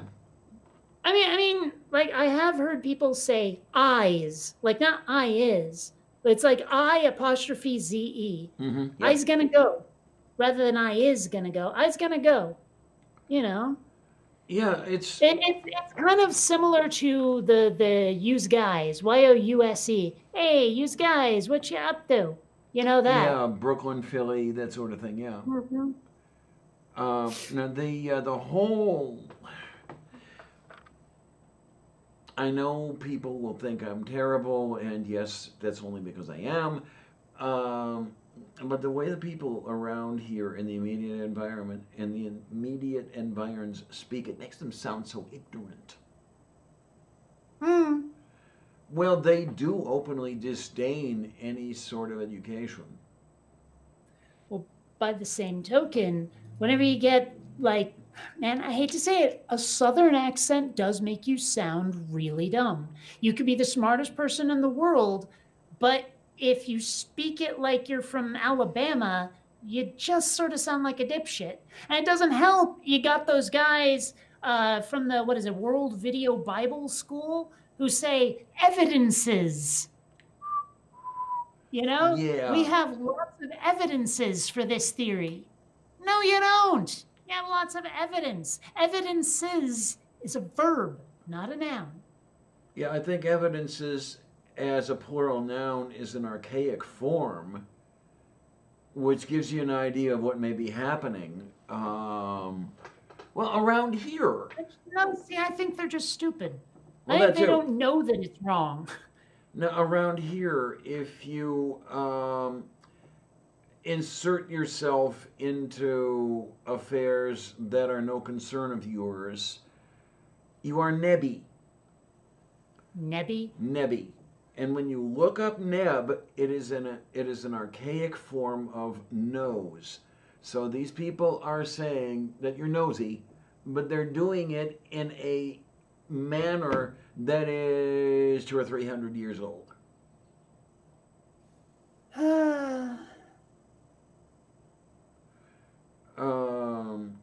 So it's all kinds of stuff, and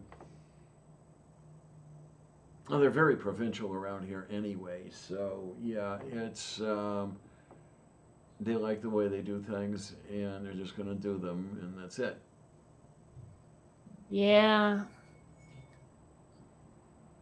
I mean, don't get me wrong. I like doing things my way too, the way I do them.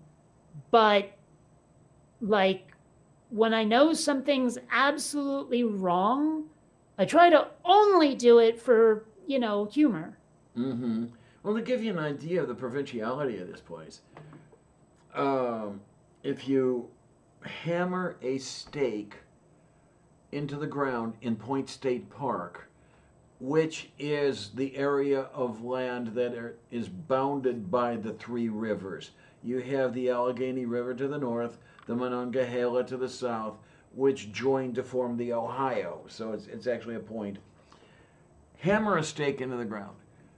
Attach a line 30 miles long. Draw a circle. Within that circle, you have the Pittsburgh accent. Outside that circle, it's gone. I see. Yeah.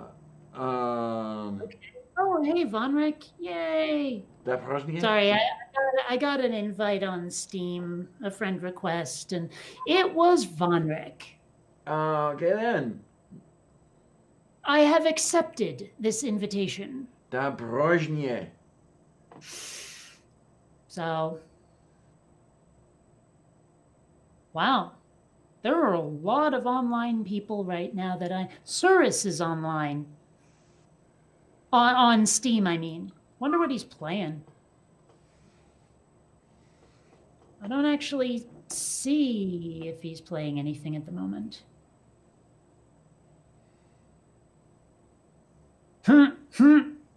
Okay, that's funny. Sorry, I'm getting lost in Steam here. Who the hell is that? It's been a Man, while. I don't even know who some of these people are whose friend requests I have accepted. Oh my. Well, I mean, there's one fella here just goes by Grumpy Old Man. I'm like, that could be a lot of people I know. I wonder if it's the grumpy old man I know. Well, it could be anybody. Yeah, really. Is the syllable SIG or the letters SIG, are those familiar to you? Do those mean anything to you? The first thing that comes to my mind is special interest group. Okay, well, let me put it this way. It's in association with this grumpy old man fellow. He has a not an icon. What do I want to call it? I guess it's a profile picture, really, that says grumpy old man underneath a huge set of letters that say SIG. Interesting. Is this guy in any way identifiable as an Australian? No, United Statesian. Okay, then I think it's not the person I was thinking of. Okay. And then let's go here and present now. A window. That one. There. See this up in the corner here? Okay, moo. I don't know what that means. Is it my not to dead to knowing to making? No. So, what you gonna do? Huh? And this Hey, what you is gonna do many over much here? things can I do, but many of them are not legal. Oh dear, what am I seeing now? Editor of Alabama newspaper calls for the Ku Klux Klan to night ride again, whatever that means. Lord. Oh, here we go. The editor of a newspaper in Alabama wrote an editorial that called for the Ku Klux Klan to night ride again against Democrats who are plotting to raise taxes in the states. Okay. Oh, dear. And this is on NBC News, by the way, so, I mean, it's not like The Onion or nothing. There And, is. There It is says just, here, if we could get the Klan to go up there and clean out DC, we'd all been better off. He told the Montgomery advertiser, "We'll get the hemp ropes out, loop them over a tall limb, and hang all of them," he says. In the editorial, Stern writes that the Democrats and Democrats in the Republican Party do not understand how to eliminate expenses when money is needed in other areas. So, very much the right-wing playbook here. This guy is like the poster boy. Ha! I like this. As an editor, seeing that type of dangerous language in a newspaper is disturbing. I think sunlight is the best disinfectant. I like that. it. Yeah, definite. And it's really fucking weird that in the last 3.5, 4 years, you're seeing more and more every day, more and more headlines and references that one would previously have attributed to The Onion appearing mainstream.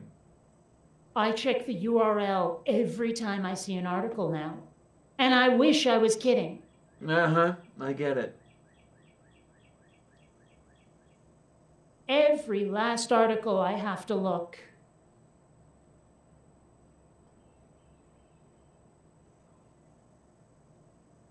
Yeah.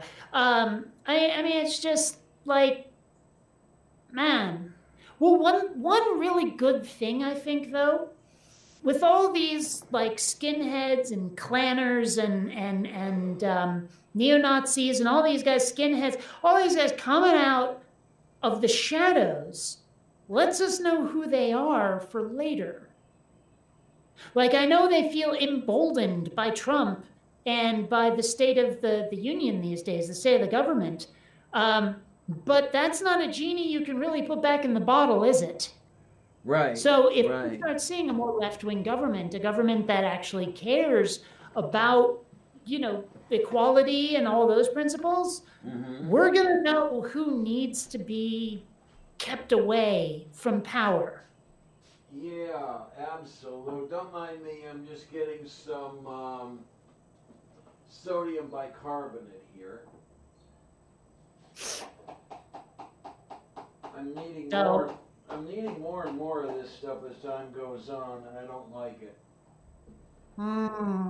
The last time I was eating sodium bicarbonate like candy was when my ulcer was acting up.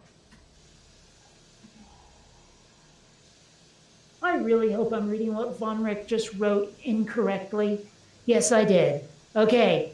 Something Von Rick said 2 minutes ago. Old Man Sig is a YouTube fishing channel. I misread fishing at first and didn't think you could do that on YouTube.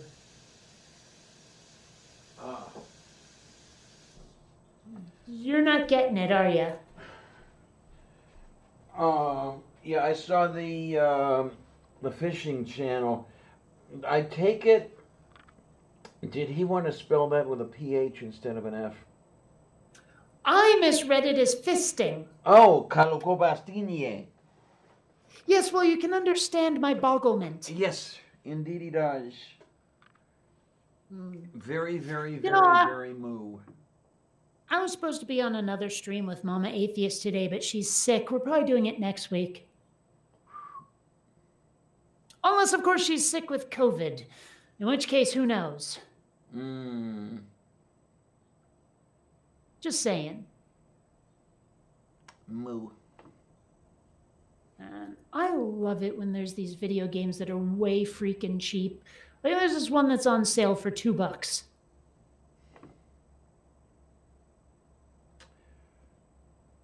Okay then. Well, gotta admit,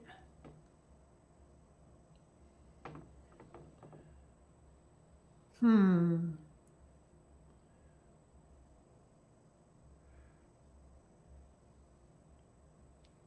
I'm just looking at my wish list, seeing if anything's on sale, and that would be a big negatory. There's a bunch of stuff on this wish list that hasn't been released yet, and I don't know if it ever will be, frankly.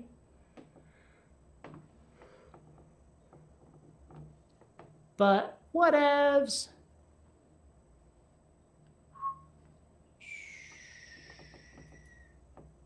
Cannot wait for September.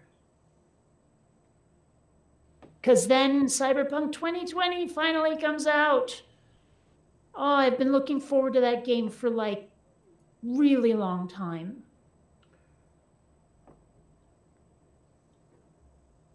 I know there's not all that much to do with it right now, but I can kind of wait for September because it's warm and sunny right now.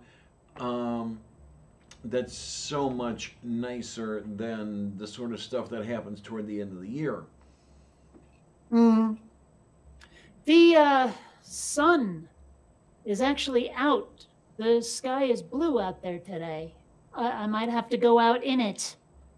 Yeah, it's. I really want to do that as well because what's amazing is how much of a mood lifter the warmth in the sun is. All I have to do is go out the door and I feel the difference.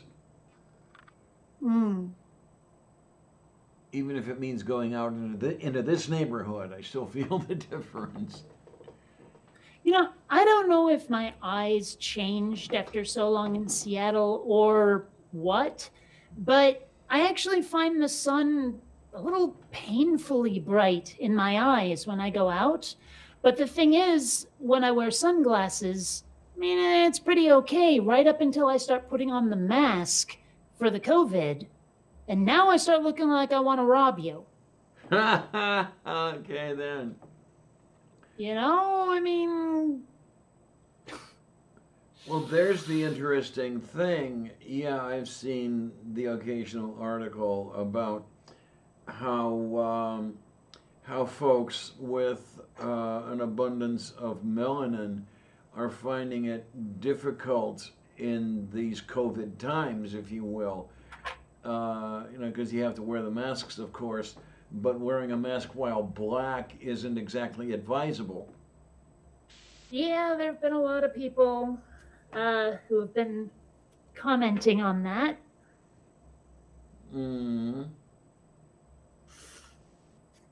Okay. What do you think? Oh my word, you look, okay. Yeah, from the planet Narshmalkapaz come to invade Earth. But I mean, do I look potentially dangerous? Do I look like I might want to rob you? I wasn't thinking that you looked like somebody who wanted to rob me. I was thinking of you were a person who wanted to raise the ray gun and disintegrate me. I always look like that. Hey, did I tell you about the time that Xander dumped a laser gun on my head? Yes. Okay. Then I shan't do it again. Yeah, I believe. Was that Sunday you were, or Tuesday that you were talking about it? Either Tuesday or the previous I asked Sunday. you if I had mentioned it before, so clearly It was I don't recently. recall. It was recently, I can tell you that much. Yeah, well. And yeah, that must have See, I'm hurt. still wearing this right now because I don't want to catch a computer virus. Castobetreni.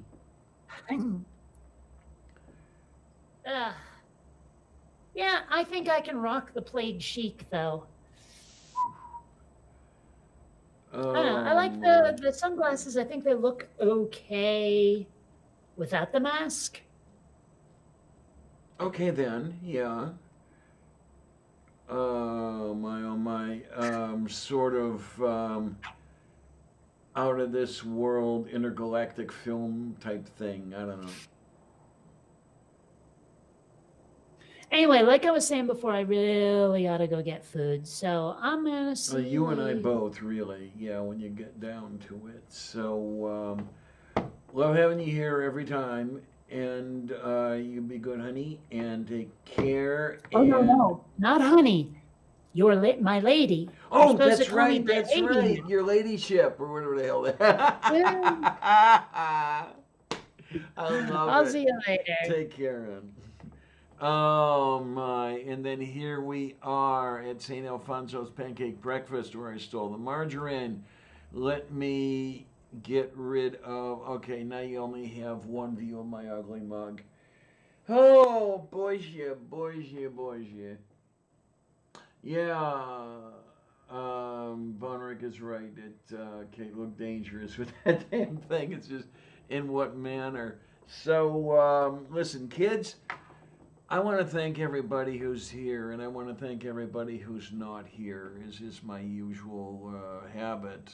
No, really, I keep saying it, and I know it sounds cheesy, but it's sincere. I really love doing this for you guys, and I keep doing it as long as you keep coming by. Really, it's an absolute joy to to be here for you folks, and it kind of keeps me going. Really, um, so thank you. I want to thank every one of you. Um, and okay, until Tuesday. If not sooner, I don't know. I may screw around with some stuff here to figure out how to do some certain things, but we'll get there. But until the next time, I would just like to say thanks a lot, troops. See you on the other side.